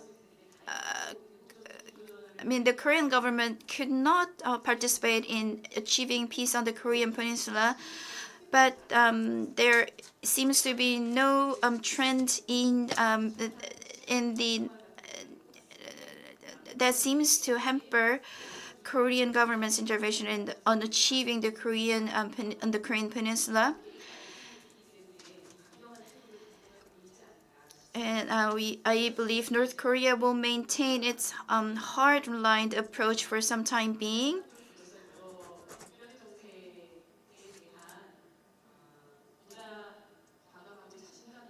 And I believe the Lee government will have to come up with a more strong policy to achieve peace here. And we have to rebuild out the credibility. And President Lee is headed to UN Assembly and is going to make use of all the opportunities that's given. And at the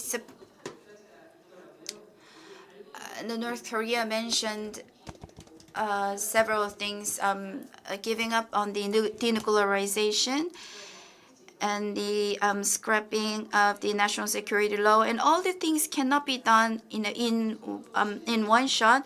But as a matter to restore the credibility, I think the government can show its willingness to discontinue joint drill. So that is our view.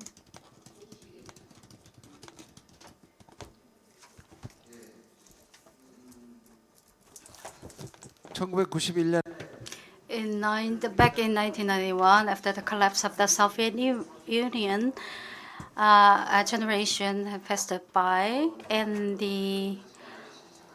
I don't want to mention the name of the President Yoon Suk-yeol, and about the order of freedom has been collapsed. The U.S. was the first to come with the policy. Due to the fact that it doesn't benefit the U.S., we are totally in the dark about our next step forward. Each country on its own path for survival is the principle. I think now we are faced with a more complicated situation here in the region. Geopolitical tension still exists, and the inter-Korean issues still remain, and the new Cold War could erupt, theoretically. And the egg area situated near Korea that raise attention in the East Asia region, while making blocks for their own interest is very basic. So the U.S. risks is a major hindrance in our diplomacy. It was quite just. It wasn't variable. Actually, the U.S. is now just causing the tension and disruption. As Professor Zhang mentioned, Trumpism is just a natural catastrophe. The survival is all matters. When the typhoon approaches, but with the passage of time, it will just come down. That's the a principle we should stick to. Just the U.S. are very open in its own policy and policy direction. We should be well aware of the effect, and we should utilize this moment as a self-awareness. So we were tolerant, and we now face the real face of the U.S. And now we should revise ourselves to see the situation directly. Thank you. It's really hard for me to summarize just the situation around the Korean Peninsula. What is forcing us to is first is allies and modernization of the allies, and the strategic flexibility and the reduction of the forces in Korea are just approaching us like tsunami, figuratively. Just yesterday at a postage on Lee Jae-myung's homepage, and realized something is coming in a very just a hot way, and I just proposed for just a cooperative, reliant military power was my part of the proposal, but the very strong variable has now appeared, and the regional cooperation between just Korea, China, and Japan is another issue in respective of the just security and stability. And it's the second point. The third, so from the midterm point, just we need like positioned or like-minded countries should unite, including Australia, Japan, and other just coalition or cooperation between the free countries. And the fourth is the freedom and uncertainty exist, but we get clear signals from the point, the redesigning of the just Kim Jong-il's just a plan, and the in the Korean issues, they should be just combined and integrated in our discussion. And the U.S.-China relations and the strategic competition or rivalry has intensified. We should redesign our international strategy. We should take steps to ease tension between North and South, and the tripartite cooperation is needed, and we approach the issue in different sectors. It should be included in our just concern about the issue. The changes in surrounding just neighbors and the self-reliance and be hesitating about their situation, and their actions should be just deterred. And about the survival of the country, and should be just a focal point of our just concerns and understanding. Is the area we are now living, I think. Thank you very much. I need some rest.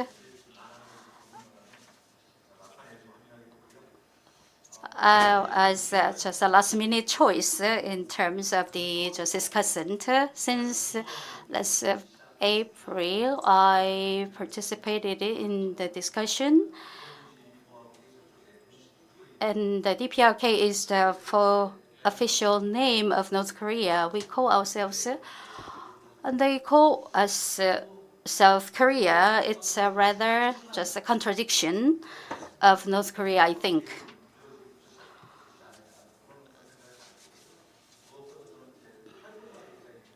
As an activist,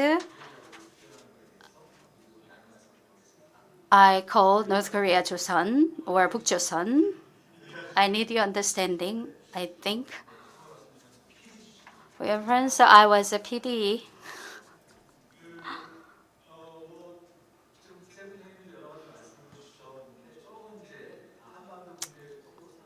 So let me focus more on the situation of the Korean Peninsula. It's the demise of the 91 system. What happened in 1991, you might wonder. The basic just agreement between North and South, and while pursuing of unification rather than just recognizing two separate countries. Whether we recognize or not, that the Koreas are in danger of solidifying their just existence as two separate countries. And the inter-Korean agreement and then we just still see North Korea owning the just nuclear weapons, and they go ahead with the missile programs. How do we just reverse the trend and go to the right path? It's still a question and our mission. And another historical point exists.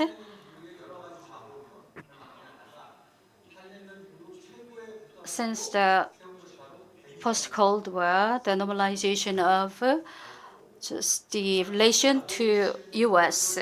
Bush agreement seem to agree with the decision and the approach. In 1992, in a press conference in Cheongwade, President Roh and President Bush declared access to the joint military exercise at the time, and they delivered the message to the North.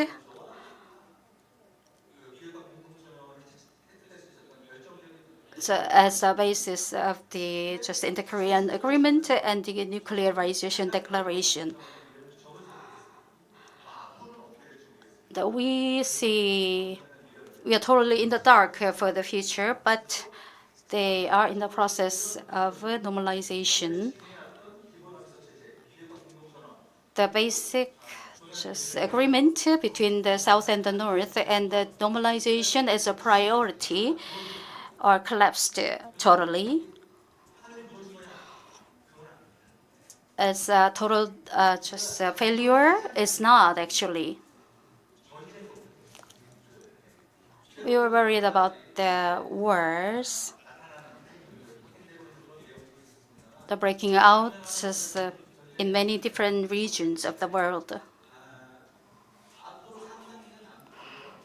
For a long time in the future, the North and South have no discussions or negotiations, but they are not in a position to counter each other.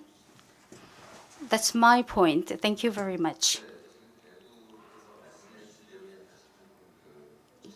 The four different discussants have different point of view about the situation around Korea and the peace process related. Let's have a big picture, and then now we can take approaches step by step. And then we might lack time, you might write questions down, and we can go on with the further questions. We might open to the floor for comments. We have similar sentiments about the unification and our policy toward the North. And how will we be consistent with those policies or attitudes? We might find solution as a collective community. About the international order, as Mr. Jong-sik maintained,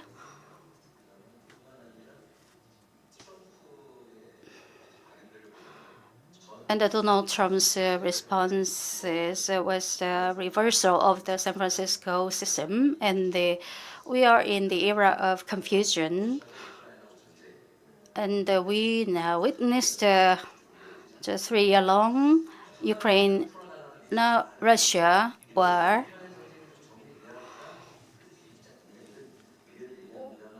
We need to at least try to end the war between Ukraine and Russia, and that intensifying tensions and confrontations could be discussed, and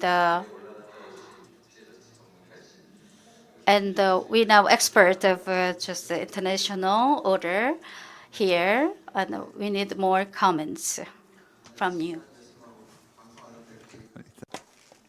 I remember days when I was having TV shows with Professor Chin. So the lookout that I went there was not the central one. It was like in a sense, as a four doors down, there was leaders from representatives from North Korea. I couldn't see the Xi Jinping or Putin or Kim Jong-un there. It was really difficult for me. I had to stand in the direct sunlight for 4 hours. I didn't really like the idea that the China is boasting its military power. And the North Korea delegation was led by Chen Sun-hee. I tried to contact that person. I tried to say hi to that person, but 6 persons kind of blocked me, or they even turned blind eye to me. Similarly, at the dinner setting, Kim Yo-jong or Hyun Song-wol didn't looked the other way. They were not rude, but that's actually the reaction that I got. Then why do we participate in Victory Day ceremony of China? I believe that is important, and some people say, so actually China was an enemy in the Korean War. That's how they understand this. That war was actually against Japan. It's something that must be celebrated by Korea, Russia, and China. And they sent all the invitation letters to all the Western countries, but no one country participated there. And I think just being there has its own meaning, significance. That is because if we separate the fronts, we are going to be at the forefront.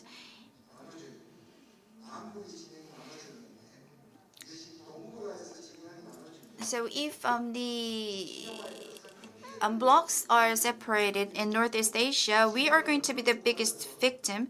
So we try to keep talking with the countries that do not belong to any bloc. So President Yoon also met only people from had meetings with the U.S. and Japan. But at the Victory Day this year, for 10 minutes, we had a very friendly talk with President Putin there.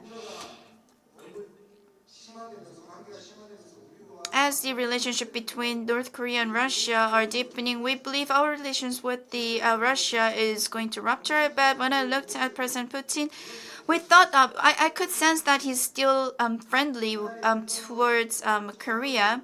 Well, maybe I'm wrong, but they didn't end the relations between the Russia and the Korea. As the relationship between North Korea and Russia deepens, I believe we have to try to deepen our relationship with Russia as well. What I sense there is that despite our relationship with North Korea, we will have to continue with our diplomacy that transcends blocks. And I don't think we're in a bad situation. The U.S. risk is getting bigger, but the relationship between Korea and China, I think it's getting better. It's not going to be just in the bilateral meetings, but I think it's maybe President Xi may visit Korea as a national VIP status. Maybe we will be able to have the formal summit meeting. So that what used to be divided surrounding the North Korea is kind of becoming an event that we can overcome such things. I was reminded of the Seoul Olympics in 1988. Well, I think it takes a miracle to have North Korea and US meet at the APEC meeting, but I think we had a good start or beginning point. I have a question for Mr. Kim Jong-dae. We talked about the US-Korea alliance, and not only the war on tariff by the US, and it is highly likely that it will ask us to contribute, about 10 times more than what we pay now on the defense cost. What is the position that we have to maintain going forward?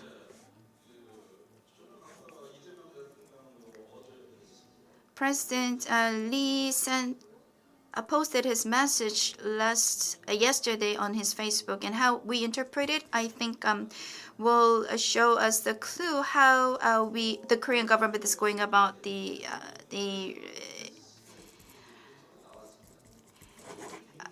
going forward. And on the 1st of September, U.S. had NDS National Defense Strategy, and the draft was circulated, and it's in Korea. We haven't seen the open or public version of this National Defense Strategy. Actually, what's in there is really, awkward. It's like, giving us trouble. And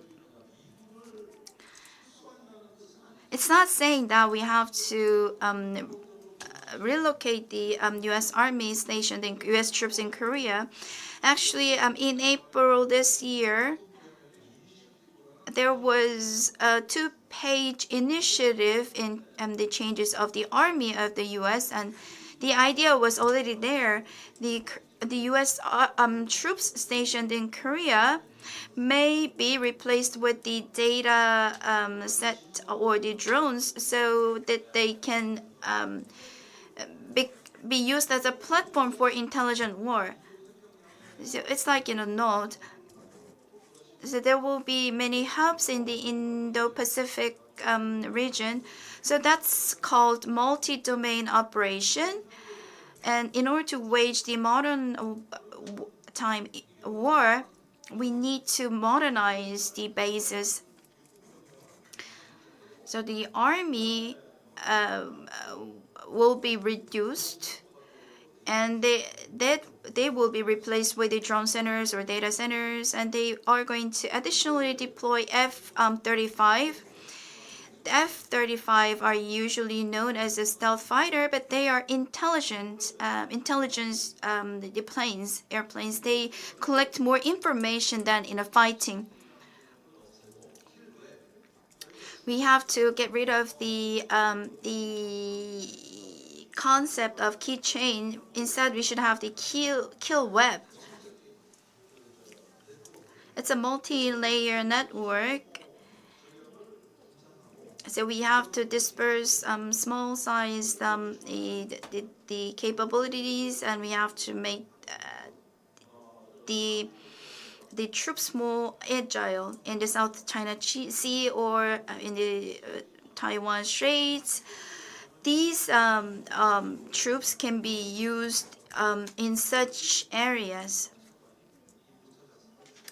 And actually, that document was development of such document was led by the Deputy Secretary of Defense, and we only think about how much more money we're going to have to contribute, but actually that's the smallest portion in our alliance with the with the U.S., and we have to look into more deeper issues, like with the higher cost of defense. The U.S. will introduce their modernized the weapons and to modernize the army. I think the concept is already there and the plan is already there. It's very hard for us to take or accept. 이재명 대통령이 President Lee Jae-myung in August on his way to the U.S.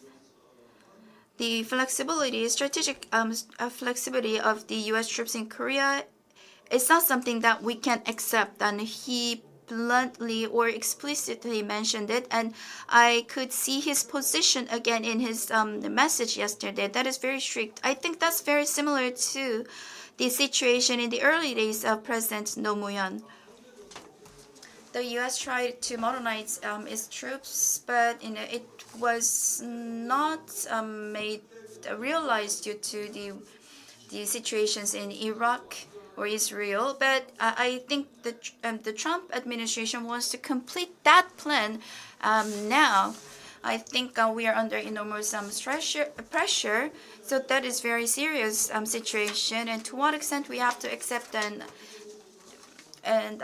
to what areas should we veto? Those are the things that are going to spur a lot of discussions in Korea.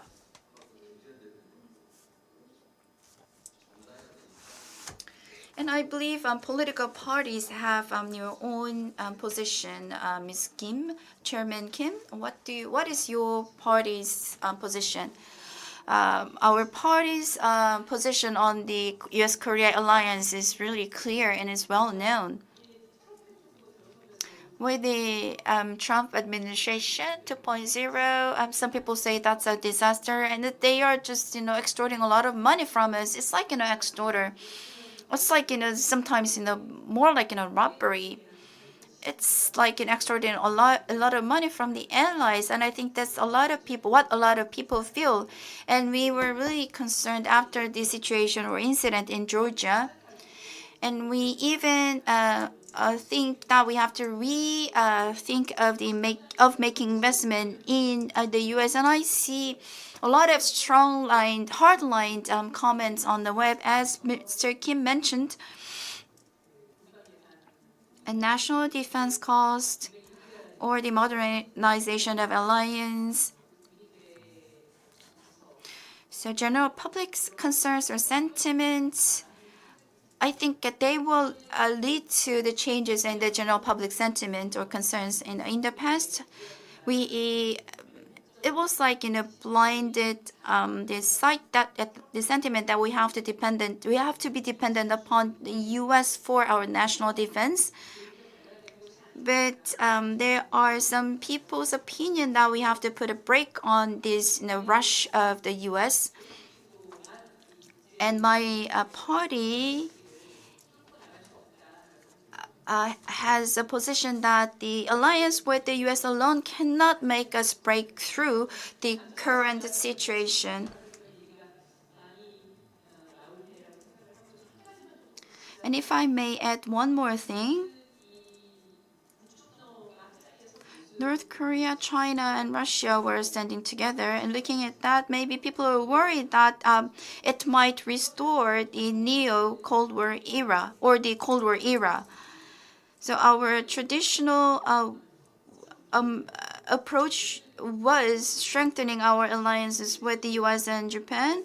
And in the BBC interview, President Lee said the same thing, and he said we have to strengthen our collaboration with the U.S. and in Japan. What was different from the past position is that we have to we shouldn't take any side. We have to stop this neo-Cold War era for survival. And Korea doesn't have many resources, but have to mobilize what we have. Well, strengthening military cooperation between Korea and U.S. I think we can collaborate here. Maybe strengthening military cooperation is not well accepted by the general public, but I think we will have to consider the current geopolitical characteristic surrounding the Korean Peninsula. As Professor Lee Sing-se mentioned in his presentation, the influence could be rather positive on the Korean Peninsula, and the Asian experts I met recently, the Russia-North Korea agreement is very close. And it's rather positive for the Korean Peninsula and its surrounding position for peace. And what is your opinion, Professor Jong-sik? North Korea and China and Russia and their relationship. And the former and the latter one is not compatible, and the defense minister's name and the trilateral meetings are just exist in the structure and led by the U.S. The de facto alliance, China, Russia, and North Korea relation are quite different from the previous one. Why we ask many questions, and so we lay too much focus on the President Xi Jinping of China. And with many different perspectives from the Chinese. And then we can ask also the same question to Korea. The coldness erupted in the previous and later just blocks is a recognition by the government, and China was opposed to the idea of just recognition of the other parties.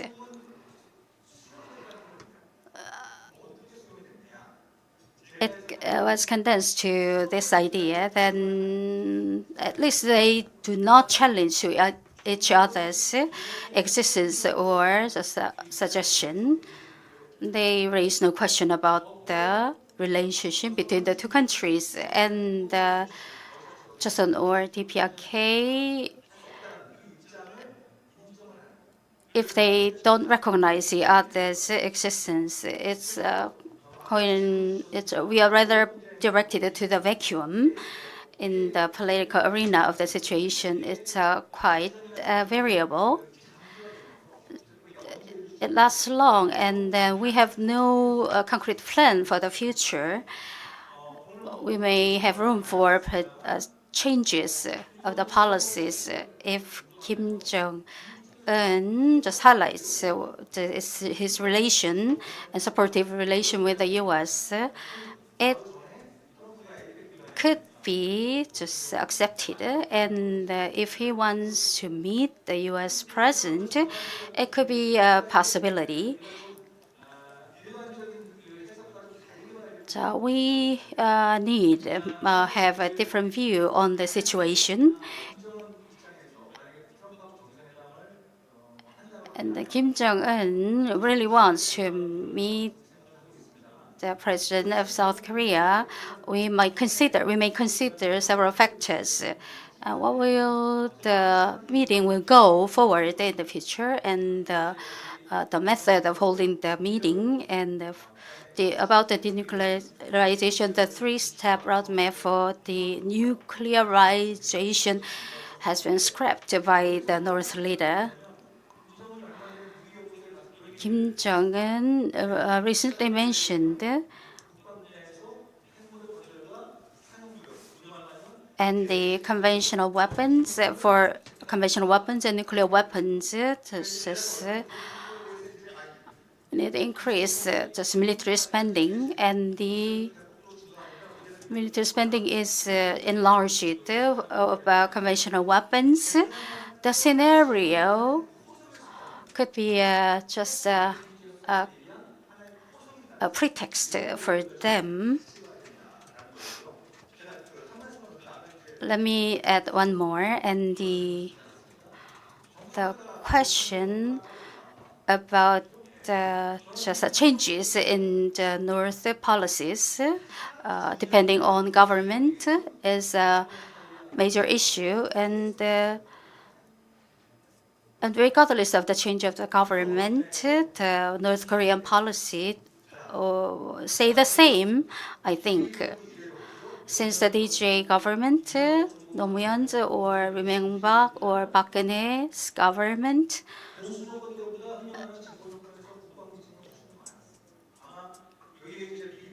so conservative blocs, conservative parties were very supportive of the raising of the military spending. What's more important is regardless of the change of government, under the contingency happening in Korea, we use force, military force to ease tension on the Korean peninsula and settle the issue. During the joint military exercise, Moon Jae-in gave the signal, and the civilization of the restored region. And what I worry most is that a North Korea-U.S. meeting was held several years ago, but concern is the U.S. North Korea relations has been improved, but it has the danger of worsening. Your last comment, I want to need a little more comments. The Yoon Suk-yeol government has had no response to the North Korea's movement on the changes. We just started to responding to North Korea's approaches. We say Korea instead of ROK. Kim Jong-un said, I personally have good memories with Donald Trump. He added his personal comment. Let me ask you a brief question to all the four discussants. When during the APEC, Trump is supposed to attend the meeting, will he just attend the APEC meeting?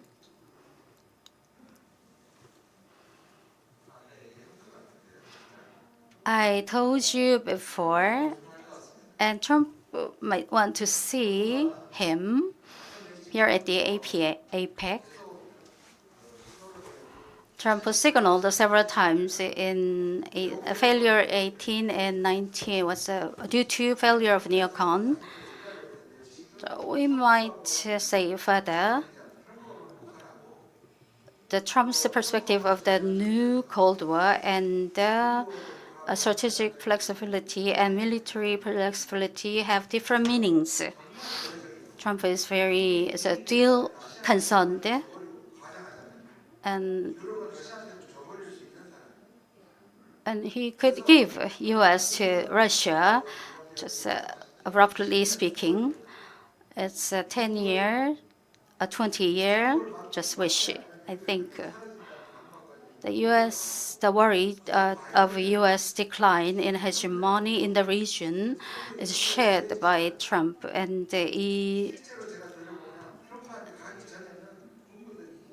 before the defense members approach Donald Trump, they are very strict in their mentioning about their situation and their future direction. And Donald Trump is very concentrated on the just a tariff war and the strategic flexibility, and defense members are very loyal to Trump about the issue. They should persuade Trump to ease down on the tariff war and the strategic flexibility, I think. As for North Korea, 2018 was not a fortunate year.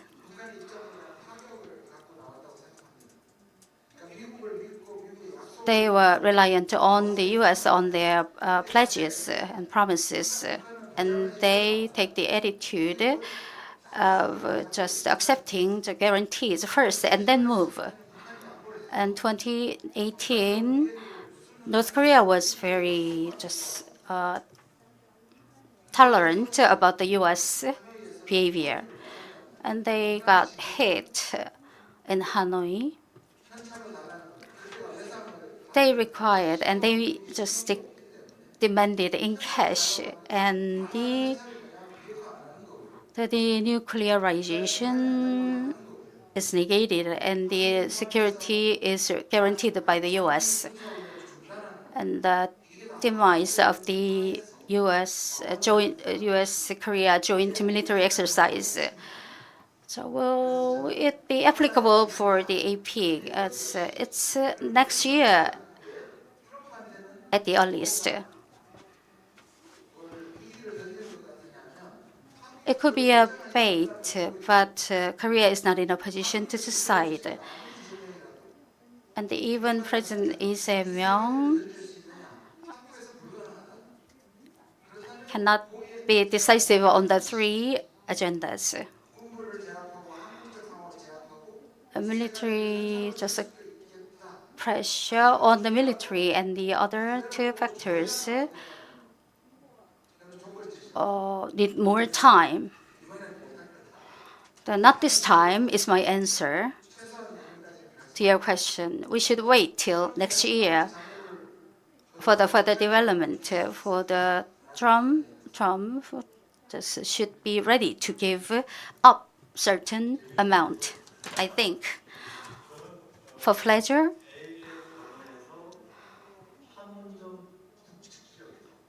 around APEC, just near the Panmunjom, there could be a meeting between the two leaders. That's a 50% possibility. And the official meeting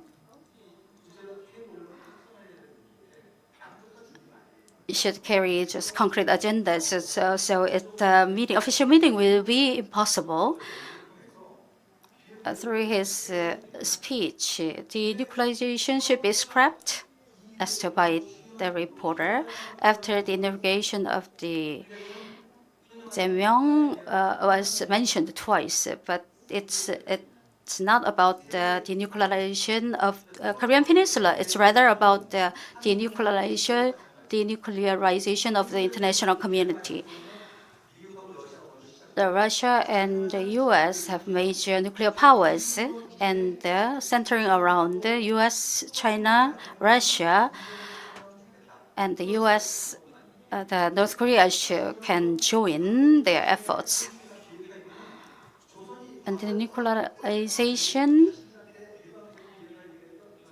and the unilateral just possession of the nuclear power just was part of the deterrence against their enemies. I mentioned in last year, just we never crossed the border.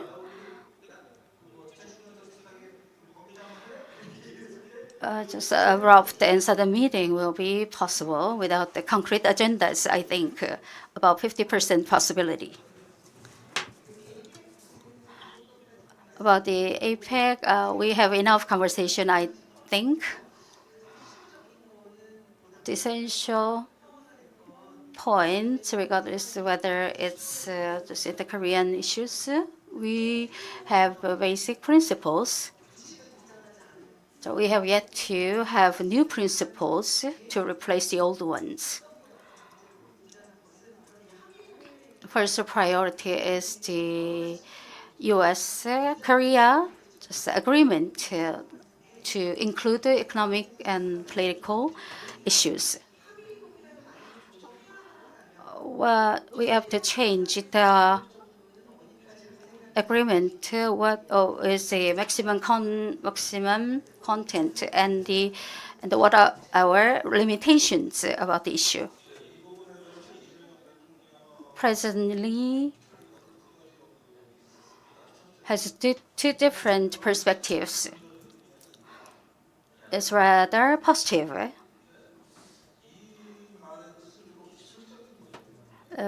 In terms of a technological point, just AI and drones appearance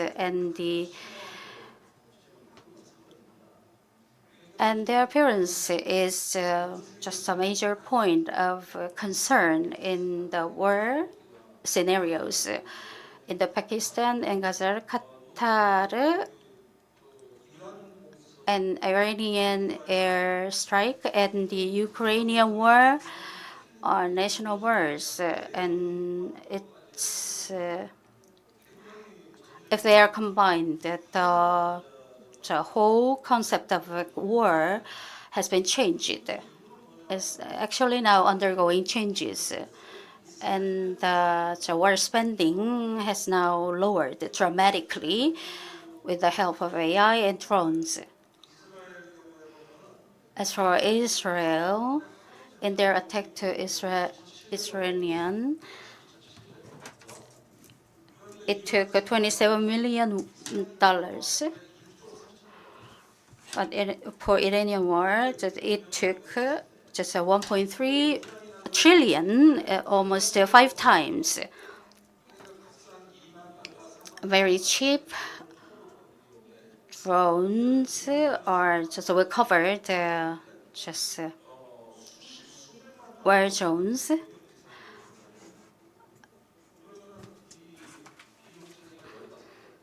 And the spending difference reach about 15, and it will surpass more than 15 times. And the defense system has now experiencing dramatic change.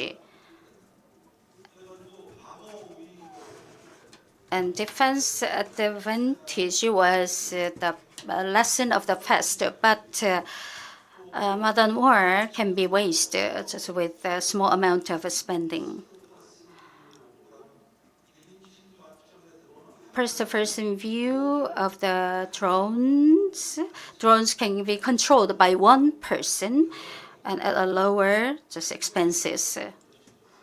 The Iranian airstrike was just carried out with a similar scenario while threatening the leaders of involved countries. So North Korea is a faster learner of the lesson, I think. My point is that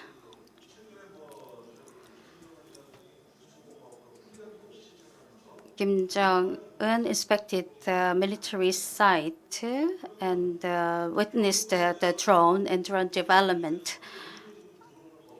We are now developing drone which can fly as far as Pyongyang and simulating North Korea. The technological evolution and development is a very essential point for us to consider, and where the battlefield is very clearly shown to the enemy.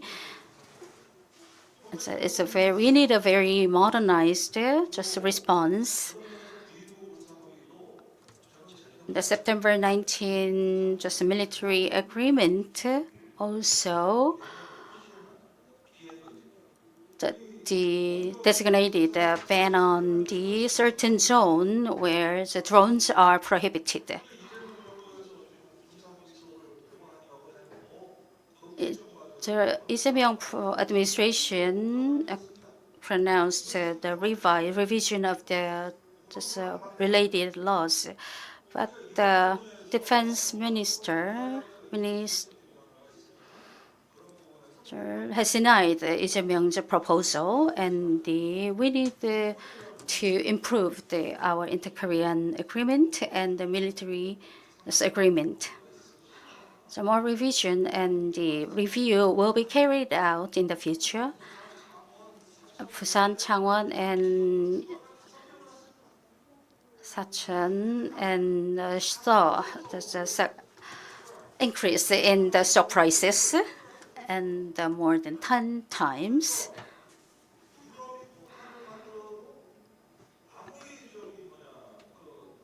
Even when Europe just manufacture bombs, it's 7 times higher than that's manufactured in the Korea. It's 7 times higher, and it's very economical.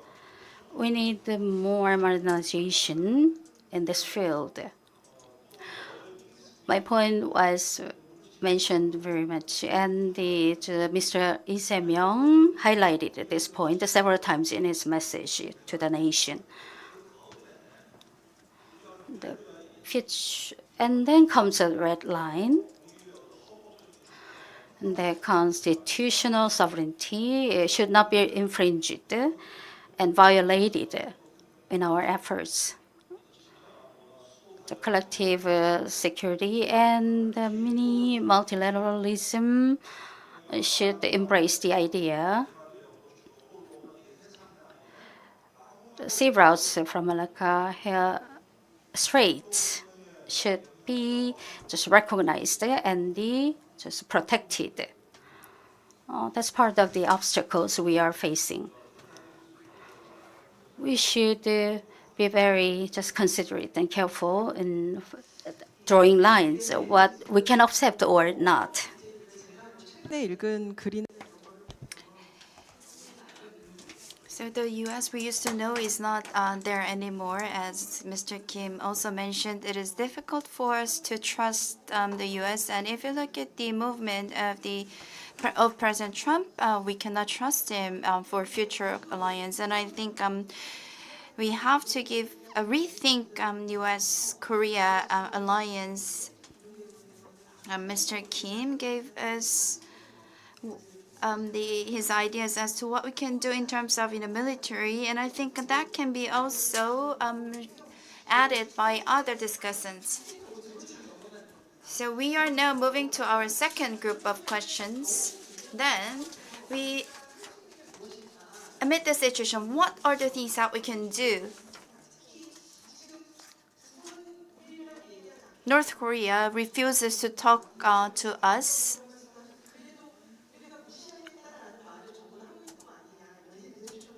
So what they're saying that they are going to ignore us. They want the world to recognize that they have nuclear weapons. And what are the things that the politicians and the members of the National Assembly should do? So my question goes to Ms. Kim Jae-yeon. Well, politics is not doing it well, so we have a lot of difficulties. It's been mentioned a lot of times. North Korea came up with very concrete requests on the giving up on the denuclearization and the discontinuation of the other joint drills and the revision of the national security law. And of that, I think the President office has the position. Holds the position that it will discontinue the military drill. They wanted to complete that by before the APEC summit, but I don't think it's there. But I think the government position is that it will continue to pursue to discontinue the military drills. and the politics will play a role in sounding and making the relations with the U.S. Okay with the discontinuation of the military drill. And there could be the national poll next June. It's never been an agenda, but about the territory, the negotiations for the territory provisions can start. And also there is a national security law issue that has never been discussed since 2004. And these two actually are in the realm of the revision of the law by the National Assembly. And there is something relatively easier there. Maybe we can give it exemption to redemption to the people who are the victims of the Article 7 of the National Security Law. And we can bring light to these issues to spark the negotiation or discussions in the political arena.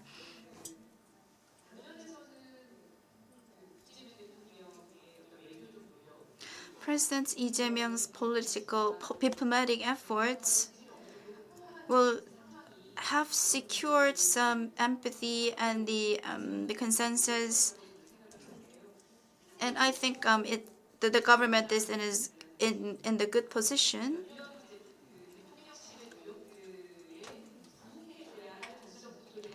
However, the political voices to echo the government's effort is too small. My party, starting from last month,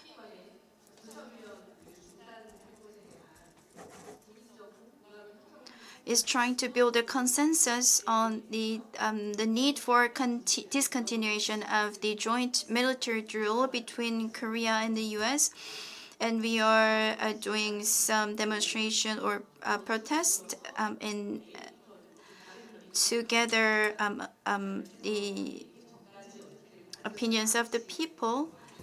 And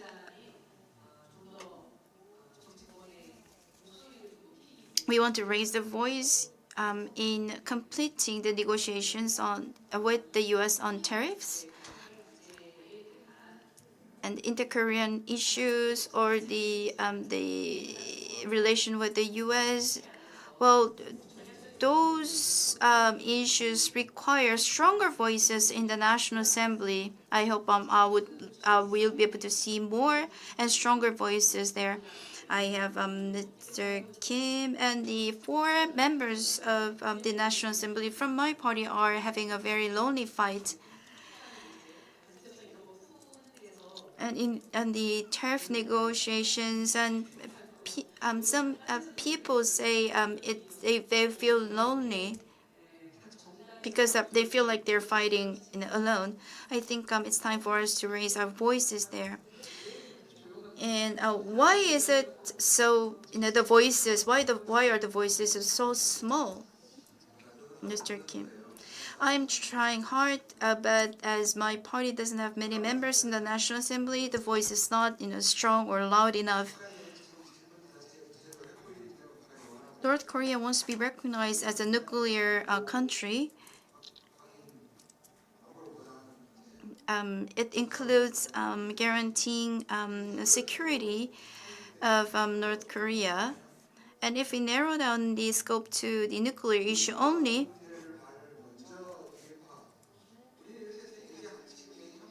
we keep talking about denuclearization, and the North Korea is saying it's like playing an old record again, LP again.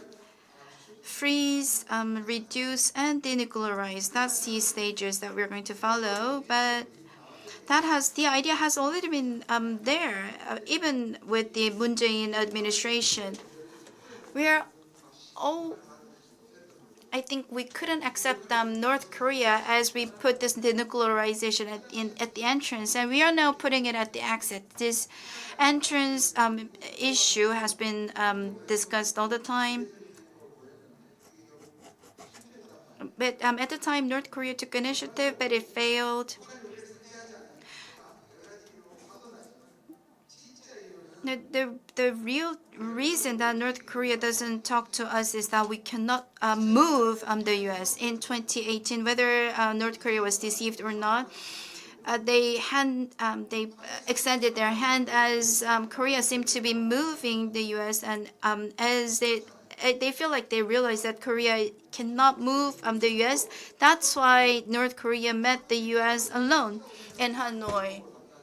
And the U.S. Thought that Korea can move North Korea. That's why they were getting the help from from Korea. But as they thought Korea cannot, they met North Korea. I think we should stop talking about Korea passing, but we have to. I think the U.S. has to take the initiative, and being a pacemaker. At the moment is the right position or stance that we can take. Maybe later on we can become the peacemaker. And whether or not we should include denuclearization in presidential address at the UN General Assembly is an issue, I believe. So the opposition party is pushing that we have to include denuclearization and peace building together in this statement. But if we think of his position, talking about from his message, we don't really have to add this denuclearization there. We only have to talk about the peace. We have to talk about peace in the UN. We shouldn't just take any side. And Korea is a democratic country, and we respect the human rights. And you keep saying that you are lonely, but regardless of the reason, the president said that he cannot engage in unreasonable trade or deal. And I think he sensed some changes in the sentiment of the general public. He didn't even try in the past, as the U.S. is not acting reasonably. And I think the incident in Georgia kind of awakened the general public. I think he sensed the sentiment of the general public, and I think we will have to push ahead. To go for peace on the Korean Peninsula. And the resolution to support the U.S.-Korea alliance has been reaffirmed many times, but I'm actually the first person to oppose to that. I am opposing this resolution, and about 40 members of the National Assembly rejected or gave up their rights. It's for the first time there are two resolutions to urge for the free trade. It is not being passed. So maybe free trade may stimulate or the President Trump. That's why they're not passing. The National Assembly is not passing. And the Taiwan issue, the resolution for the Taiwan issue that it's still there. And we have the subcommittee on the legislation this week. And if that passes, I think that's a important declaration to show to the U.S. And why do we have to engage in the times of contingency on Taiwan? Why do we have to that? But the U.S. and the Japan take it for granted. 정식 대표님께 Director Chong-sik, you might have a point about just comments about your naming of the DPRK as Bukjoseon, about just constitutional revision or just basic agreement, just changes. So will we make the right momentum to promote peace on the Korean Peninsula? Constitutional revision and needs more time for us to deal with, and we need to further discuss some more related issues, and then comes the solution. It lacks reality, I'm afraid.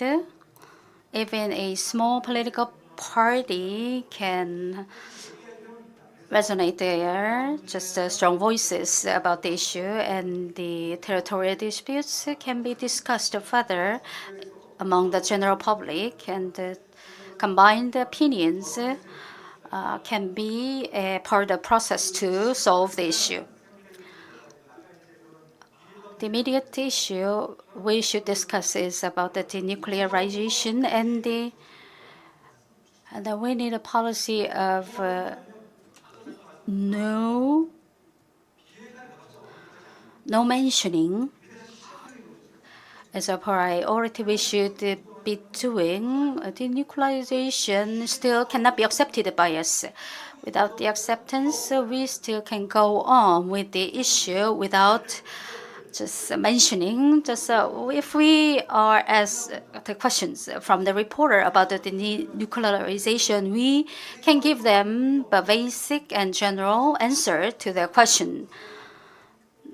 We the global the society without the nuclear weapons is the first, and we can just display us just like they about the second.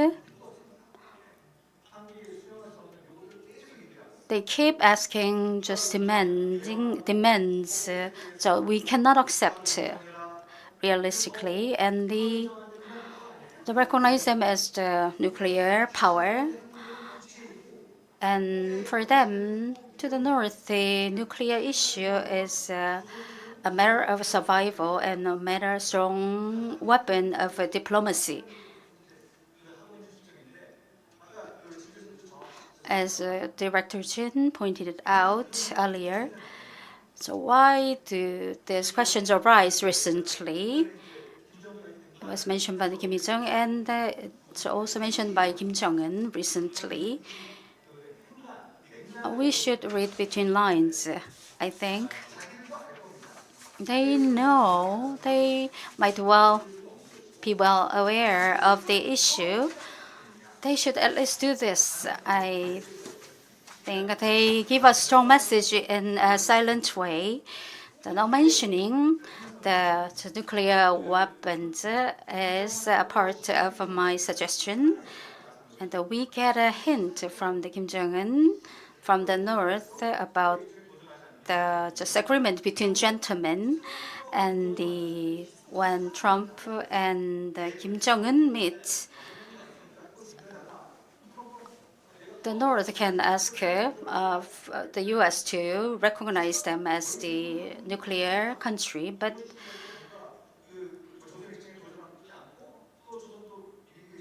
they cannot challenge the U.S. just abruptly, and they can get the answer in a silent way, I think. About the just inter-Korean agreement, why do we just controlled by the U.S.? We should go independent of the U.S. The military spending reduction is a matter issue of the past. We should go. So 3.5% of GDP is a gross amount, and the military reduction and reduction of spending should not be controlled by the U.S. We should go our own way. First, as I mentioned earlier, in case of emergency, North Korea can be just solved in a peaceful way by use of force, I think. Since the inauguration of the Jae-myung government, just nuclear reduction has been mentioned several times, and it was faced with several criticism. And the nuclear reduction can be a point of contribution by several countries. The Trump administration should be controlled partly, I think. Let me tell you a story about the past. And in 2000, there was big controversy that North Korea tried to revolutionize South Korea. And they discarded their opinion. And then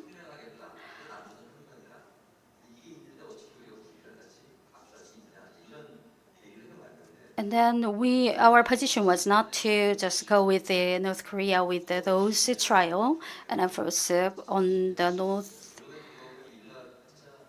some scholars in the South have just seen many similar points about the issue, just about the raising many lines about the issue, and the territorial and sovereignty was a target of revision in the Constitution. So can we really discuss the issue and then we go extreme about the issue? We are heading toward the right side. We cannot solve in this attitude about the peace and reunification issues. Professor Kim Sung-kyung asked this question, and the national security was mentioned about the President Lee Jae-myung in his speech mentioned clearly about the issue.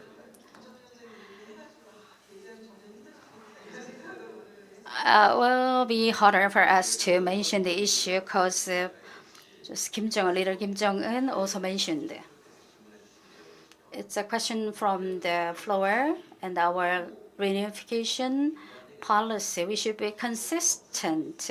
And then in that respect, what are the methods about the unification? Let me tell you one.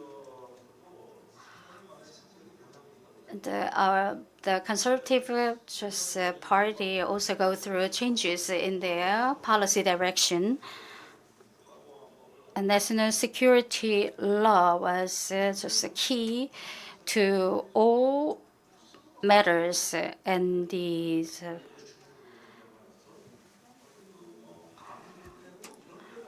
anti-corruption was part of the efforts, and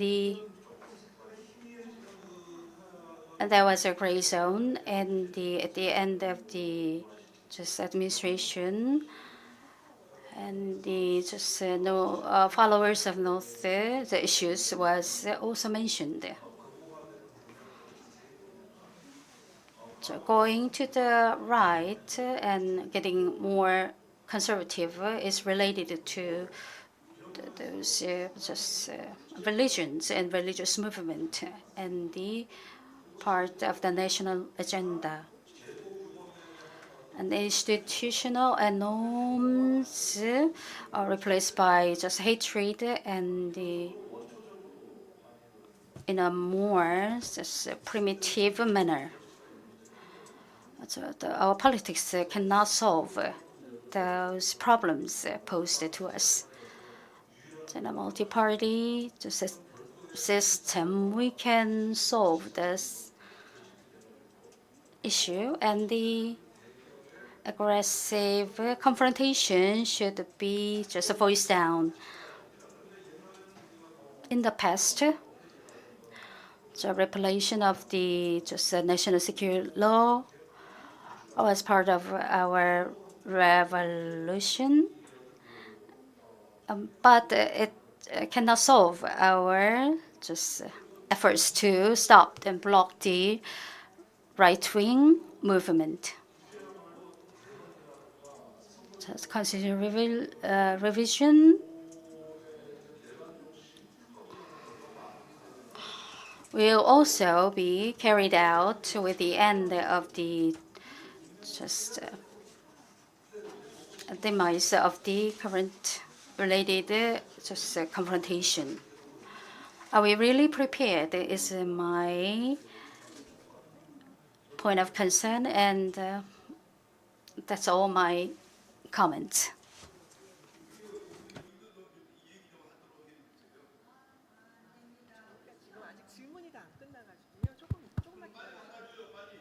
네, 그 사회자께서 하신 질문의 핵심이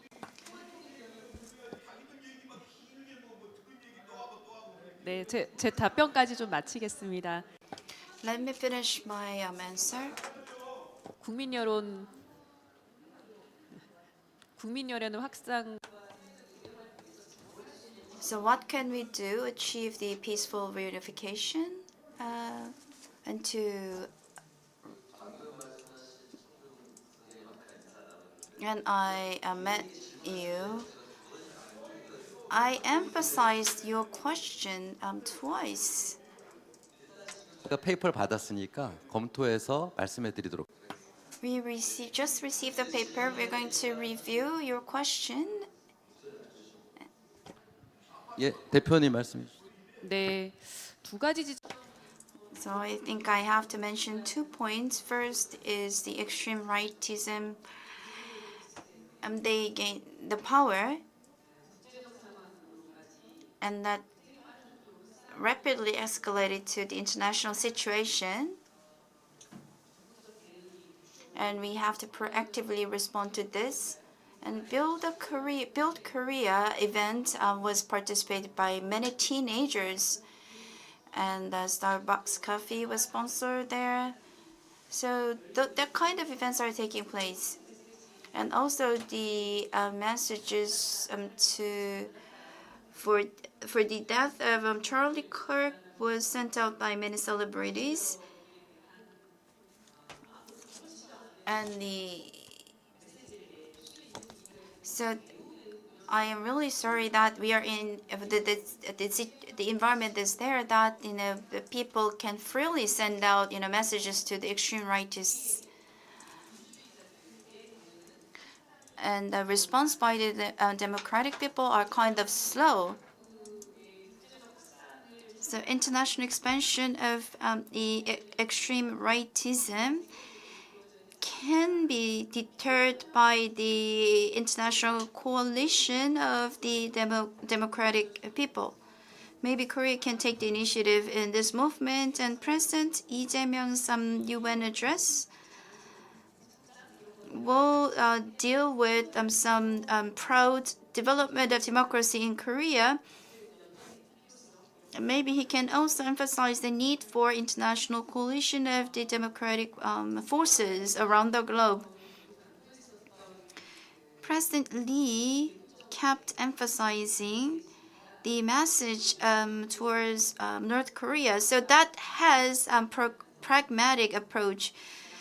Peace is economy. If the inter-Korean relations improve, and if there's a peace on the Korean peninsula takes root, and the stock price will rise.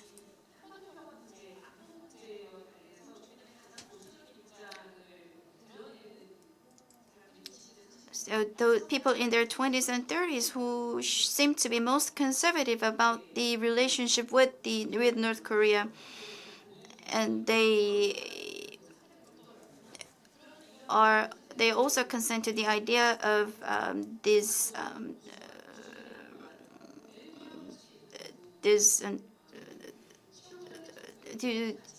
the conservative idea. So I think we have to take the pragmatic approach as well. And the constitutions and national security law, they have meanings, but it's not actually not regarded as something that a general public think it's concerning their daily lives. And as they only think of this issue as how much will it impact the stock price, the price of the stock that I own.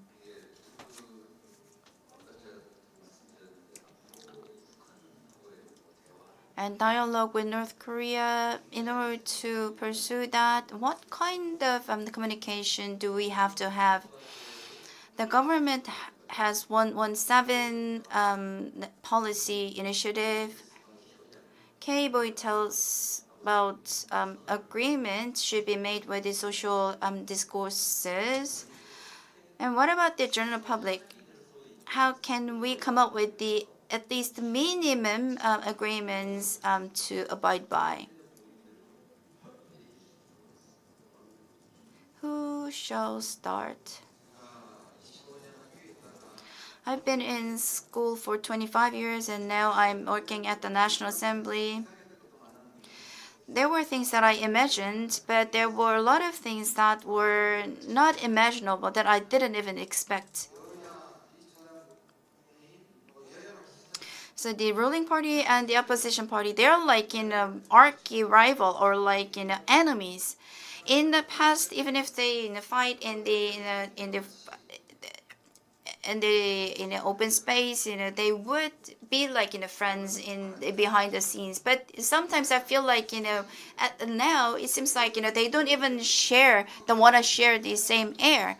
I think that's the worst political the culture that Korea and the U.S. has.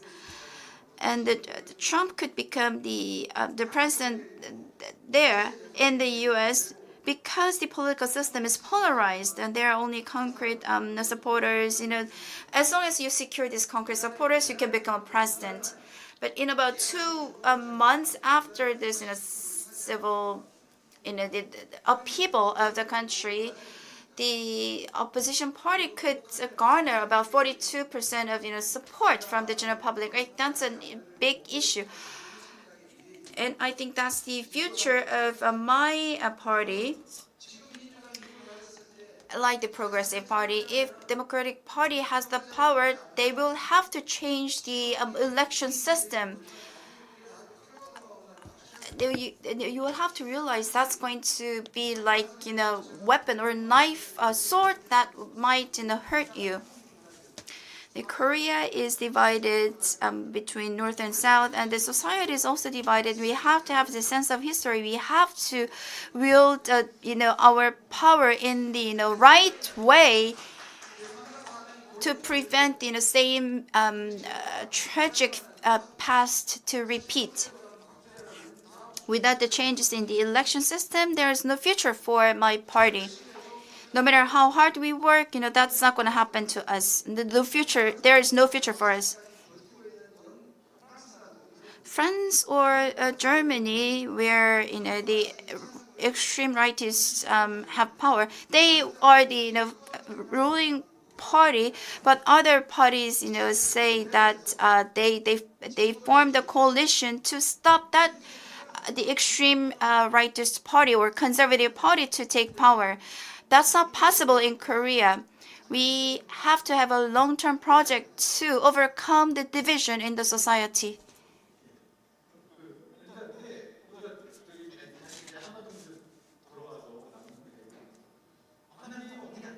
So it's not that we don't have any opportunity for the dialogue. What are the occasions where the North and South can meet? International sports events. North Korean team, when they have a press interview, the Korean reporters at North Korea, and then the players refuse to answer if you don't call the right name of the country.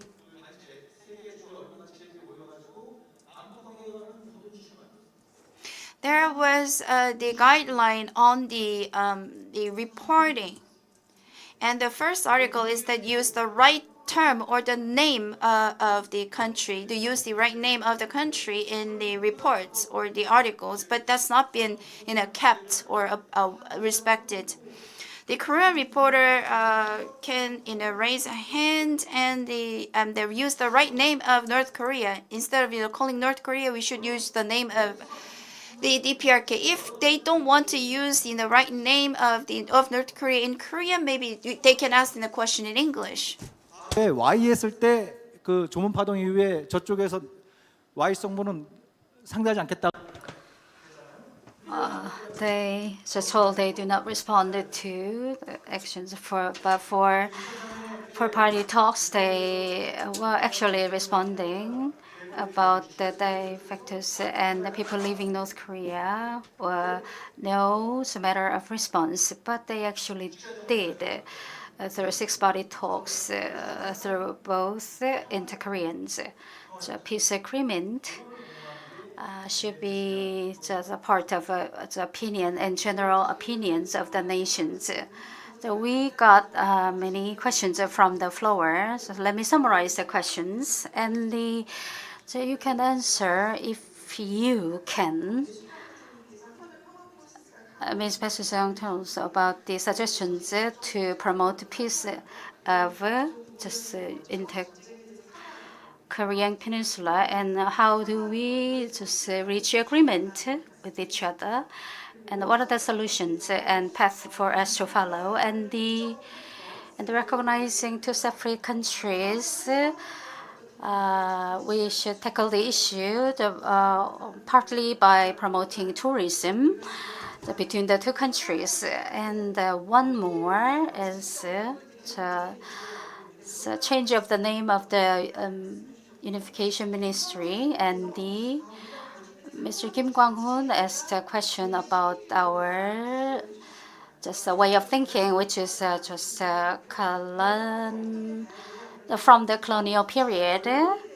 He's afraid, and we now should get more reflections on the issue. And another comment and question include that we are now in a different political situation from the past. What are the just the right way for us to follow? That's part of the question. If you want to add a bit more, just including in terms of religious this movement about the North and the repression about just on the religion, could be part of the issue.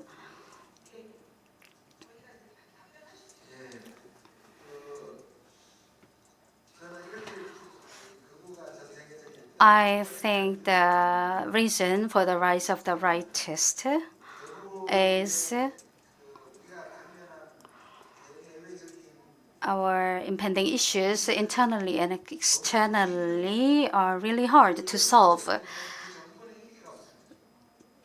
So we are now popular if we follow and to solve the issues. So we should hand over our responsibility to someone, and some other issues, immigration matters, or just issue relating parties. And this is a part of the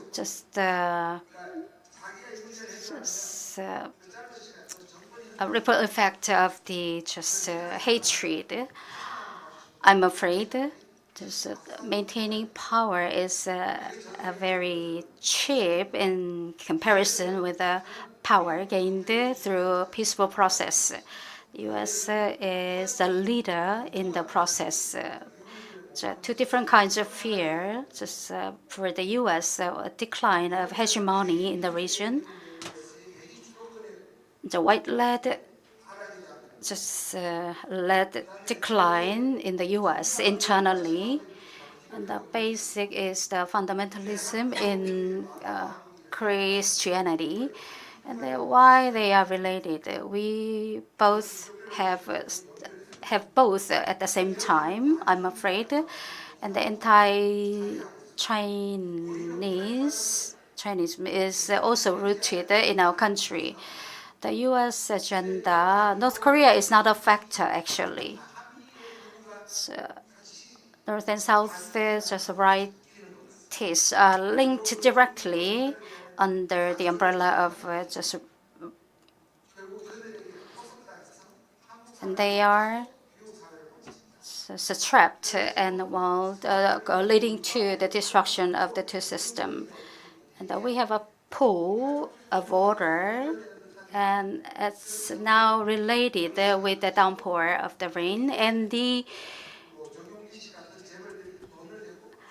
conglomerate and their owners just support financially, and building rock bridge U.S. banks and the others as owners of big companies are now going with the 20-year plan. And Trump Jr. and they have yet to decide on the success of their power in their own conglomerates, but it will last at least 20 years. Is my analysis, and those responsible for certain areas in Asia are now growing, connecting just religion and tribal or conglomerates and society. They are trying to isolate those from the general society. Isolation and the minoritization are their basic policies, I'm afraid. You seem struggle with the political arena. I think we are just rather lopsided politically. Trumpism is not sustainable factor. I think we should question that first. It's too strong now and very influential in the international arena, but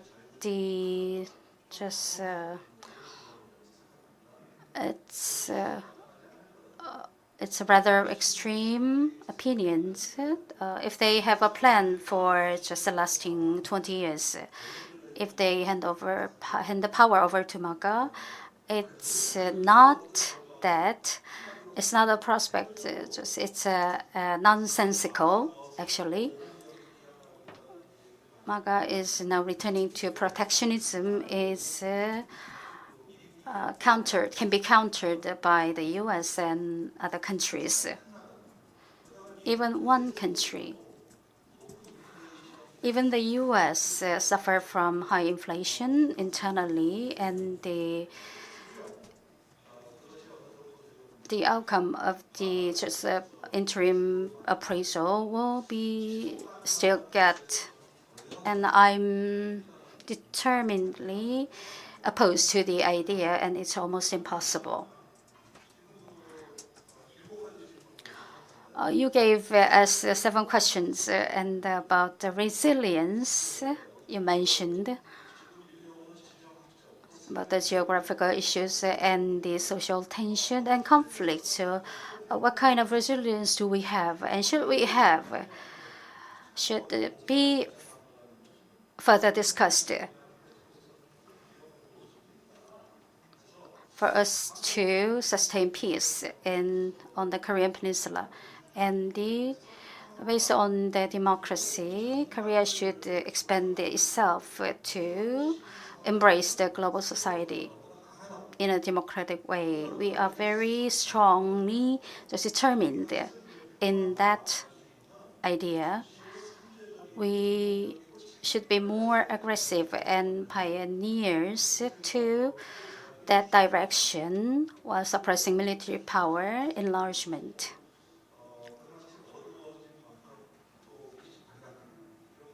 It's dark. We go through darkness, but brightness will be ours soon, is my personal opinion. And the fundamentally, just resilience comes first when we talk about unification. In the future, it could be energy for our peace promotion. Mr. Jang Woo-sik and Ms. Kim Jae-yeon will be final speakers to add your comments respectively. Let me add one. We should be very thoughtful and considerate on the issue. As President Lee Jae-myung just mentioned in his speech, and he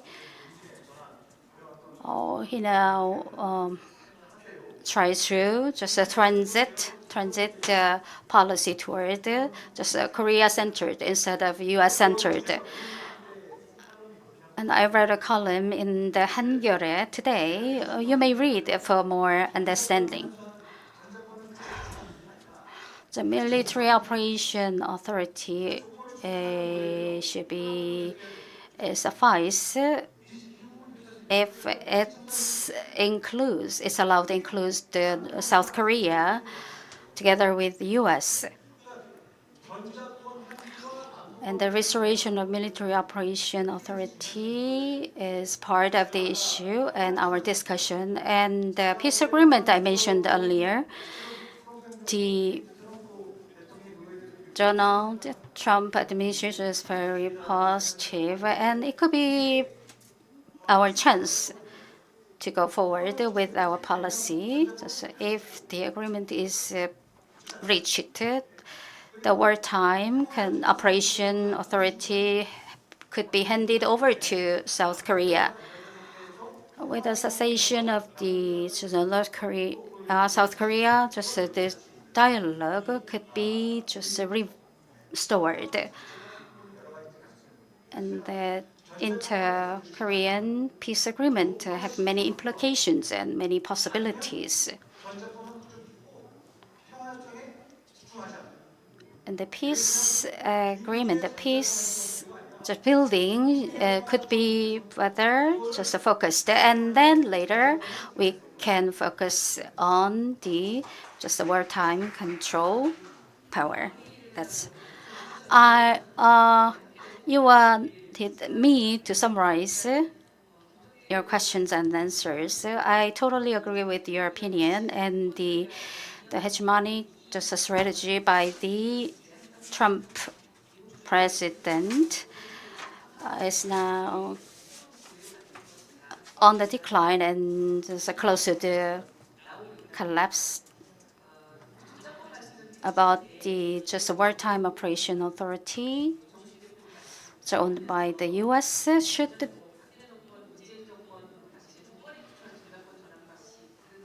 were talked on the conditional basis, but just a direct and immediate handover of the authority should be carried out by the National Assembly and related officials.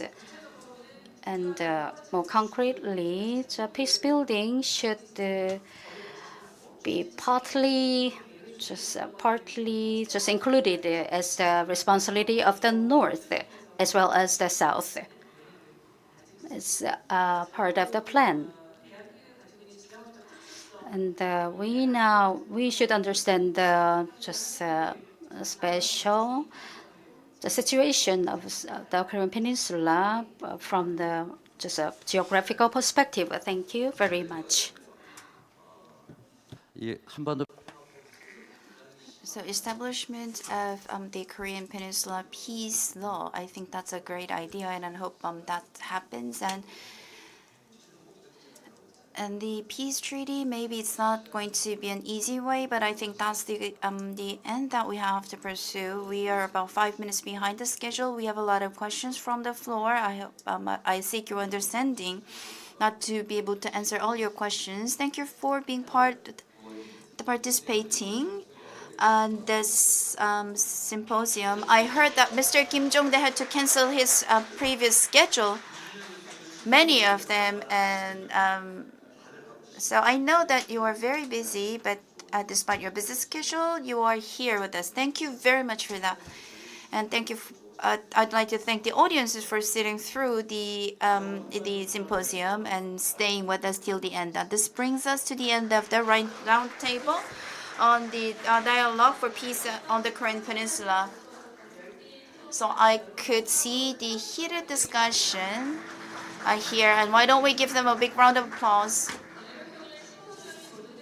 This brings us to the end of the program. We hope that the symposium has served as a valuable platform where distinguished experts from around the world could share visions and tasks for how Busan, as the maritime capital of Northeast Asia, can contribute to global peace and prosperity. And tomorrow we are going to have day 2 of the symposium, and along with a lot of presentations and Hangare Award. I will see you again tomorrow. Thank you. 네, 그리고 테이블 위에 컵과 쓰레기의 경우에는 뒤쪽에 쓰레기통이 마련되어 있으니 그곳에 버려주시면 감사하겠습니다. 네, 나가실 때 사용하셨던 컵은 뒤쪽에 있는 쓰레기통에 버려주시면 감사하겠습니다. 늦은 시간까지 함께해 주셔서 감사합니다.